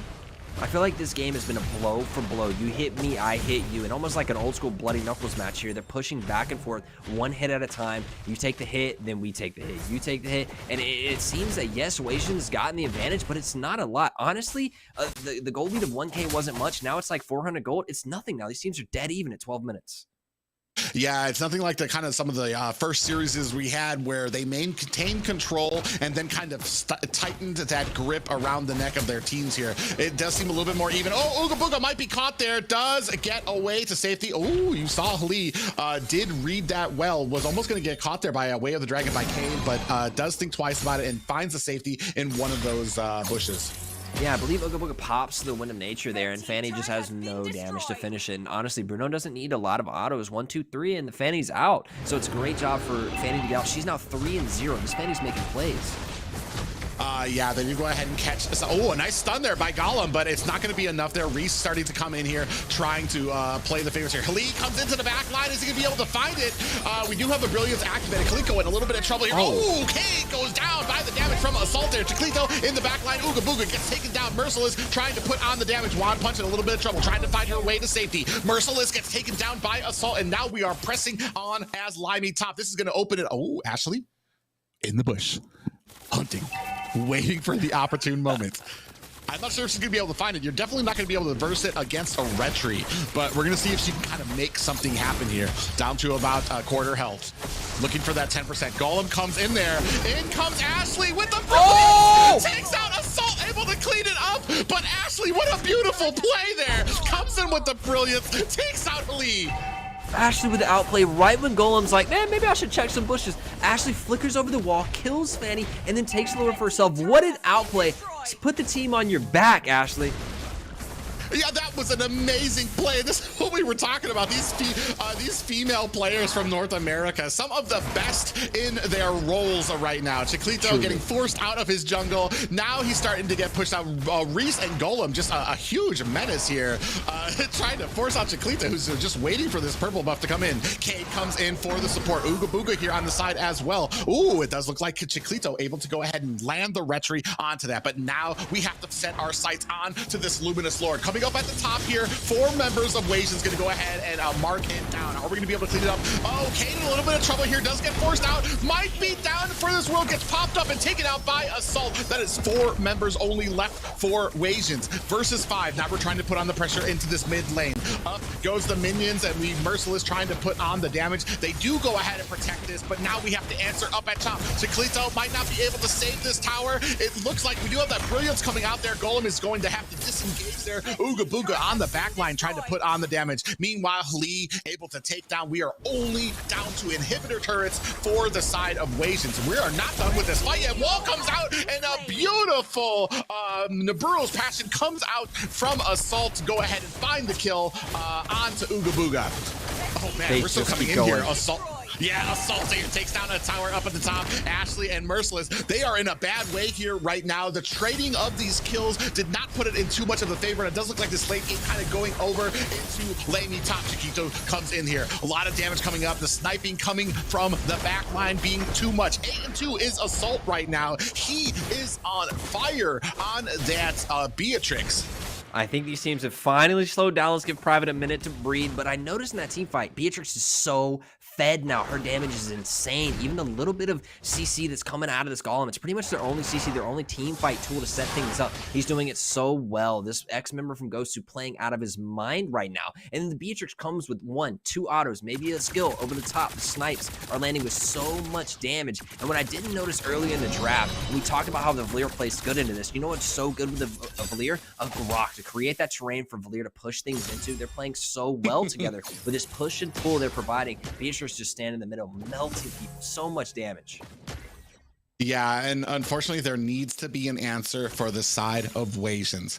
We see the split pushing starting to be done by Wand Punch, kind of fallen off here into the late game. Ooh, actually kind of going deeper into the side of Wasians. This might not be the strategy that you were looking for. Wand Punch comes in, dashing her way out to safety there, and not too much worse for wear.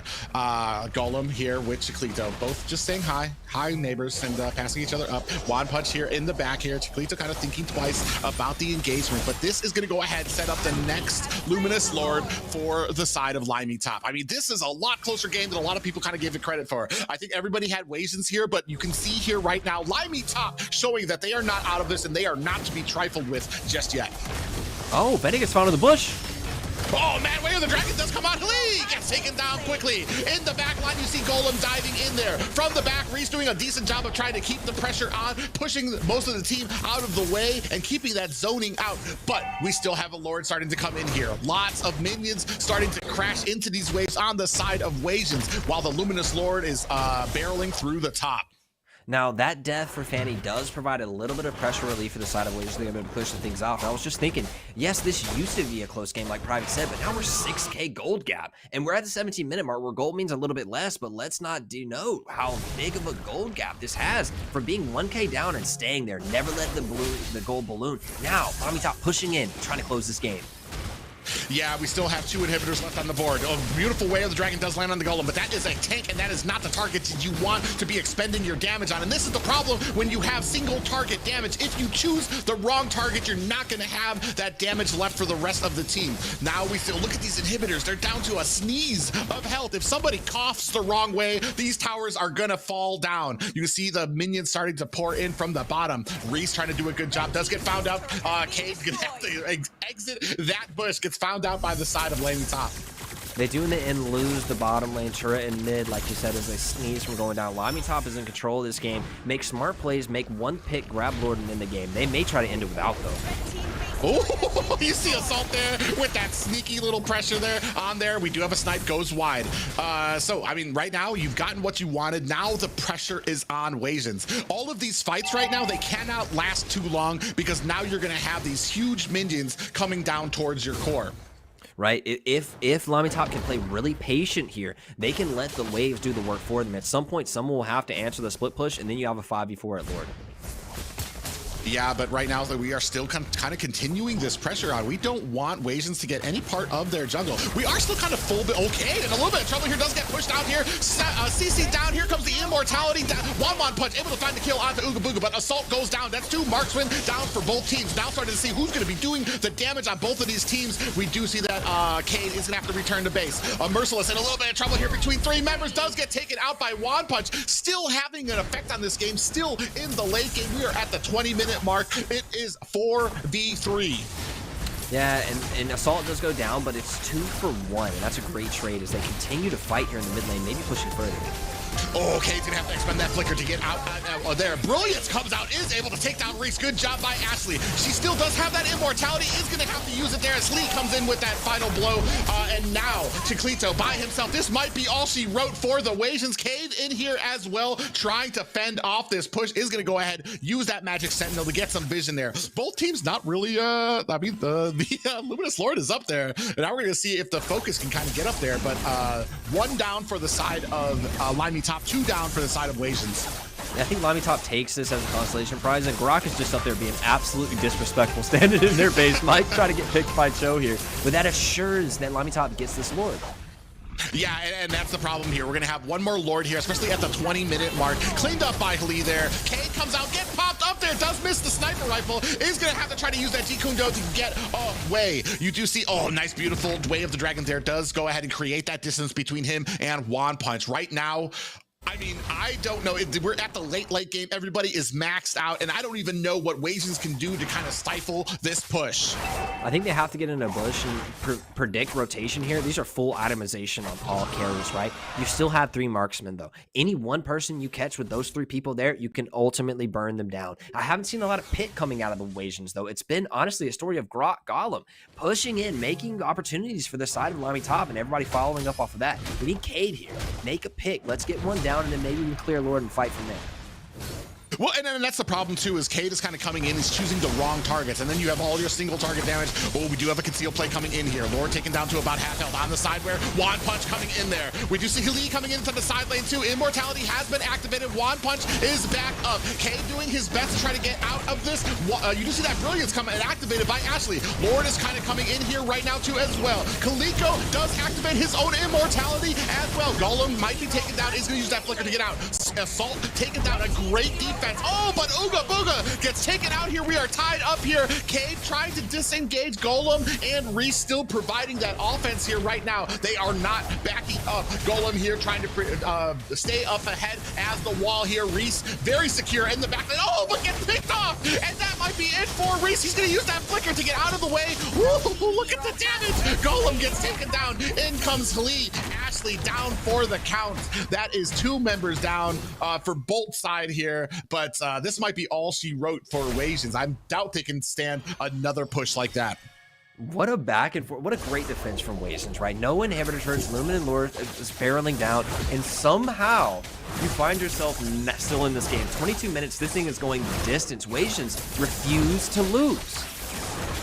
Yeah, they definitely refuse to lose. They're doing the best that they can here, but the story here right now, Reese is just putting on so much damage, and look at the damage that's going on to Kaliko right now. One Punch is really kind of giving it to him, still presenting a menacing ability of damage here, especially in the late game, and this is where Joy is supposed to fall off.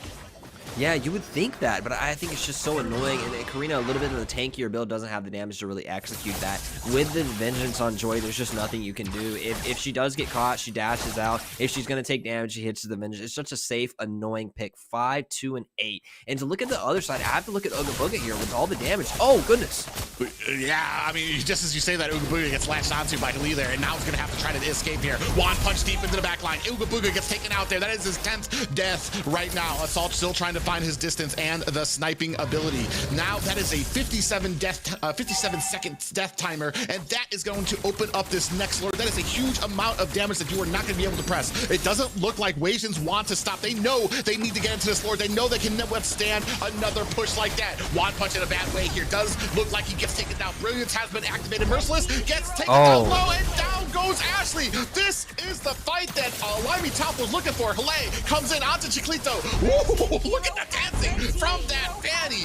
Golem going ahead, taking down Chiclito. That is 4 members. That is all she wrote. This is going to be going to a game 3. Congratulations to LaimiTop.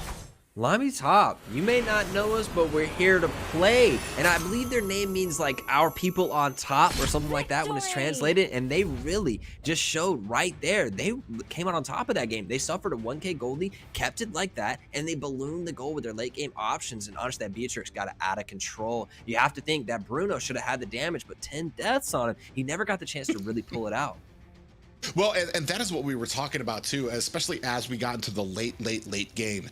You have a lot of the single target damage, and unfortunately, a lot of the isolation that Cade was able to find on that show was for Golem. And I mean, especially in the late game, you're just having a lot of the single target damage going onto that Golem, which allows the rest of the team to kind of continually, especially on that Valier, to kind of keep pressing the matter onto you. And that was all she wrote as we kept on creeping deeper and deeper into the late game. Such a bloody game coming out, 27 and 15 kills. I can't do math, but that's a lot of kills. And such a slugfest between these two teams as we got to replay it. And this one looks like it was a little bit before we kind of hit that halfway or that late game point, having that Bennett's Rage come out, but I think that's when you dove right onto that Beatrix, able to kind of isolate them. And this is where things were going great for the side of Wasians, because they were isolating the right targets, then kind of passing that on to objectives. It just started happening. We had issues coming into the late game where I feel like LaimiTop was starting to get better at their positioning, better at kind of reading out where Cade was going. And then what you would do is you would latch onto Golem. And unfortunately, while you're all trying to put the damage onto Golem, you have the rest of LaimiTop to worry about, that Valier still pressuring on you, and the rest of the team kind of still putting damage onto you. Yeah, I got to highlight Beatrix there doing so much damage, but then the Fanny in the late game, where usually you wouldn't expect a Fanny to go crazy, just started cabling in and grabbing picks and popping back out. And then at that last fight, gets a double kill and honestly does so much damage to clean up the rest of that game. Great finish from Fanny there in that game, a strong performance. We're going to a game 3 though, and we're going to go ahead and jump right into the draft. They're not waiting at all. They're like, bro, let's just go. We got the momentum. We're ready. We do see that Lapu getting taken out there, including the glow, or including the glue as well. And this time, LaimiTop taking out Joy. Definitely does not want to see her. And I mean, I kind of expected her to fall off in the late game, but I mean, LaimiTop actually showing why she is banned a lot, even in that late game, still having a huge effect on those team fights. I find it so interesting that sometimes when a team plays something and then they ban it the very next game because they have such respect for that hero. And this time, who gets the ban? Fanny catches the ban. We don't want to see another one of those. So they adapt their strategy a little bit more, and they're banning XP laners again, and they take out the Fanny. This leaves a lot of mids open though. And what we just left open is a Faramis. Unless we're going to go ahead and ban that out, and I'm pretty sure that's going to be the next pick for the side of Wasians. Yeah, Ashley did really good on the Faramis game 1, really controlled the pace, and honestly, the usage was just on point, saving people right when they need saved, but maybe they neglect for the Valentina before. Seems like Ashley's comfortable playing whatever she needs. I mean, she in the qualifier, she does have 2 games on Linux, so I mean, she is very comfortable. And you saw with that, what was almost a Lord steal, Ashley is so great when it comes to kind of maximizing the damage that she can do, and then using that brilliance to kind of get herself to safety. Right here, though, we're gonna go ahead and latch onto this this Valentina, which I guess kind of opens it up for the side of LaimiTop to maybe pick up that Faramis. In fact, I think you almost kind of have to now, because you run the risk of the side of Wasians getting a Faramis and a Valentina on the same team. Oh, doesn't look like they're worried about it, and maybe I misspoke. I mean, I'm not a coach or anything, so what do I know? Kaja comes in offering suppression here, and I hope that it's played in the roam position so you can have flicker with it, because I think sometimes a lot of people have taken Kaja in the jungle. With that Retry, you do have a lot of survivability and things like that, but you don't have that same snap pick that Kaja with a flicker can have. So I'd really be happy if Golem took it here and really showed us where that divine judgment comes in and judges people divinely. Kufa here to answer it. The Faramis hasn't come in yet. I think they want to pick it up before second rounds of bans though. Yeah, and that's going to be interesting here. Very interesting that you brought up what ultimates that Valentina can take, because yeah, I agree that divine judgment that she can get, it's not really as effective without the flicker from the Kaja. So that's gonna be very interesting to see how that goes out. And I mean, We bring back the Hanabi, hoping that can be a pacemaker when it comes to Assault's Beatrix. I'm going to tell you right now, Assault just did a fantastic job. Ooga Booga had a lot of trouble in that late game. He was in the double digits for death. I want to say 10 or 11 deaths there as we moved into the late game. So he was having a lot of trouble really putting on that damage without getting caught. We're going to see how well he could do here when it comes to the Hanabi, especially since now it feels like LaimiTop has his number. Ooh, good bans coming out here to protect the Esme pick. It's a very early Esme pick, and while she's not the Esme of old, she did get a little bit of a buff recently. But right now, I'm not seeing much shields like Hanabi has a little bit. And like, what are you gonna play into that? I feel like you opened yourself actually into a counter pick because you don't want to play like Lapu into Esme. The Edith does okay, and the Dyreth and the YZ have been banned. So I think a really smart draft coming out actually LaimiTop here, covering if they wanted to go Esme for some reason in the later game. They covered it up with these bans really well. My only problem with the Esme pick, I feel like she can dominate, and you're going to need to have a lot of advantage on your side for Esme to be doing well. I feel like in even team fights or when the enemy has the advantage, Esme can just get shredded a lot more quickly than people are used to when they play Esmeralda. We're moving here, though, into the second banning phase. Ooh, I haven't seen a Lance in a long time. I think we were talking about this could be that tanky Lance that we were talking about before. Yeah, tanky Lance has come around. That I've seen a lot of people. The damage is kind of almost still there. It seems like he lasts longer in team fights. He's way more resilient, and his damage is almost similar. We've seen Merciless opt for the Trizla to counter the Esme, the last like spell vamp fighter left. The one thing though, while I like Trizla and I like his laning ability, especially single when it comes to the 1v1 laning possibilities there, I like him there.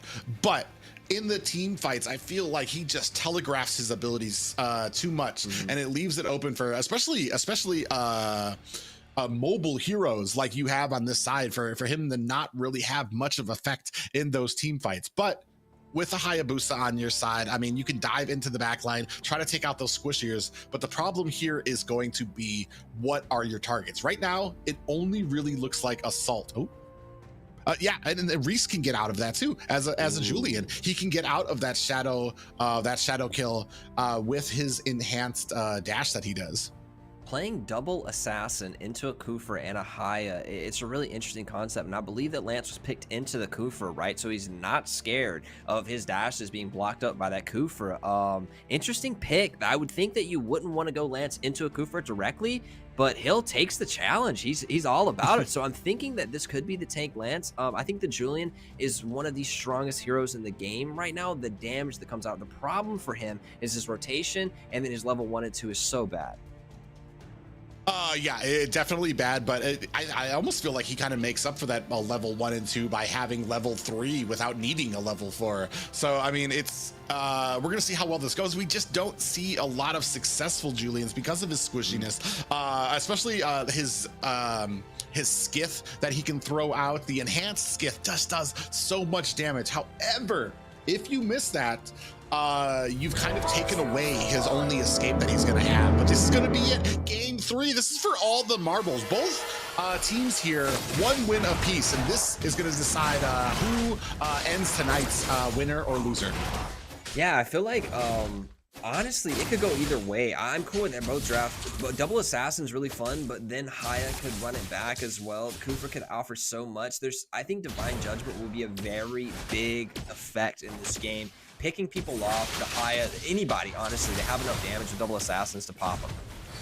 Yeah, we do see that we have that jungle emblem on Lance. So I'm actually still kind of unsure to see what we're going on here. We do see that Little Wanderer is picked up by the side of LaimiTop. Oh, Golem gets taken out very early by Cade, able to catch him. Big pick there. Golem being punished, and honestly, that is their picker. So him getting picked is kind of a switch of the story from last game. Cade, again, man, it's the battle of these roams. Cade and Golem, so pivotal for their teams. Whoever's controlling the map more seems to win. Well, and in the same breath, whoever's kind of messing up more, I feel like Cade kind of a lot of the picks he had. Ooh, nice pop up there on Ashley. As I was saying, a lot of as I say that, Cade finds a beautiful bouncing ball there on the golem. Is that going to be enough? Takes him down there. Beautiful cleanup there by Chiclito, but Reese is not done. Goes ahead, puts some damage on, but Ashley going to go ahead and get away safely. And Reese just doesn't have the damage yet. Julian needs to scale a bit. Yes, he has his ulti at level 3, but he doesn't have the damage to follow up. And this Kufra gets another pick. Cade off to a really early start, and that aggression will play into the mindset and the psychological factor here of that Kufra being in a bush that you can't hear, and you know he's starting to hit in picks. Yeah, 3 members here going ahead trying to put on the pressure to Merciless on that Terizla. We do, nice shadows coming in the Golem. Oh, another shadow kill. Is it going to be enough? Might be out of the way here. Golem's going to go ahead and get himself to safety. Costs Ashley her life. In comes the penalty zone from Merciless. Cade with that bouncing ball, making sure that play is going to be taken out, and Merciless cleans up the job there while One Punch is going to have to disengage. Ooh, they're still on the chase here. Using that shadow coming in. One Punch in trouble here. Shadow kill comes out, takes him out, and Chiclito's going to go ahead and move on to the turtle. They pass the kills right to where they need to go. Chiclito has 2-0 start on Haya, and we talked about how good Haya was played by Ana in the later game, but now Haya start with 2 kills 2 minutes in. This is a big lead coming out from Wasians and a snowball that needs to be stopped from LaimiTop. I just want to say here, the detail here by Clay to go ahead, pull out this turtle while Chiclito was doing the purple buff to make sure that when the enemy team comes in here, he just pulls it out so they're not able to go ahead and latch onto it just yet. Team's not really in position here just yet. They do have the turtle coming in. 4 members for the side of LaimiTop. I'm not sure if we're going to be able to come in here. Cade warming up the band, comes in, catches the pop-up. Chiclito comes in with the steal, now coming in here as well, trying to put on the damage. Golem in a little bit of trouble. Ooh, gets frightened out here, is going to expend that flicker back to the safety of the mid tower. Man, Merciless makes that Terizla look really clean on top of that Kufra initiation. Once he lays the set, the Tyrant's Rage comes through. Then Terizla flickers in with his ulti and locks everybody in place. A really good wombo combo, but it does cost the flicker. So if Terizla doesn't have that, he's going to be a little bit slower and a little bit further out, too much to engage. Tyrant's Rage is so far sometimes, but it looks like his flicker was burned on a dive there. Yeah, Assault did expend that flicker. I was just about to talk to see what's going on with Ooga Booga on this Hanabi to see if they were being successful. So they were actually putting a lot of pressure onto Assault. And then, oh man, another engagement here. Oh, Reese catches a shadow kill as well. Lee gonna have to try to disengage here. Oh, a lot of damage comes out. Lee goes down to Chiclito as well. I think that's 4 kills for him right now. One Punch gets popped up here. Not long for this world, is gonna be taken out as well. Now we're latching on to Assault, who does get out of dodge. He saw all his friends get taken down and needs to go back to the safety of that back tower. Chiclito, Babycito, 5-0. This man is running the game on an assassin jungle, which is so refreshing to see. He's running it. Oh, Ashley gets caught up there in a bad way between 3 members of the opposing team. 36 seconds left on this turtle. It's 7-2 right now with about a 2K gold lead in favor of Wasians. Now, I haven't got to look at the itemization, but Lance looks like he has a lot of health. It may be the Tank Lance or at least a bruiser form of him. But the storyline here is Chiclito, 5-0. Almost the entire gold lead could be on his shoulders. It's now about 2.5K. I'm sure that at least 1,000 gold advantage is on Chiclito. Yeah, and this, oh man, a beautiful pop up there. In comes the Hayabusa Golem. Not long for this world. We're on to Reese, who might be in trouble. Has to expend that flicker to get away, but this means 2 members of LaimiTop not going to be here for this turtle fight. It's going to be good eats for Chiclito. Oh, he actually catches somebody else here. He does not find the pickoff. A beautiful job there by Cade to go ahead and grab aggro for this turtle while Chiclito went up there to go ahead and see if he had a gank. I love that he's checked that to see if he just could get it. He's so fed right now. Now he's taking advantages and opportunities. He's going in again. Yeah, he does go ahead and catch some damage onto Reese. Does not decide to capitalize. I don't think he had that. Oh, nice here by Assault. Going to be taken down as well. Ooga Booga with the finishing touches on him, and they're going to go ahead and pick up this tower. Lee thinks twice about going in on that fight, and they are covered down by 3 other members of LaimiTop. But right now, this is all Wasians right now, 8-2 in favor of Wasians. LaimiTop has to find their footing in this. They have to find some divine judgment, maybe as a counter engage when this Kufra this Hayabusa are diving in. The Golem needs to pop that Divine Judgment and catch somebody and pick them off.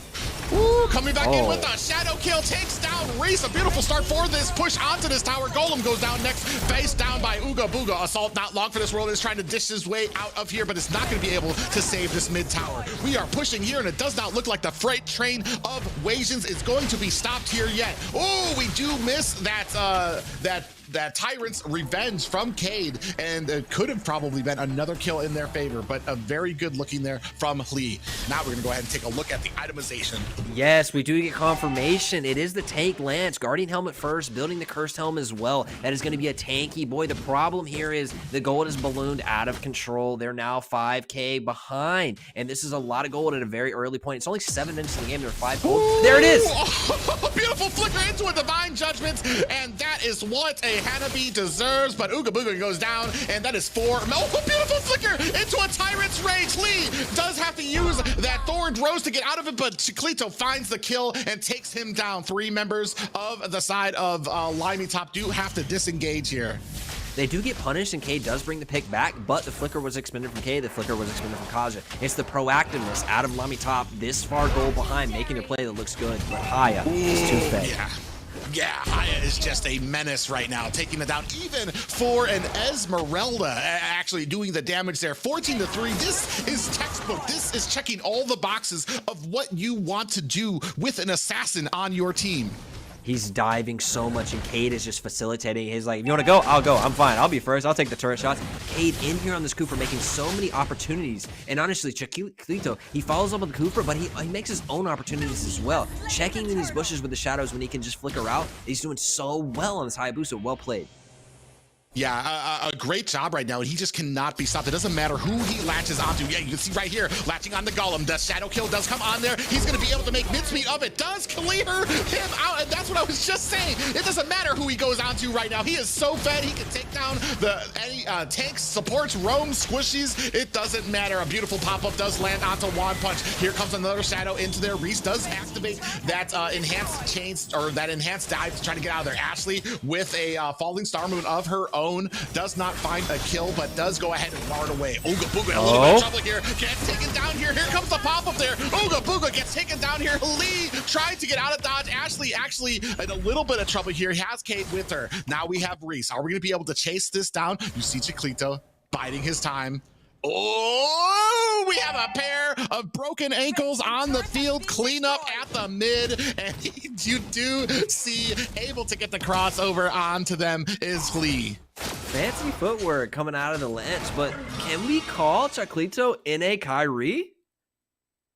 Yeah, well, we'll see here. He's doing a great job. He's going to go ahead and try to get onto this. But the problem here is the Thorned Rose. You could try to get that shadow kill onto him, but that Thorned Rose is going to make sure that that damage does not pass through. Right, Lance is so tanky, plus those skills to provide invulnerability for him are just so big. Wasian is now trying to control the jungle and choke out even more from the side of LaimiTop, and it's going well for him. Yeah, we are kind of tuning up the bands here. You do see us waiting in the back. There's not much that LaimiTop can do. Ooh, Hayabusa. You do see Chiclito kind of waiting for his opportunity here. This is not... the only thing that's going to stop him is probably 4 members. Oh, beautiful penalty zone! Comes in for it. Assault able to take down Chiclito, but Ashley finds a kill onto Wand Punch. And another one onto Reese and Lee. Ooga Booga doing his job on that Hanabi. And this might be all she wrote, if we can put the pressure on from these lanes. Only one person left. Assault might still have the lane clearing ability with that Bennett's Rage. So we'll see how it goes, and it looks like we might be turning our attention to the rest of the map here. My jaw is still dropped. That flicker engage from Merciless catching so many people is just uncharacteristic. You don't think of XP laners going to the backline making sets like that. Not that situational. That was crazy. 4 kills on him. They guarantee themselves Lord. Merciless 2-0-7, but that pick may have broken the game over. Yeah, Ooga Booga does go ahead and put the finishing touches on this Lord. And now we are starting to stick together because we are still waiting for a mistake from Wasians right now. Are we going to go ahead and set up these lanes to make sure that we are synced up for the Lord? And I do like this placement here too. Lord is going to be crashing in at the top, which means that this bottom lane is going to be wide open for the side of Wasians. Yeah, and Tank Lance is doing like being really annoying here. I just think he's so far behind, you can't really see the effect of it now. It's 8K gold, right? This is a huge advantage for Wasians, pressing in one level like game 1. Yeah, Merciless does come in here. He does catch a nice dash there from Reese and Juan Punch as well. We have 4 members here up at top, Ashley, and them trying to put some pressure on here. Chiclito going to go ahead, clean up the mid. We do have that Bennett's Rage come out there to try to finish off a lot of the minions. Ooh, in comes Hayabusa with that shadow kill. Not going to be able to find the damage in there. Does go back to this tower. It does go ahead and space out the rest of LaimiTop so that they can go ahead and capture this. And now we're starting on the mid. One more inhibitor left. Penalty zone latches onto 2 members. A big pop-up. Assault gets taken down. Reese follows closely behind it. There goes Juan Punch as well. 2 members left, and this might be all she wrote. Wasians going ahead, clearing out the lanes, trying to put the damage onto this here right now. Clay's powerless to stop them. That is the tank lands, and that is all she wrote. This victory goes to Wasians. Great clean into the series. The first 2 games were pretty close. That 3rd game was not. They snowballed to victory, and this Hayabusa, well, 10-0, 10-1. He's crazy on the kills. Honestly, Chiclito ran away with that game early for me, and I am mad impressed by the TZ engages. Clean game out of Wasians. The only negative part of that is that a victory went over to Hanabi again here. Two victories for Wasians went over to a Hanabi, and I fret to see what rank will hold for us here in North America. But man, what an impressive game there. We were talking about Cade there with the team up between Cade and Chiclito there. Just doing such a great job of setting, making sure that he's always with him and making sure to kind of open up those picks for Chiclito on that Hayabusa to the point where there was not a single person on the side of LaimiTop that could withstand that shadow kill. Yeah, Chiclito ran away with the game. 11, 1-6, 10,000 gold, highest in the game. He really put a masterclass on how to play Hayabusa into this new forming, moving away from fighter meta where he's playing other assassins. Yeah, Lance went the tank route, but still, it's an assassin. Great game out of this, and I have to highlight Cade here. 2-0 and 11. Has all those assists, all that kill participation, and did not die a single time. Yeah, an amazing game there. Ashley did a great job too, and I do kind of respect this when it comes out to the mages who have that damaging ability, but kind of save off and kind of stave a lot of that damage to kind of make sure that their jungler is fed. Like you can see there, Ashley might not have got that kills, but was involved in a lot of the fights there as well. 24-6. It did seem like Wasians had the number here, and unfortunately, LaimiTop will have to kind of reorganize and live to fight another day. I love to see the Edith here, but Merciless on that Terizla was crazy good. Oh, this might be the play here. Yeah, you can see here Chiclito doing his best to kind of dodge out of this, and here comes that flicker into the penalty zone, latching onto 3 members there, comes in with a beautiful penalty zone, but a pop-up of their own as well. And then the Bennett's Rage from the back down there, actually able to take down Chiclito. But from the side, you see Cade with the beautiful Tyrant's Revenge into the Tyrant's Rage, and that opened it up for the rest of Wasians to kind of capitalize onto this fight. This is what decided it for them, and a beautiful play by all of them, even though the fed Chiclito taken down on that Hayabusa. Huge plays coming out, and Beatrix narrowly escapes here, but Bia, not the same effect as the previous game, but really good play out of Wasians here to cleanly close the game.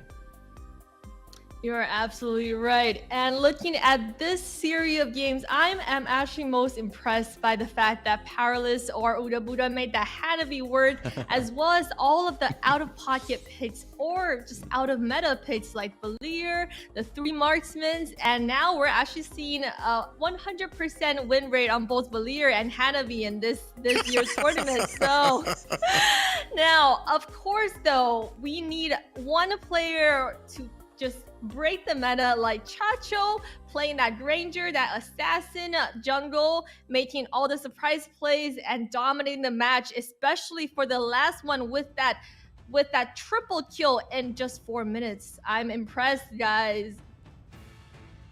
Yeah, none more deserving there too. Just a menace through that last game too as well. So I mean, hats off to him. Hey, I'm not gonna. Okay, I'm gonna say NA Kyrie, man. He made it look so good. Maybe he doesn't flicker back and catch the marksman in an Echo versus match, but what a dominating performance coming out of his Hayabusa. Insane plays out of Chiquito. For Yeah. sure. And after that intense game and a really fun game to watch, guys, we are here with another break, but stay tuned. We are coming right back with our last match of today. So get some snacks, get some rest, and we will see you in just a bit.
Welcome back, guys, to the last game of the day. I am your host, Liz, and I am still here with you. And for everyone who's stuck here, you are here for a treat, as we will give you another giveaway with 40 winners as long as you type in that code NUDDGF98 into the link below, where you will be getting another tournament chest with all of these amazing skins at your hand. So make sure you join in fast, be the early bird, and get your giveaway right away. And now, as you guys are typing in the codes, we will welcome back to our lovely, amazing, professional casters to give us the predictions of the last match. Might be trying to get me a little bit of codes for myself there as well, as a treat for staying here this long. But last match, not to be outdone by the ones that have preceded it. It's going to be Area 77 taking on Empire here. And this is going to be a match between the newcomer Empire. Still has been here with a little bit of history, but you can see down there at the bottom, not as much history as Area 77. And that is where most of the votes went. Area 77 taking a clean sweep here. We'll see if the casters are onto something, or will the Empire show their big guys? I've heard a lot of rumblings around the community. This is a strong team. I mean, for sure, it's like the old versus the new. Area 77 was once the champion, the out-predicted champion for the previous NACTs, so it's gonna be a great game. Yeah, at one point, Area 77 was kind of in line to go ahead and they were prominently picked to dethrone the original BTK. Fortunately, a lot of losses went out there and the team kind of disbanded, and members kind of strewn about all of North America, where some are in Ackerman, some are in BTK, and some still remain here in Area 77, kind of hoisting up the flag there. And now we will see how these remaining players will play in as we go in to our last match of the day between A77 and the Empire. Casters, take it away to the drafting phase. This is gonna be an interesting one for me, just as same as the last match. Last match was when it came to Wasians and LaimiTop, there was a unique draft, and what was awesome about it is because it wasn't just the meta picks that we've been seeing over and over and over again. They went outside the box for a lot of picks that we haven't seen before, and we're gonna see if we catch the same thing here between Area 77 and Empire. You know, I am a sucker for a really good draft, and I love the draft out of both teams from their ways, and so creative and so intentional in their picks and bans and really set up. I feel like a game plan through draft all the way through is very planned from the beginning what they were going to go into, and I think maybe the most intelligent drafts we've seen come out in today. I'm going to go ahead and give them that. In this game, I expect Area 77 to take early game comps to be able to snowball games and close out before Empire can really get going. It's up to Empire here to either fight it up in the early game or take something that they can last and they can get to that late game damage spike. Yeah, a lot of great members here too already kind of remain from the original Area 77. Gals Cutie, Mark Cutie, and Pogi here. So these are mainstays in North America, no slouches, and they have been making a name for themselves. Unfortunately, kind of sat out the last NACT. I assume licking their wounds to kind of come out here better and stronger than ever. We're gonna see if they still have that magic that they once did as they go up against Empire here. Bans looking somewhat familiar. The Joy taken out alongside the Faramas and the Wan. So no big surprises here just yet. Yeah, and because just like with LaimiTop, we don't know much about Empire. I think it's good for them because they can play their pocket picks, they can play their super comfort heroes, maybe things that are a little bit out of meta, and no one would know to ban them, right? You can't use that as you go further in the tournament. You could come and make a statement here and get a respect ban out of some of these teams. Yeah, especially here in the early midst of these round robins, where not a lot of teams really know much about each other, and you can start establishing yourself and maybe even kind of pick outside the box for a lot of these teams that don't recognize you. A lot of close games there from the last series here. We're going to see if they kind of keep up with that, especially with that, like you said, there's that question mark that that does maybe kind of award them a little bit of surprise and a little bit of victories there. Unfortunately, with the last series, you saw that they were able to kind of surprise Wasians, but after that initial surprise, Wasians kind of locked on and found a way to like not only overcome it, but do it in a very dominant fashion. We're gonna see if we have kind of the same thing here. Area 77 taking on Empire here. Very typical bans here. The Kajas are getting taken out now too as well. Gonna see if we're taking out maybe the Fredrin here, or maybe the Valentina as well. Yeah, Fredrin, Farsa, Eve, Valentina, anything for that last ban, and I think we've like gotten normal bans. If we had like ban percentages, I think these heroes are probably in the top spots for all of those, right? I want Area 77 to go for a snowball comp, and I want Empire to go for a snowball comp. I want an early game bloodbath like we had a couple of games ago. And I know, Private, you're tired, you've been talking a lot, but I want it. Oh, no, I mean, I can keep on casting here. We'll go for about 3 more resets. I think I got in me for some of these series, depending on lag issues. But it does look like we've got all of that straightened away here. And there it is. The Fredrin band comes out there. We're going to see what we can answer with on the side of Empire for their first pick. Now, Poggy and Gals QD, the leftover from what used to be the old Area 77, has picked up the rest of these players, and I want to see how they reform around those two pillars of experience, but also synergy. These two guys are really good, and as I understand it, I could be wrong, but I believe one of these QTs is actually Gals' brother, so should be some natural chemistry there as well. I want to see if this new Area 77, like you said, has the skills and the domination that the old Area 77 has and carries that name through, or will this be a new era? Will they go above and beyond, or will they fall lower? Yes, actually, Gals Cutie and Mark Cutie are the siblings, and unless they have a couple more brothers there with the cutie pile down there, I think that's all that comes in with from the siblings. Another good smart pickup by the side of Empire. Going to go ahead and pick up the Valentina, which does secure them a lot of maneuverability when it comes to the compositions and what she can provide and what she can steal from her enemies there. And man, I know you're excited about that next pick. Oh, you know I am, Private. My heart is so sweet when I see Eden. But I was thinking about whether it would be Farsa or Eve taken into this Valentina. I expected to be one of them, but it looks like they elect for Julian. Now, that is Poggy who selected it, and Poggy is the jungler. They could always trade later, but for now, let's consider that a jungle Julian. A jungle Julian, which actually kind of goes around to the assassin role there, to kind of with the damage that he can output. Not just that, but he can output it a lot faster because all he needs is that level 3, and then he can kind of combo his abilities into those enhanced abilities that he has there. I do like Julian, and I like seeing him more often here, and I'm actually kind of I'm kind of disappointed we haven't seen more of him. I'm not sure if it's the micro that is needed for him, the squishiness, or the fact that once you do a combo, especially if you're using one of those damage combos, especially like that enhanced skiff, you kind of close out your escaping options, which kind of leaves him susceptible to a lot of ganks.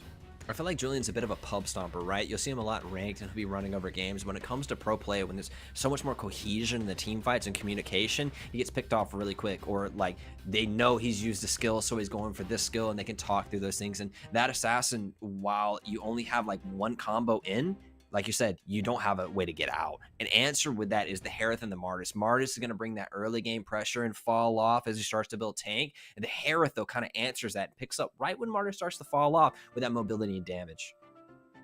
Yeah, really interesting pick here too as well.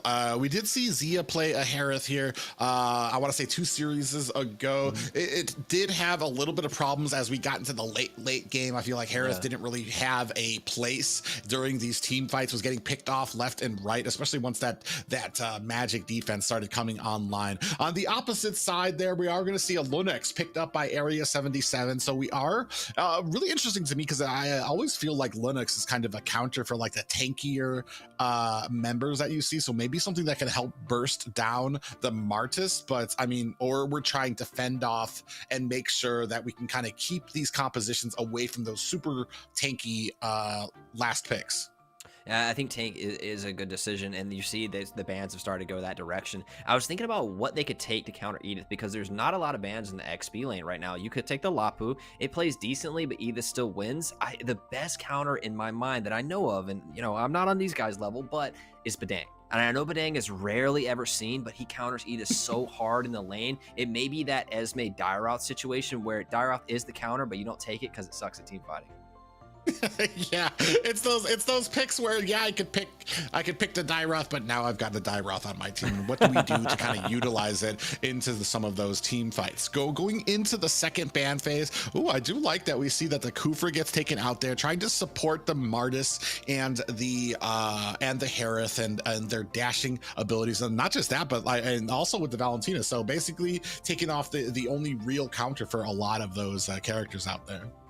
Yeah, I actually wanted to see a little bit more help for Martis in the early game, right? Maybe a roam, maybe like Cho. I'm thinking maybe even like a Grok. You could see an Atlas. I like to play Martis with a heavy CC. He does play with supports okay, like the Estes and the Raphael can speed him around and heal him up and do well, but I feel like he plays better with set. Once you can combo the Mortal Coil with another set, he provides so much damage in that and can really start to snowball the game. That's what Martis wants to do.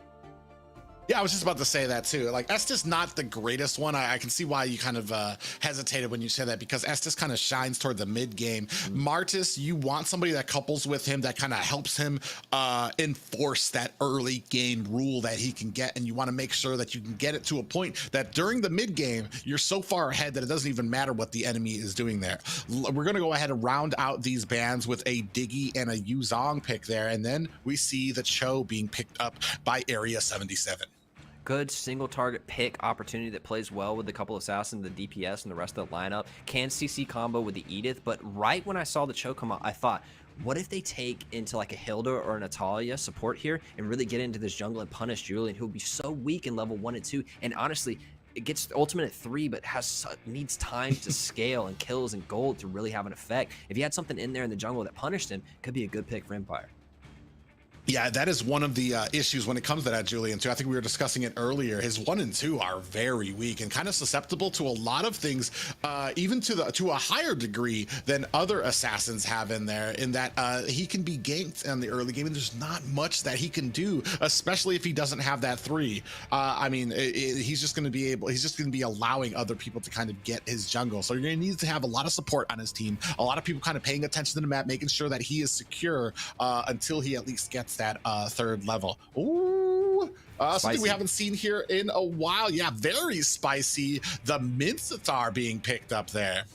And I think that counters Julian. Edith is so susceptible to Ministar. You can't use ulti, you can't use your dash for your CC. You can use your skill 1, but Edith really doesn't rely on that. It's the full combo. The Julian can't dash, the Cho can't dash, the Melissa can't dash. A really good pick coming out from the Ministar, and has the hook ability. I think it's a really good pick. I think going for Lapu, it depends on the pick of who uses their skills first in the XP lane. Whoever uses them first generally loses the trade. Good picks out of Empire here, really set themselves up. Can Ministar, though, help and support what Martis wants to do in the early game? What I do like about Mincetar as well is that pull that he does ignores minions as well. So if you're trying to, like, the biggest thing about Franco is you try to use the minions as like a little shield from you when you see him coming. Can't do that with Mincetar. He'll pull you right through them and into him. So that's going to be interesting to see how this is played as we kind of round out these drafts. We're about ready to get into this game 1. Area 77 taking on Empire to close out our night. Let's go. Game 1, we got a hype matchup. A lot of really interesting picks that we haven't seen throughout the rest of the day. I believe this is the first Martis jungle. We've seen Poggy on the Julian jungle. We haven't seen him in the jungle. These are a really cool game they brought for us for our last match. Yeah, we can go ahead and see a lot of attention being paid to the mid right now. I mean, definitely just trying to make sure that we can get fed as well as possible. I do give the kind of advantage here in the early game to the side of Empire. We're gonna see if Area 77 can kind of round this out, getting toward the mid game. Yeah, and I think that comes to the jungle matchup, right? Martis has so much more damage and pressure in the early game, but it's Area 77 to take the lead, though, and honestly, Martis wants to get 4, it looks like, before he fights. Yeah, definitely not trying to engage there. Does want to have that devastation before he can kind of come in for a lot of these fights. So we're going to see how these kind of round out there. Now, beautiful little dashes there by Jordan's Empire on that Lapu. Kind of dodge out a lot of that CC from, I believe it's Joshy Cutie. Yeah, and Edith has that pressure in the level 1 and 2 because Lapu really needs 4 before it gets going. And honestly, I like to play only on the Bloodlust. Bloodlust is so important for his spell vamp and things like that. Yes, he can play before that, but he really wants the Bloodlust. Yeah, Reckless in a little bit of trouble here on that Mintstar, getting taken down. A lot of damage there by Cal's Cutie. In comes Demon and Alex as they come in there. Mortal Coil by Alex, gonna go ahead and get him out of harm's way there. But we are kind of moving around the map. I'm not sure what we're setting up for as the turtle's kind of coming up on top, and it looks like a lot of attention being paid down towards the bottom lane. Yeah, I expect both teams to try to rotate out here. Lapu in a 2v1 up top is able to escape. And what's interesting here is the Martis is elected to not fight until 4. Now moving up all this force to the turtle. They need to find Valentina's 4, though. Ooh, in comes the bravest fire from Jordan's Empire. Brilliance has been activated, and Joshy Cutie is not fending away. We do miss a stun, and we're going to have to activate that that flicker to get out of the way. And this might be not in the right way that you want to handle it for this turtle, because now you don't have your XP laner. It's basically a 2v3. Oh, 2v4 right now as Alex is trying to put on the damage. In comes Gal's Cutie down. We do take it down. Pogi able to pick up the kill onto that turtle, and a beautiful that's 2 objectives for the side of Area 77. Really smooth retro from him, and honestly, Alex started that up, but it's Julian who takes it away. Okay, Cutie does get popped in. Oh, beautiful Way of the Dragon onto Jordan's Empire. Does find its target and kicked right into the tower. Gal's Cutie with that sniper-like precision. A great roam, and I think it did catch him off guard. It was unfortunate. Oh, another pick, though.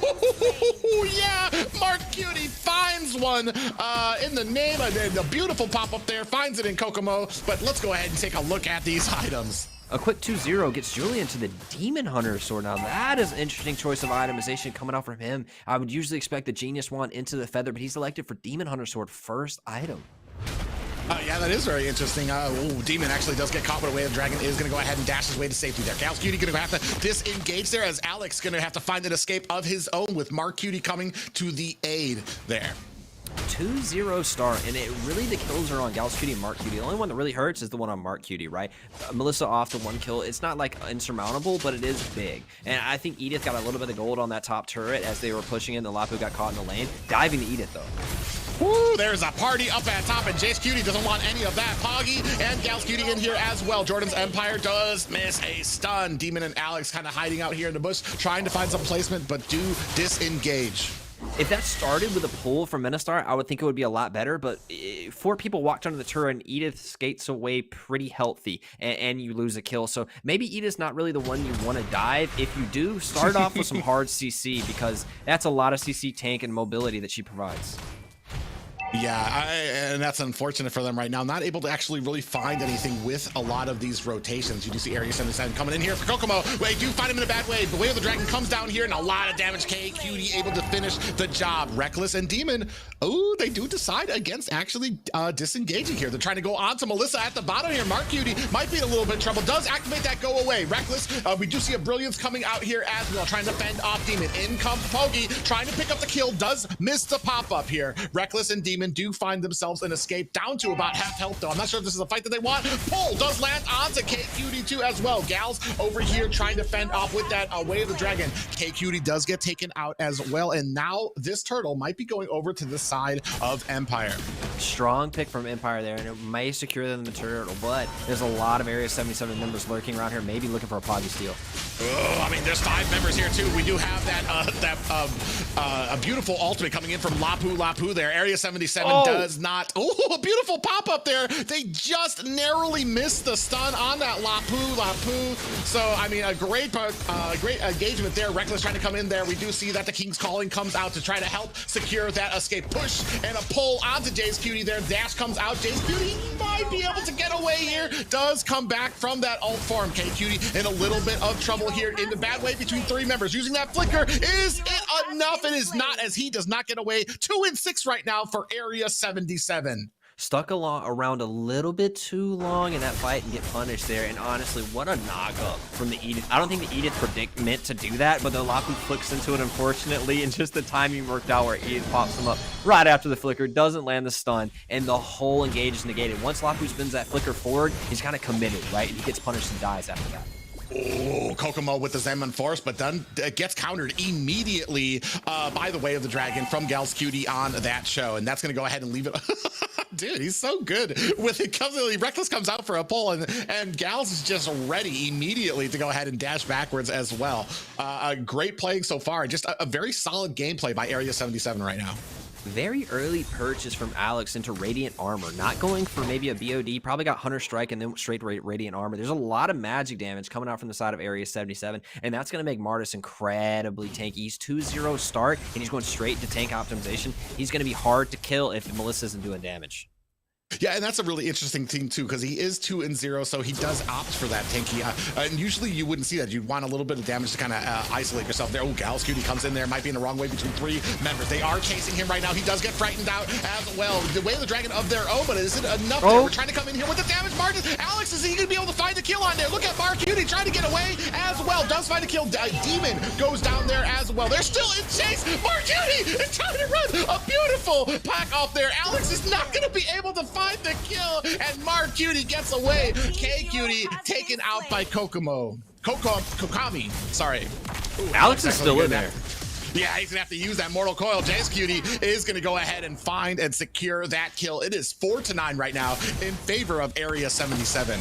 That right there is why I actually favor now the flicker for rather than an Inspired on Edith. You can flicker forward in your Phalanx form and you can land CC, or you can flicker forward in ulti form, get close enough to finish with a lot of damage for a kill. This is a really interesting playstyle. Coming in another pick though on Lapu. Yeah, double CC onto Lapu here. Jordan Empire trying to use that Bravest Fighter form to get himself back to safety. Gonna go ahead and use that flicker smartly to get away at the end. Does have that passive teamed up there, but let's go ahead and take a look. Ooh, the items are already gone there. Sorry about that. Gal's Cutie and Reckless going ahead, I guess, staving off here. Both roams just gonna go ahead playing a little tag here, but while Cutie goes ahead and finishes the job on the bottom turret.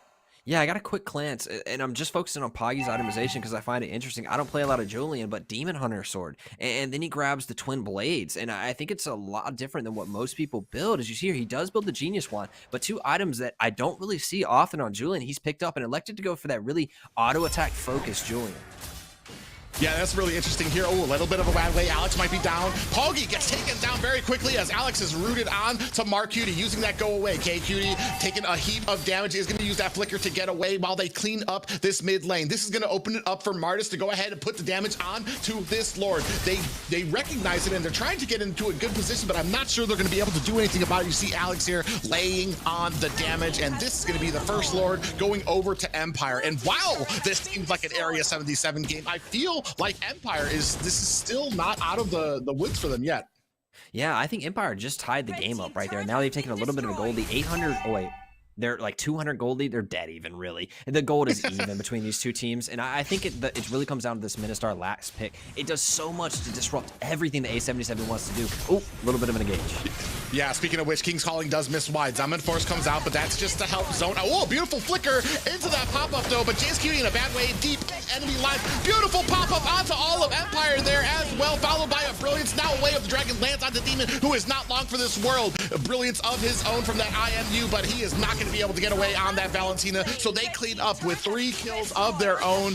Area 77, which leaves them a lot of open space to go ahead and take care of this Lord. Speaking of which, Kokami actually gets in trouble, caught out, and that might be a wrong decision by him to stay into that fight. And speaking of which, Jordan actually might get caught here. Do have a pop-up onto him. He's coming in there. Poggy comes in, catches a stun for his efforts. He is not done yet. He still wants, it smells blood in the water, is going to go ahead and disengage from that Lapu from Jordan's Empire. Those auto attacks from Julian really hurt. I mean, it hurts a lot. And I just don't think the Hereth was prepared. That had to Purify, didn't use it. Maybe didn't have it right when that pop-up came, but you have to Purify, you have to burn it to get out if it's available. I think the story of this game, honestly, is Ministar preventing a lot of the things that Area 77 wants to do, but Alex on the Martis providing such pressure throughout those 10 minutes. Will it run out before time's up? Ooh, a stun comes out, but it is not enough as Mark Cutie finishes the job, takes down Lapu before it can activate. Ooh, a nice pull into a King's Calling. Gals Cutie and Poggy stuck in a bad way. Dominant Force comes out and finishes the job. Poggy gets taken down. Jay's Cutie and K Cutie trying to get away, creating that distance for them, and that is a one for. Ooh, a nice pull there by Gals Cutie as well. Doing a great job is Reckless on this Mincetar. I don't think the Area 77 has an answer for a grouped up fight that starts with the Ministar pull into locking him down with the ultimate there with all the soldiers. I think it's just too much like lockdown, and oh, Gals looks like he's caught. Yeah, Zaman Force comes out, followed by that pull by Mincetar as well. So doing a great job kind of comboing those abilities and is able to take down Gals Cutie. Now we are charging in is Alex. Brilliance is activated by K Cutie to go ahead and disengage from that fight. But now we have, look at these 4 members here kind of crowding in here, trying to enforce their will. Empire really kind of pushing their advantage here. Jays kind of comes in with the pop-up, is not able to find the targets. Poggy comes in, does miss Kokami. Ooh, had that knockup hit. Yes, he has Purify, but Julian, the damage might have killed him right there. It's just a lot. Oh, Edith is picked. Oh yeah, Jays doesn't find a pick off and gets taken down. Kokami finishing the touches on that kill. You can't use Flicker, you can't use your ultimate, and you can't use your skill 2. If Edith gets hooked by that, she is dead for sure. The ultimate is such a hard counter for Edith. It's a hard counter for Poggy. Gals is super hard countered by the Ministar. Ministar, one of the best last picks we've seen thus far.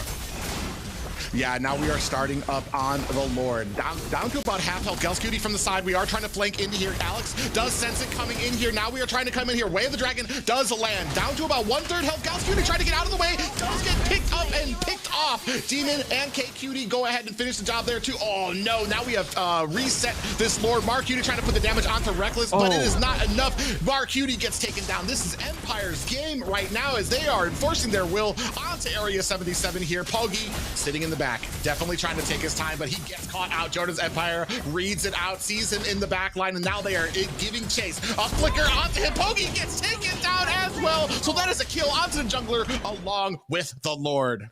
This game has been cracked open by Empire. Not only did they have a really clean fight around Lord, they bait the objective. They don't want the objective just yet. We want the team fight, then we'll take the objective after that, using it to draw Area 77 into this team fight that they do not want to take. It started with a pick onto the Edith and then snowballed into a Lord take that they had to contest and lost. This game has turned in Empire's favor. 4K gold up with the Lord knocking down on the door.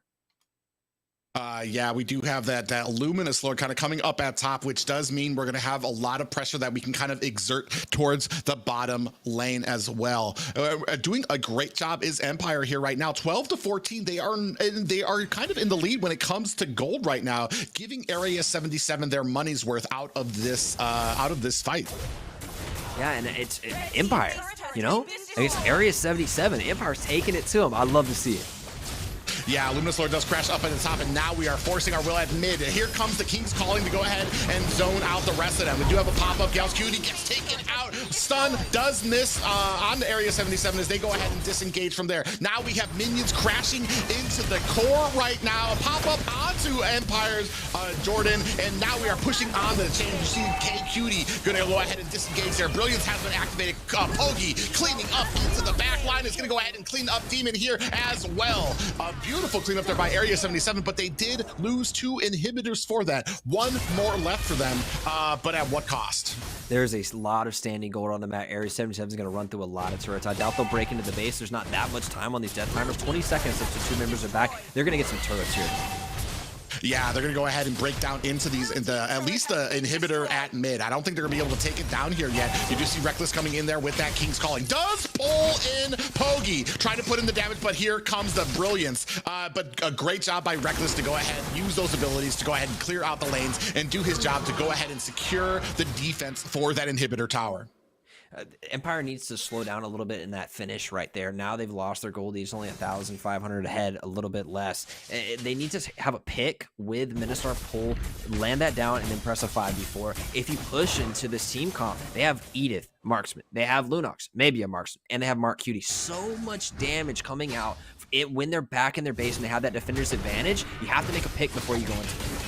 Boom, beautiful way of the Dragons does land on the Jordan's Empires. We have to use that ultimate to go ahead and try to get out of it. Now he's not going to have it for this team fight, is Jordan's Empire. Now we're going to go ahead, come in there. Brilliance has been activated, and a pop-up does find Reckless. Now we have the Zombie Force coming out. K-Cutie is down, Mark Cutie, and Gal's going to be trying to find the defense. 2 down for the side of Empire. This is not the fight that they want. Jordan's Empire is going to have to retreat. What a game right now. Area 77 is now trying to push. The death timers might not be enough. Jordan's Empire needs to think of something quickly. He is down to about 1/3 health. Now they're going to be able to take down this inhibitor. Are they going to be able to take down Core? What a game right now. In comes Jordan's Empire. Is he going to be able to protect it? Oh, a beautiful pop up there, and a beautiful way of the Dragon does land onto him. This is game. What a turnaround for Area 77 as they secure game 1 away from Empire. What a patient turn from Area 77, who started to lose the fight in that team fight, and they started to lose, and then they catch a moment where they go a little bit too far. Empire tries to close the game. They go a little bit too far. 3 marksmen burn them down. Then they're in the mid. They try another engage that doesn't start off with a clean pick, and it's a 5v5 with 3 marksmen who have a lot of space and kind of formed a semicircle around, and everybody's doing DPS to the whole side of Empire. Yeah, and that's the problem because you had a Minsathar on your team, so you're kind of relying on that anti-engage or that pull in, and that's where you need to kind of come in there. The problem was at that last fight, we're chasing down Area 77. We've got a pretty long strand of our entire team trying to catch up while you're getting picked off one by one. And what an excellent example of patience from the side of Area 77. They really played to their win condition. I have to think it's a little bit of a throw from Empire, right? Because they were in the base, hitting on the turret, hitting on the Nexus. There's always something you can do to win that game, but we have to highlight these players. Joshi, 4-1-8. Poggy, 7-3-8 on a build I've never seen on Julian, and did so well on it with the auto attack focus. Mark Cutie, 6-2-10, did a lot of damage with that puppet pushing out. Yeah, that's the interesting thing here. Very interesting builds by both of them there. And this is where you can see like a Reckless kind of coming in here deep into the back line. This was all basically Empire's game to lose here, able to kind of zone out there and even separating a lot of these players out. Jace Cutie comes into the back line, and then that Brilliance is activated into there too. We're still kind of going into the back. Demon gets picked out as well, and then he has his own Brilliance as well. These are those little fights that kind of kept on turning on Empire and turning it upside down on them until we got into that late game where they had issues completing the job because they were kind of like ignoring their win conditions. Like, look at these little plays, and this is the problem. All those little mistakes. Pogi able to find some pickoffs. Then at the mid, Jordan was almost picked off as well, and that's the problem that you come when you get into this late game. You get a little complacent about a lot of these a lot of the kills and what you can do in these fights, or what you're supposed to be doing as a lot of these characters, and you push too far instead of just getting your objective, turning around, and then doing that again with your team. Yeah, maybe they don't even push to end there on that last push. They go with the next Lord and they try to end on Lord. But when you're pushing there without it and you get burned and then they run down the map and get a couple of turrets, the next time you lose a team fight, it's the game. And Area 77 win 2 decisive team fights in that last few minutes and just ran the game down on mid. And it just shows these teams are so good at punishing mistakes. If you make those mistakes and it's not just forced errors, your team actually makes an error, the people at this level punish so hard. But that's not all of it. It's just game 1, and I mean, it was basically Empire, and it was their game to lose. Area 77 showing that patience and that resiliency. Are they going to be able to do it again for this next match? Is it going to be all Area 77 to close this out for the night, or are we going to be going to a game 3? I'm leaning. The one thing here is everybody was kind of guessing Area 77. That last game though, might have kind of made a couple non-believers out of us. I know I'm kind of second guessing that a little bit too, because there was a very dominating performance by Empire right up until the end. Very clean game, and I feel like they just got excited and tried to end without a Ministar pick and then a 5v4 because that's what got them there throughout. They played off the Ministar hooks and things like that and just got a little excited at the end and couldn't finish. I want to see it run back. I think they fell off right about the time Martis falls off, so I think Alex did a great job of scaling into that game, building tank optimization first and being so hard to kill with the Radiant armor so early. Maybe something that pairs with that so they can just punch through at the end of that snowball. It seems like they ran out of gas right before the objective.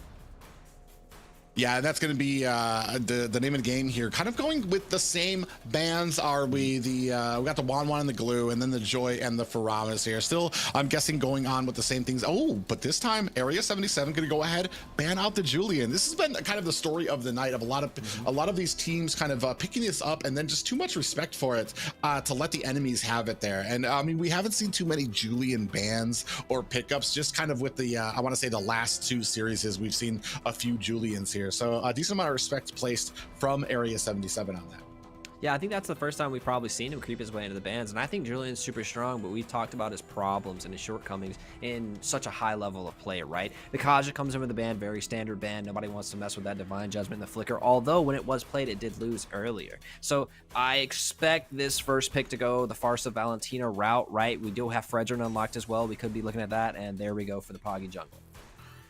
Oh yeah, that was banned out with the last. They used their last ban for that on the last phase there, and now getting picked up by Area 77 there. I mean, Fredrin pretty much the #1 jungle S tier right now in almost the world right now. So good pickup by them, and I'm wondering if we have a plan on the side of Empires to go ahead and counter that. We do know they're not afraid to go outside the box of the meta for the counters. We saw that with the Mincetar pickup, so maybe they have something in mind for this pickup as well.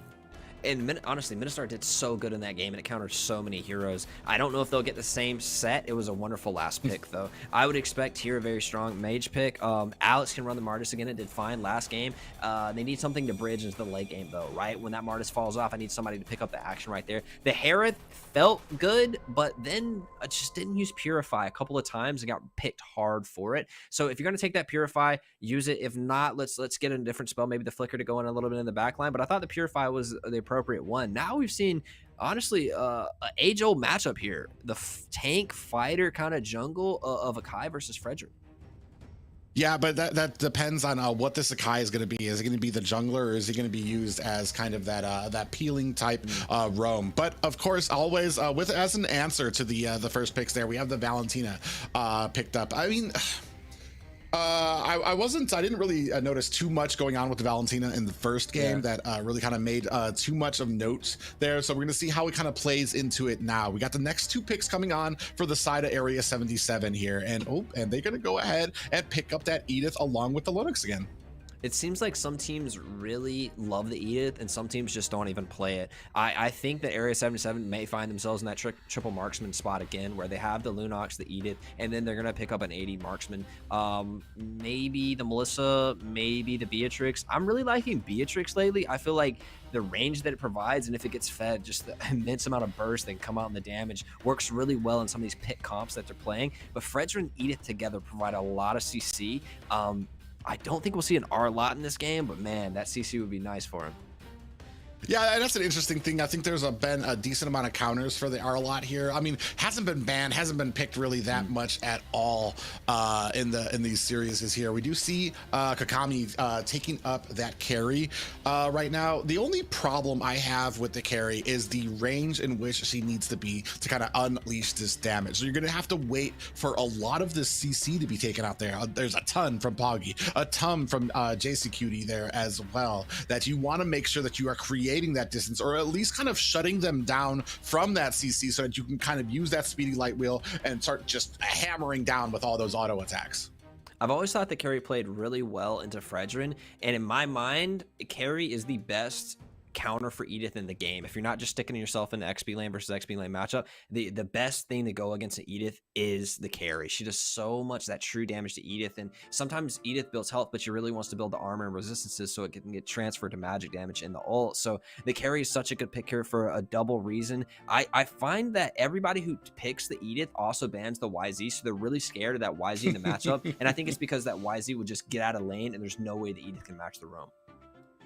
Yeah, we do see the bans kind of coming out here, the Yuzong and the Lolita being picked off by Area 77, and now the Cho and Melissa for the side of Empire here. We're still looking for our marksman and roam for the side of Area 77. Still looking for, well, I guess that kind of depends on what this Akai is doing here too. We're still looking for an XP laner, I assume, here for the side of Empire. Yeah, I would guess Akai jungle. Sometimes it's played in support, but that's like if you flex it really hard and you have a great counter pickup. I think 90% of the time Akai is running the jungle, and it is an okay counter to Fredrin because they both have neutral objective control. Akai is just better at it, but Fredrin has more damage. They pick the Diggy here, which I think steps into the Fredrin, it steps into the E to CC a lot. Maybe a little bit of an early pick for it though. Maybe I would have picked that last, so you make sure that you don't get anything that can play really well into it, like maybe a Hilda, maybe that Natalia into the support position can really target down and get fed off of that Diggy pick. I do like only the Diggy pick just because it does kind of issue out counters for certain things. As far as the Atlas is the possibility of having an Atlas is concerned. They also, with the Valentina out there, you kind of stave away from some other picks that might be countered by that. And right now we don't really have a lot of ultimates for Valentina to capitalize off of, which is a great draft for Area 77 on that side. And a roam support that we haven't seen in a while here is Raphael. Yeah, picked into the Diggy. I think maybe the first time in a long time we've seen Raph taken, and honestly, Gals, I would expect them to play a little bit more of the harder tanks, right? A little bit more set focus, but now Raphael is going to be giving so much mobility to the rest of this team, and I think it does play well with Fredrin. I think one of the most busted combos in the game is Fredrin Estes. Raph kind of fills a similar role, but actually instead of all the healing, speeds him up. And there's nothing more scary in the early game than a beefy boy rolling through your jungle at top speed. Well, and that's the kind of the point there too, especially as we move into a lot of these team fights, the ability to close the distance with people like Fredrin, with people like Edith, who just have insurmountable amounts of CC on their pack. So as soon as they catch up to you, that whoever they catch up to, that boy is going to get CC'd down, and you need to be prepared there. However, on the other side, with that Akai pick, I do like that there because that heavy spin can kind of help create the distance. But if you're always using the heavy spin to just create distance, you're kind of upsetting, I want to say, the setting potential for your team when you can be using that to try to pin people against the wall. Yeah, and I think Lapu can help a lot with that, and I think it rounds off the draft completely. Maybe Akai is used as a disengage tool, and it's the Lapu who flickers back and it offers the engage. I think Lapu fills the void and may be able to get to this Beatrix, whereas really no one else is going to get to the Beatrix. It's the answer. Just like when that Forest is ulting in the background, you need somebody to get back there and put pressure on them. At least mental pressure, to where you don't have this open field where the Beatrix can just stand and deliver. Somebody who needs to kind of stand still to do damage. Lapu wants to flicker stun that really quickly.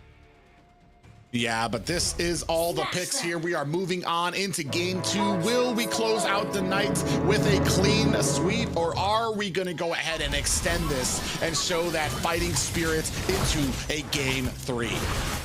Really clean starts here, both helping the buffs, speeding up their junglers throughout. Then I think they rotate to the mid lane and help clear out, but it looks like a little baby sitting on these ADs.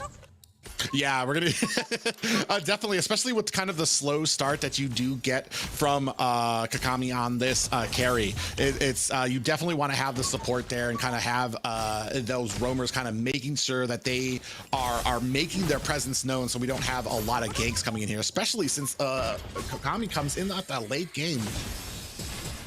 Yeah, I feel like Beatrix does too, though, and like Kakami needs to stand and deliver, whereas Beatrix can hit that poke sometimes and that burst with the snipe that really Kakami has no range for and doesn't want any part of, as Mark Q takes an advantage here.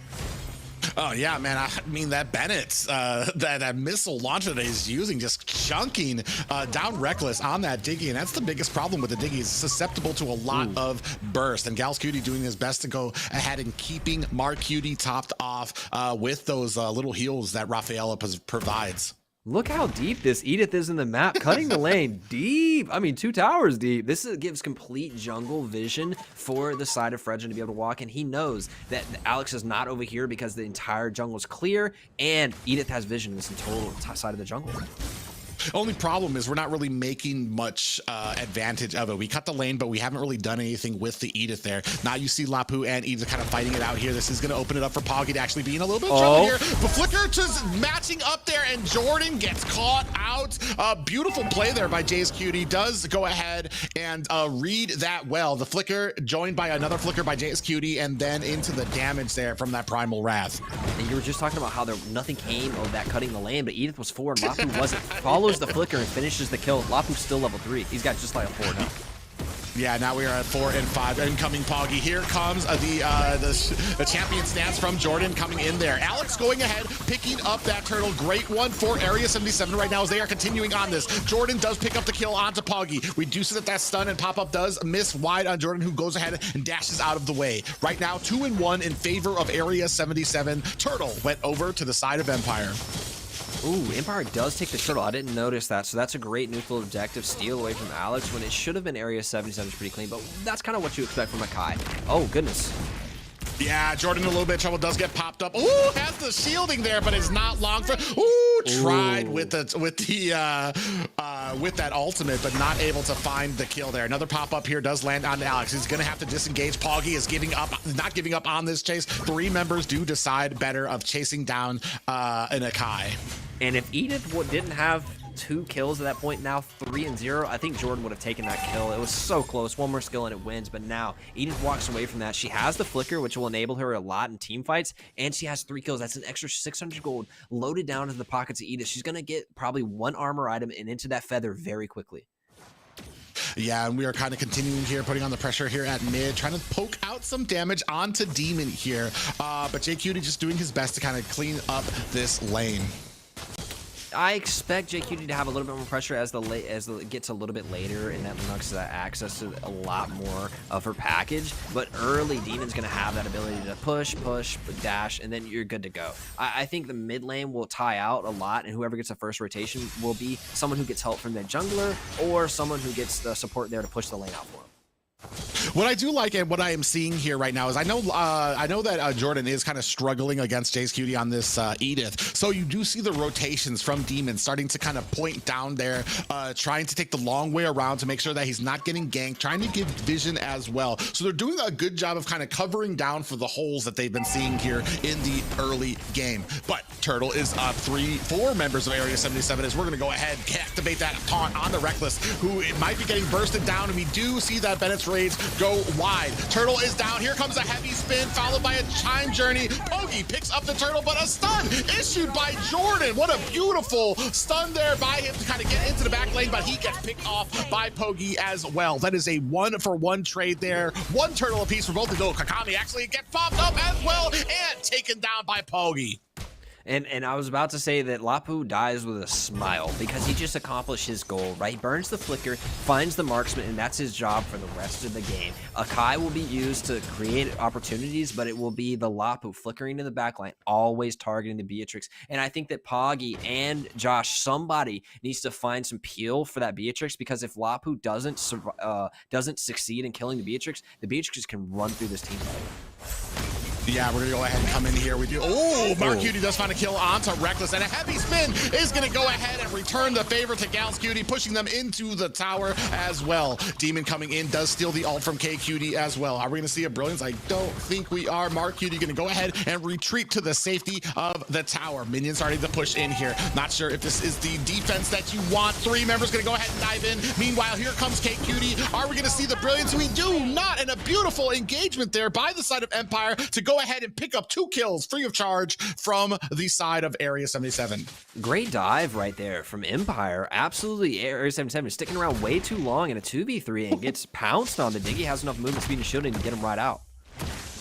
Yeah, Jordan, with the struggle here against JQT, is going to be able to successfully cut the lane here too now, and looking for a little bit of a surprise here, kind of in the jungle. Oh, he's going to go ahead and cut that bottom lane deep, but now we're going to go ahead and engage. Area 77 and Empire clashing in Area 77's jungle. A heavy spin, this is what we were talking about, picking them up against the wall. Kakami takes down Poggy, though, and Reckless is not long for this world as well. Demon coming in, putting on a decent amount of damage onto Area 77, and right now it is 6 and 7. We are starting to tie up this game. Empire showing that they do have the cojones to stay in these fights and stay with neck and neck with Area 77. That's exactly it. And while Reckless dies, they trade it for the jungler, and that just opens up a turtle for Empire. Empire is going blow for blow with Area 77 right now. If you didn't know their name before this, you will remember it after today.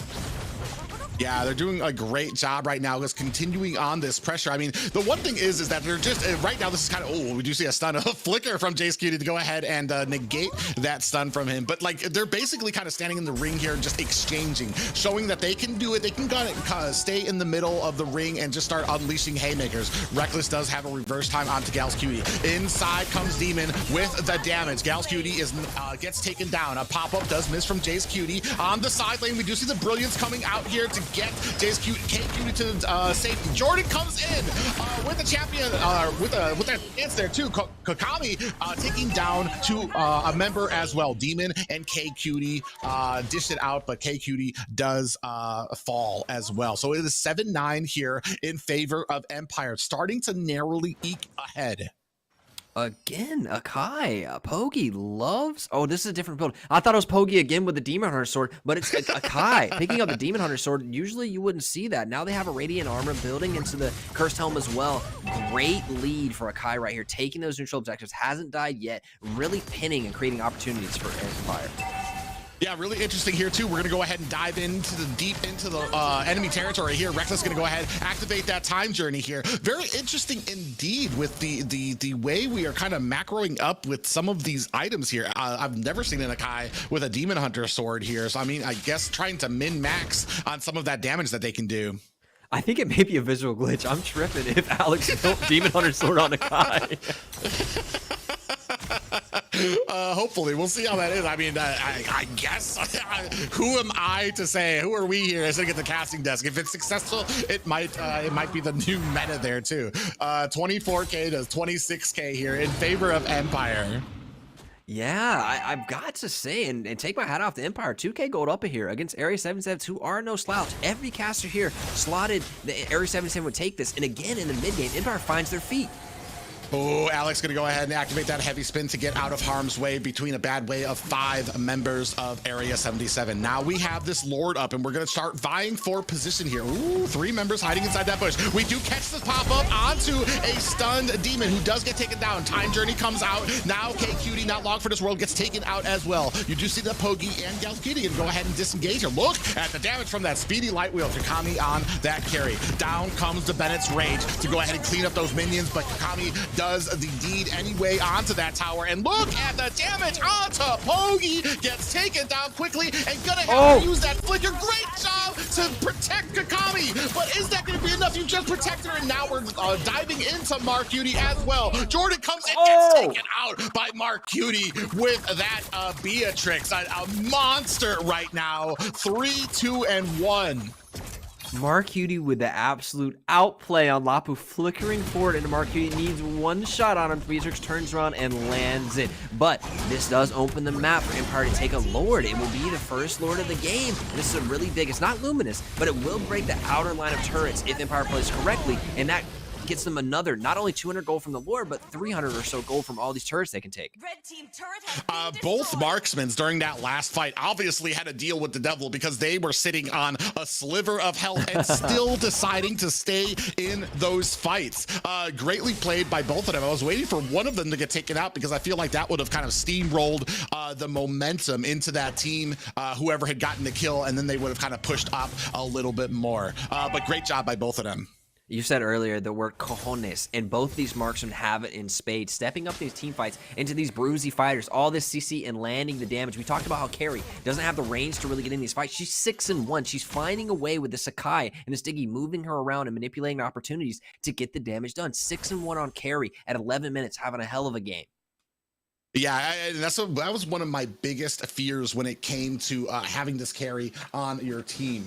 So, I mean, it's going to be interesting to see how we kind of continue on with these fights. We have the Lord kind of crashing down at bottom. You see Kakami doing the best. Oh, a beautiful heavy spin there. Puts Pogi on the wrong side of enemy lines. Demon kind of coming in here, trying to put on the damage. Does take down Pogi. And now we are down to inhibitors on the bottom side here. We still have 2 more towers here up at the bottom, and we are going to go ahead and put on the damage here. You see a lot of brilliance coming out here, and Lord is taken down as well. But now we're gonna go ahead, switch our attention down to the mid lane. Just basically gets spit on, and now it is down. And we have 2 inhibitor towers here out in the open. Now we're gonna have 3 inhibitors. There is not much. Area 77 basically getting out macroed here right now by the pressure from the Empire.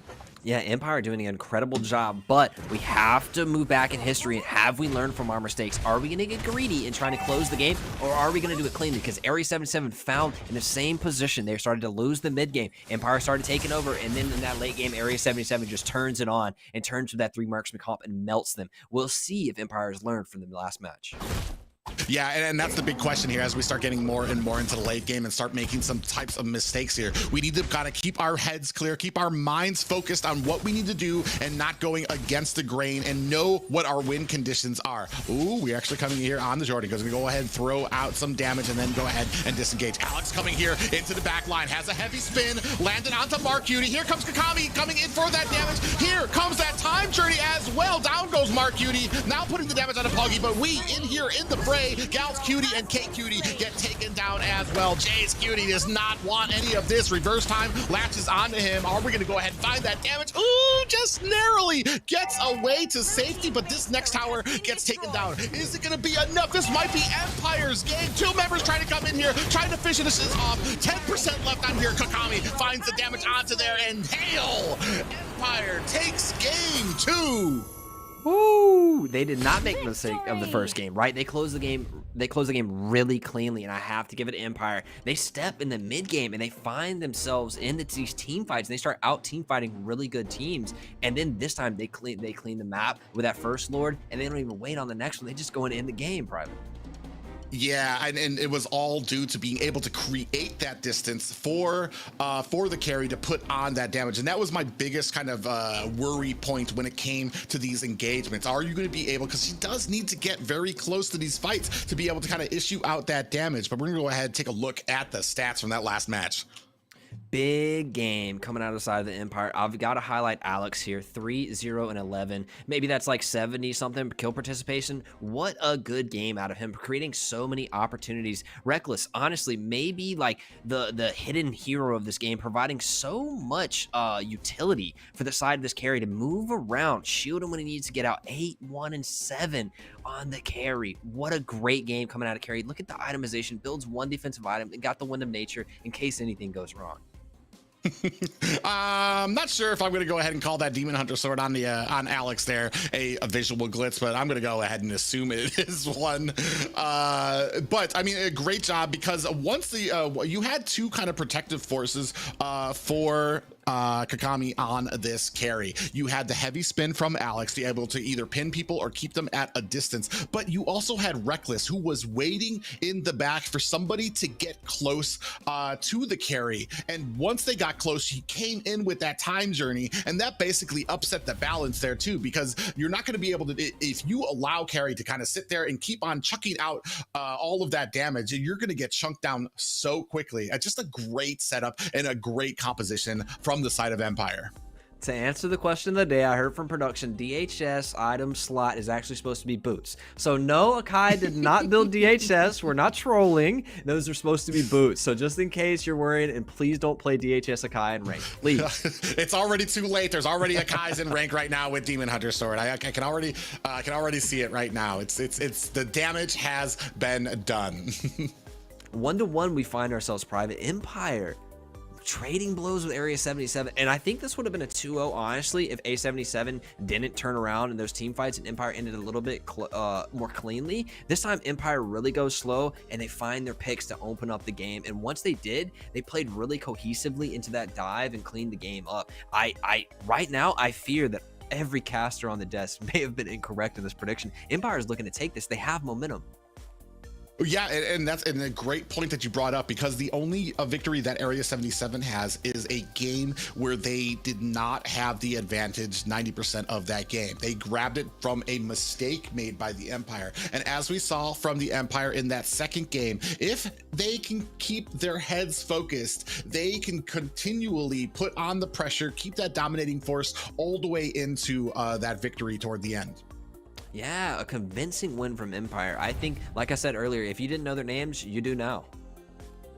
Yeah, we're gonna go ahead and see. I think this was the gank that happened on Marcutie with 3 members here at the back. You see Reckless over there. Marcutie tries to take care of the lane, but this is where we start getting fed on Kakami a little bit here as well. We put the damage on here. Marcutie didn't realize he was here with so many members, and then KQT comes in here as well. I mean, and this was the double that we got for Kakami here when it came to that engagement, and that kind of started that little steam, that little a snowball effect for them, getting them fed up. I think a great game, and honestly, one that I didn't expect. It looked like Area 77 kind of had their number coming out of game 1, and they found themselves in their late game team fight. I thought Area 77 would walk in this game with momentum. They get a little bit of an early game lead, but Empire, they find themselves in the mid game. Unlike a lot of teams that need a snowball throughout, they found themselves in the mid game and ended in the late. It's a really unique play style I'm seeing out of Empire, and it's honestly a pleasure to watch. Yeah, so I mean, right now I feel like the pressure is on Area 77. We've seen from the last 2 matches, Empire really kind of flexing out, expanding their little wingspan there. Just kind of, I mean, a few mistakes here from the first game, but man, really showing that they are a dominating force right now. And we were talking about Area 77, not exactly the same powerhouse that they were last year. Still kind of have a few growing pains when it comes to a lot of these engagements. And right now the problem is when it comes to a lot of these, I feel like we're just kind of trading blows, and we're trying to keep up with Empire when it comes to a lot of this damage, when it comes to a lot of these kills. But in the end, when we're going back and forth, I mean, that's basically a coin flip when you're just trading kills for kills, and not exactly when you don't exactly have the game plan when it comes to these drafts in here.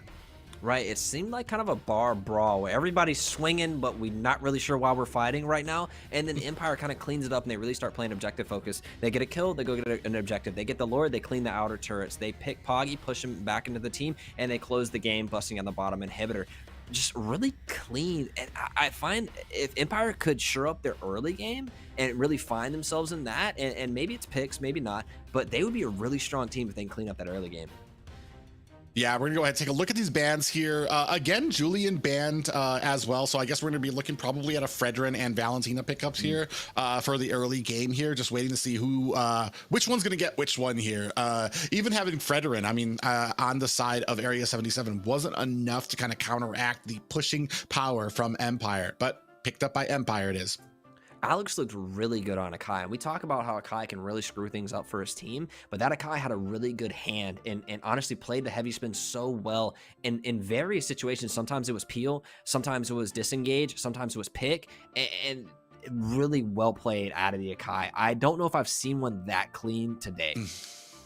Yeah, oh, and that's been always my biggest kind of concern when an Akai is picked up, is that a lot of times you just need to have an insurmountable amount of skill on that Akai to make sure that you're not just out there upsetting the sets by your team by pushing everybody out of the way with your heavy spin, but when you're that surgical that you can get in there and find the pins onto the enemy and pin them up against the wall for your damage dealers to be able to finish the job, that's when you really get the value out of that pick. And then we see on the side of Area 77 gonna go ahead, pick up this Valentina and the Lapu.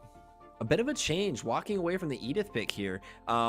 It's not something they like banned, and they're really specific about this earlier, but now they drop the Edith and they go straight into the Lapu, allowing the YZ, allowing a Glue's ban, but allowing the YZ counter if they want it. But it looks like Empire really comfortable on this Diggy and played so well around it. Do we have a little Venus building in Reckles there? It looked really good from him. He was a silent hero for that whole game, had a great kill participation. I loved his Diggy play last game. Yeah, I mean, and that's the thing that, especially, I'm glad you noticed and you said something about it too, because I was going to say, like, a great Diggy player who was just sitting back there waiting. He was, his big job was to sit on top of Kakami, make sure that once they started getting a little too close, boom, come in with that time journey, make sure that you can create the space for them to come in with that speedy light wheel and dish out the damage. And now you're already too deep into the enemy lines because you kind of narrowed in, you got the tunnel vision on that marksman, but now they've got a shield. You can't see them down, and they're just kind of continually putting on those auto attacks onto you and shredding you down there. We're going to be moving on into the second phase of this, and again, Yuzong being taken off the board. No respect for Yuzong right now in these in this last series here, and Melissa for the side of Empire. I think it displays the power of YZ in these really cohesive, high communication tournament lobbies. You won't see YZ banned in a ranked game, even a high elo ranked game. You won't see a YZ banned, but here the Black Dragon is just too much of a valuable team fight mechanic that can be brought into the team. And even when you already picked a winning lane, you ban him out because you don't want to worry about that, he can do in a team fight. I think Area 77 has a really strong mid game right here where Lapu and Martis will both spike similarly. They want 4 and then they want 1 item, Hunter Strike for Martis and then the Bloodlust for Lapu. They both kind of want to fight right after that point. If they can find each other in this, I think they're gonna have a really strong time. It's up to Empire to break that apart. Yeah, we're gonna see here as we do get we're gonna go ahead toss out the Cho here and Carry getting taken off there, so definitely wanting to make sure that we don't see a repeat of what happened last game, and definitely I guess Area 77 identifying that as a weakness when we had the like we were just explaining, the Diggy and the Carry in there, allowing Carry to kind of just issue out that amazing amount of damage toward the mid game. But we're going to see what Empire has here as a return, as a reply to this Brody pickup. Yeah, just like you're talking about, the carry was a little bit too comfortable for the side of Empire. They seem to have a really good knowledge of that and how to play that with Peel from the front line and the speed of Dicky and Shield. It just seemed really comfortable for them. I'm glad they removed it. But now Area 77 doubles down on the mid-game power spike and goes for a Brody. They don't want this game to go past 15 minutes. They want to end it at the 15-minute mark or before. Yeah, it's gonna be amazing to see here. We do have the Beatrix come out, and we've been seeing here too the sniping that they provide there, the long distance that you can put on there. Oh, a Grok as well. So what I see here is engagement opportunity. If somebody kind of comes in there, you have the wild charge, you can use that time journey. You're going to be able to close the distance very quickly and kind of turn the tides of this fight. It just kind of depends on how we get these team fights to happen. And I mean, you can force them out when it comes to objectives. So I do like this draft right now from the side of Empire. Ooh, Estes really seals the deal for these fighters. Fighters are so good with Estes, especially the spell vamp variety, the skill variety. Lapu's going to be nigh on unkillable if Estes is with him. And then you've got the Martis in there really facilitating things. I can't see Area 77 winning a late game unless they massively outplay a team fight. They need to get it done early. And we've talked about the susceptibility of Empire in their early game. In Area 77, it looks like they pinned that and they want to play towards that. Can Empire last and get past, the 12, 15-minute mark and really employ their late game tools? Yeah, and this is the interesting thing here about the Estes pick, is because what you usually want from the Estes pick is that burst, especially in the early game, to make sure that Estes never really takes off. However, on the side of Area 77, you have the Martis, who is just a renowned early game jungler. So you're going to have him to kind of prop up the Estes. And once Martis starts having to build that defense, starts having to kind of lay back from the damage, you're going to have the Estes there finally starting to take off and keeping his team topped up. So it's going to be amazing to see if Empire can overcome this as we go into our third and final game of the night. Empire taking on Area 77. And we started with a bang and we're going to end with a bang with a series going to 3. Empire showing up big, standing tall, proving their namesake, why they deserve to be in the top 8 in this whole tournament. Yeah, and exactly what you meant there. Like in the top 8, they're basically showing why they are here, and they are not to be underestimated here. If anything, no matter what the result of this match is, they have already proven that they deserve a spot up here. Poggy getting aggressive early, and there's a flicker down on the side of Lunox. They went early for a level 2 gank, and I love that at Area 77. I love level 1 and level 2 plays coming out of teams. I think it asserts dominance, and it really can give you a lot of momentum in the game as you put a team on the back foot. Yeah, we're seeing a lot of pressure here on the marksman lane here, but still pushing in is Marcuti, and Kagami having a decent amount of trouble because they don't really have the damage, especially even with that sniper. We're basically waiting for a BOD on her to actually really kind of become a threat. Oh, a nice little activation there. Alex does catch KQ to trying to find a little sneaky bush here to kind of get into them from the back line. It seems like no longer mid lane is where supports go to help push in, but these supportive roams have played in the marksman lane. All 3 of these games, they've been on here babysit and make sure the marksman has a good game. Oh, Alex comes in here, kind of a bait there as Pogi and Gals Cutie sitting here guarding that bush as well. So they're not actually able to find a kill there. And now 11 seconds left on this turtle. Alex gonna go ahead and have to find a, ooh, tries to snatch up that little speed boost, but does not catch it. And now he's gonna have to try to go down to the Lord. It looks like he's gonna clean up his jungle before they go for the turtle, I mean. Valentina will walk through. They'll clear out with the Estes to get level 4 on Valentina. They'll head straight to the turtle. Looks like Martis and both Regin have elected to go for a buff first. I guess they wanted to clear out bottom lane before they fought. Interesting choice to go buffs first. And both junglers are jungling while their mids, their roams are pulling out this objective.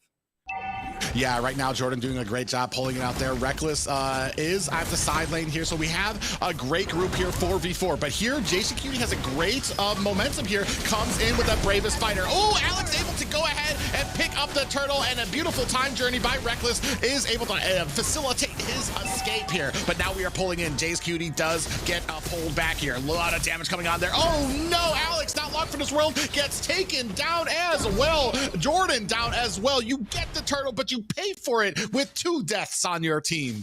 I think that's a situation where, unfortunately, you just got to let your brother die on that one. He's dead. He's done. Got him. We got the turtle. You traded for your life. Easy. Now we give over another kill, and that's another 200 gold gone over to the side of Area 77, and they want that gold. They need it to increase this, and Martis is going to focus the turret here and get so much gold. That's another 350 gold they've gotten from that turret. Yeah, and that might be a problem with the decision making on that type of fight too. Oh, Demon actually in a little bit of trouble here, is getting taken down to about half health, is facilitating Alex to go ahead and pick up that Lethal Wanderer. Now he's gonna have a little bit of a speed boost. Oh, Demon comes in, checks the same bush, and KQD waiting there to go ahead and spill on the damage.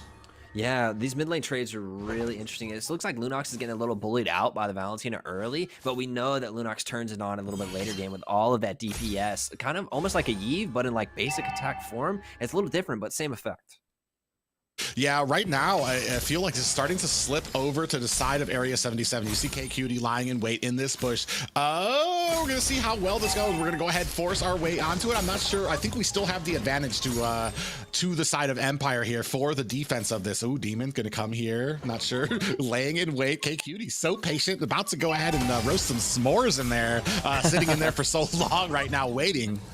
Yeah, he's been off the map for too long, though, and Empire's a little bit wise to this. They haven't seen the mage in a long time. They know he's waiting in some kind of bush. They're playing very safe on these turrets, and Lunox takes a really long path through her own jungle, back around, and Area 77 has wasted so much time in this bush now.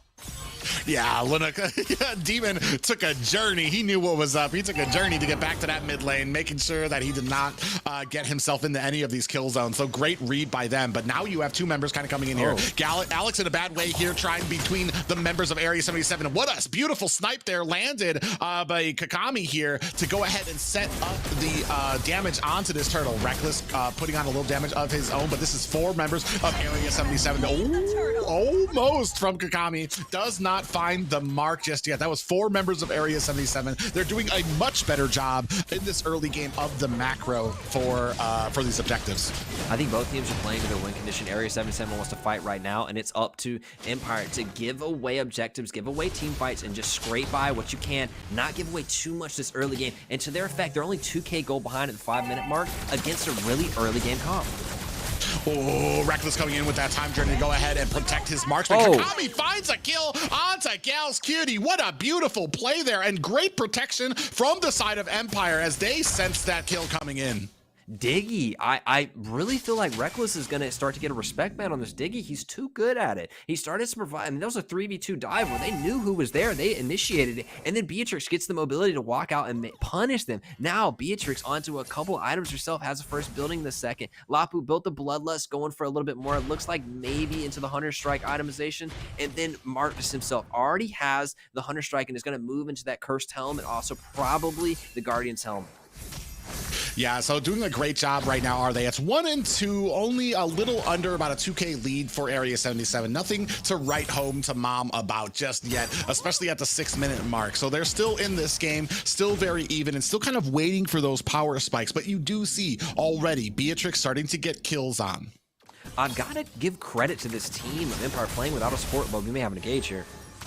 Yeah, we do kind of come in there with that Mortal Coil from Pogi, but does not find a target just yet. A little bit of a slow down onto Jordan while we're clearing up this mid lane. Now we're starting to kind of get past the laning phase here. You're starting to see teams group up. Yeah, I was going to talk about how the rest of the Empire team plays so well with Dicky being in this gold lane the entire time. He's been there for 6 minutes straight. He hasn't left, and they're ahead of a rotation right here.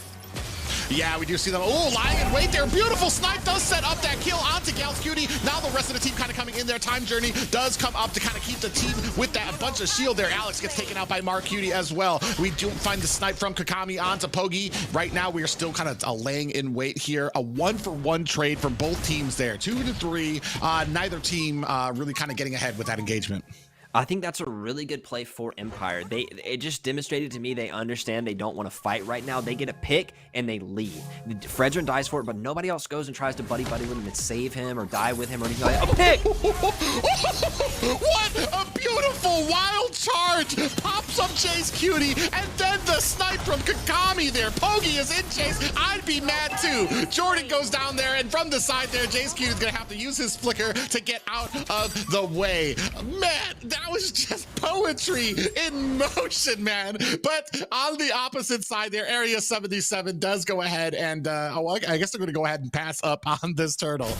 These picks buy so much time for the side of Empire. Every time they do that, yes, one of them dies and they trade a kill, but it buys them 30 seconds, a minute longer into this game. They're buying themselves time with these picks, and they're finding them really well. I have to give massive credit to Jordan. Beautiful wild charge, flickering over the wall, getting the pick, but then they stop. No one else goes in. No one feeds any kills. We know we can't fight right now. We're only picking. Yeah, we're gonna go ahead and start on this, Lord. We're at the 8-minute mark right now. In comes Jace Cutie at the bottom, or K Cutie at the bottom here. Ooh, flicker in, does have to activate that brilliance, so he's not gonna have that ready for this Lord fight. 22K to 24K, 3-4 right now. Pretty even game so far, but I do say we're narrowly giving it to Area 77 as they do have the zonage here for this first Lord. I find the Empire's playing so intelligently here, giving up Lord, not contesting it, because honestly, Area 77 would have turned on a team fight in a heartbeat. It's so smart of them to understand their win condition is not right now. Their win condition isn't for another 6-7 minutes, and they're playing really well towards that. Beatrix is getting the gold. They're playing smart and defensively in this game, and only a 2K, 3K gold lead is so good for Empire right here. Yeah, and they're doing such a great job right now, able to pick up that Lord. It's gonna go ahead and kind of give them a little bit of breathing room. Wall comes out from Jordan there, trying to stave off this push. And right now, I feel like Area 77 is really kind of, I don't want to say desperate, but they know their win conditions, and they're trying to be as aggressive as they can in this early game. The problem is, as we start inching towards into the late game, we're gonna start falling off, and we're gonna have issues, especially dealing with as we've seen Kakami with this sniper rifle is just a menace. I think that's a great tool and elongates the game from Empire here. They don't have to get close to do the damage. They're just playing with these picks and this Beatrix burst out of sniper rifle. Playing so good. Let's not get caught with this Lord push though. Yeah, we're gonna go ahead and force out the brilliance. Here comes the time journey as Jace Cutie kind of diving deep into the back line. Unfortunately, he's in a bad way between Alex here and Kakami, who's trying to put on the damage right now. We do see a pop up there from Jordan, who beautiful hit there too as well. Jordan goes down though as well. Alex gonna go ahead and secure a kill onto Pogi, and we are still fighting here, trying to put the damage onto this next inhibitor tower. I mean, they have really pushed into this top lane. That's kind of without even really kind of looking towards the other lanes just right now. This is absolute poetry from both these teams, and we talked about it earlier, playing to their win condition. Now they're pushing into fight, won it. Yeah, they definitely want to go ahead and start chasing in here. I feel like they think that this is kind of turned off into their fashion. Bravest Fighter comes out from Jace Cutie, who's kind of latching down Reckless in a little bit of trouble. They do miss that stun right there. Oh, here comes the snipe. Oh, it secures the purple buff for Beatrix. Kakami, bro, calm down. Alex coming out here right now, and they're going to go ahead and clean up their jungle. Kakami doesn't get it, but it was oh so close. And that's that pressure that Beatrix sniped. Jumping out. Now Beatrix 3-0. I have to say, Empire, even if you do lose this game, I've never seen a team so beautifully peel back during such an aggressive dive comp. They peel back so well into this, and they're getting kills as they fall back. And honestly, kind of baiting Area 77, who know they have to close, walking in closer and closer and trading kills back and back. It's 5-5, tied up, only a 3K gold lead for a team that will be falling off in the next few minutes, falling off hard. Yeah, we're gonna have to see what we have in place for this Estes. And right now, I mean, surgical is Kakami with the sniper rifle, able to kind of with the Renner's apathy. He's just really doing a great job of just chunking them down so that the rest of the team can kind of come in for those kills. You can see right here into the back line, Poggy in a little bit of trouble. Does find 2 members. Oh, now he's in a beautiful wild charge, does pop him up. Brilliance is out right now, finishes the job, does Jordan. But you see here, Jace Cutie trying to put on the damage to Kagami, who does find a beautiful distancing for himself, and then putting the finishing touches onto that Lapu. Down comes the, oh wow, torn apart memories, finishes off Kagami. This might be it right now. Area 77 has a good chunk right now, only 1 member left. Minions down at this bottom tower. We're gonna go ahead and try to push this in. Can we do anything? 7 seconds left for Reckless, who's gonna try to come up here. Jordan here is alone. They're trying to put the damage on. Down goes Jordan. We do see that Reckless is about to come in here. Is this gonna be it? Can he come in here? It is not enough. This might be it. Area 77 takes the win. And man, a beautiful series by both teams. Area 77 knows their win condition is quickly exiting, and they punch through and they win the game. What a beautiful finish from Area 77, who's falling off. They only have a little bit left. They get a pick and they go straight in. I have to give it to the Lapu there in the back line. Finds the Beatrix, provides so much pressure, and then Brody, torn apart memories, takes out Kakami. Huge plays. Well, and that's the thing too. It almost seemed like a little bit of desperation. They knew that they were at that point where they're going to start falling off, so they need to make something happen now. Lapu dives deep into the back line to allow Brody to go ahead and get some of those auto attacks and let the torn apart memories do the job for him without him having to dive too deep into the back line. Big plays, and I thought honestly that team fight could have went either way, and Brody flickers in and gets the torn apart memories. I have to give it to Kakami, peeling back, doing so much damage there. And I think Empire left the Beatrix alone right there and susceptible to the Lapu. Had they stayed a little bit closer and not went for that kill, maybe it turns out differently. Anyway, beautiful game. You just talked about poetry from this Area 77 lineup. They know they have to go, and they finish strong. Yeah, you can take a look here right now. I mean, Mark Cutie on that Brody, 6-0-2. While a lot of the flashy plays going over to Kakami, I mean, the real deal here, Mark Cutie really kind of putting in the work, especially in that early game, to kind of hoist his team up and finish the job towards the late. Not to be underdone, though. I mean, even on this Valentina, 1-0-9, not getting caught out at all, was K Cutie as well. Bullied the mid lane, provided so much pressure, and really kept the Lunox trapped in, and Lunox didn't get to that point, really wanted to lay down the DPS. I think, honestly, a fantastic game out of Mark Cutie himself. It seemed like he was always getting a couple of autos on somebody to lay the torn apart memories to finish up the fight when the range was so far. Yes, Beatrix has the sniper range, but we often overlook Brody's range, he can match that and do it a little bit better sometimes. Yeah, especially as you get caught by that auto attack. There just is not far enough for you to run to miss that torn apart memories. But a great job here done by Area 77, especially the second game. They finally kind of took control of that early game, knowing that they cannot allow that to go back to the Empire because it was basically their game to lose. Here we can go ahead and take a look at the fight here, kind of slowed down for us as well. You see Poggy kind of hanging out in here, a beautiful pop-up. They do find and secure a kill onto him. The brilliance kind of comes out as well. But as we move on with the fight, it was just a great job as we move down into the lane. And this is where we saw it, where you kind of latched on in deep into the back line to allow that kill onto the Beatrix. You see him going on here, Jace Cutie coming in here, but we're going to see Mark Cutie kind of come in here from the top bush here, get the damage onto Kakami, which will allow the addition of that torn apart memories to finish the job. Just a well executed look at that, one hit and then torn apart memories time. That was just a beautiful play by Area 77 and a great executed plan. Yeah, and he even sidesteps the snipe. Mark Cutie walks up, sidesteps it one time, you ain't hitting me, and gets the turn apart, and they end the game right there. Clean in from Area 77. Yep. Absolutely. And as you guys mentioned, this series, we really seen an epic comeback as well as knowing your late game win conditions, Area 77 in the fertilized on the Empire's overextension, and it kind of shows you that when you have a threatening new Empire, you really need to take control and be careful of every step because your opponent will be just as strong. And with Area 77, of course, the MVP player goes to Gyao's Cutie, even though Mark Cutie made a lot of amazing plays, but ultimately Gyao's Cutie created the most impact overall through the 3 games. What do you guys think? I mean, definitely deserving. This entire night has been a spectacle here and a real treat.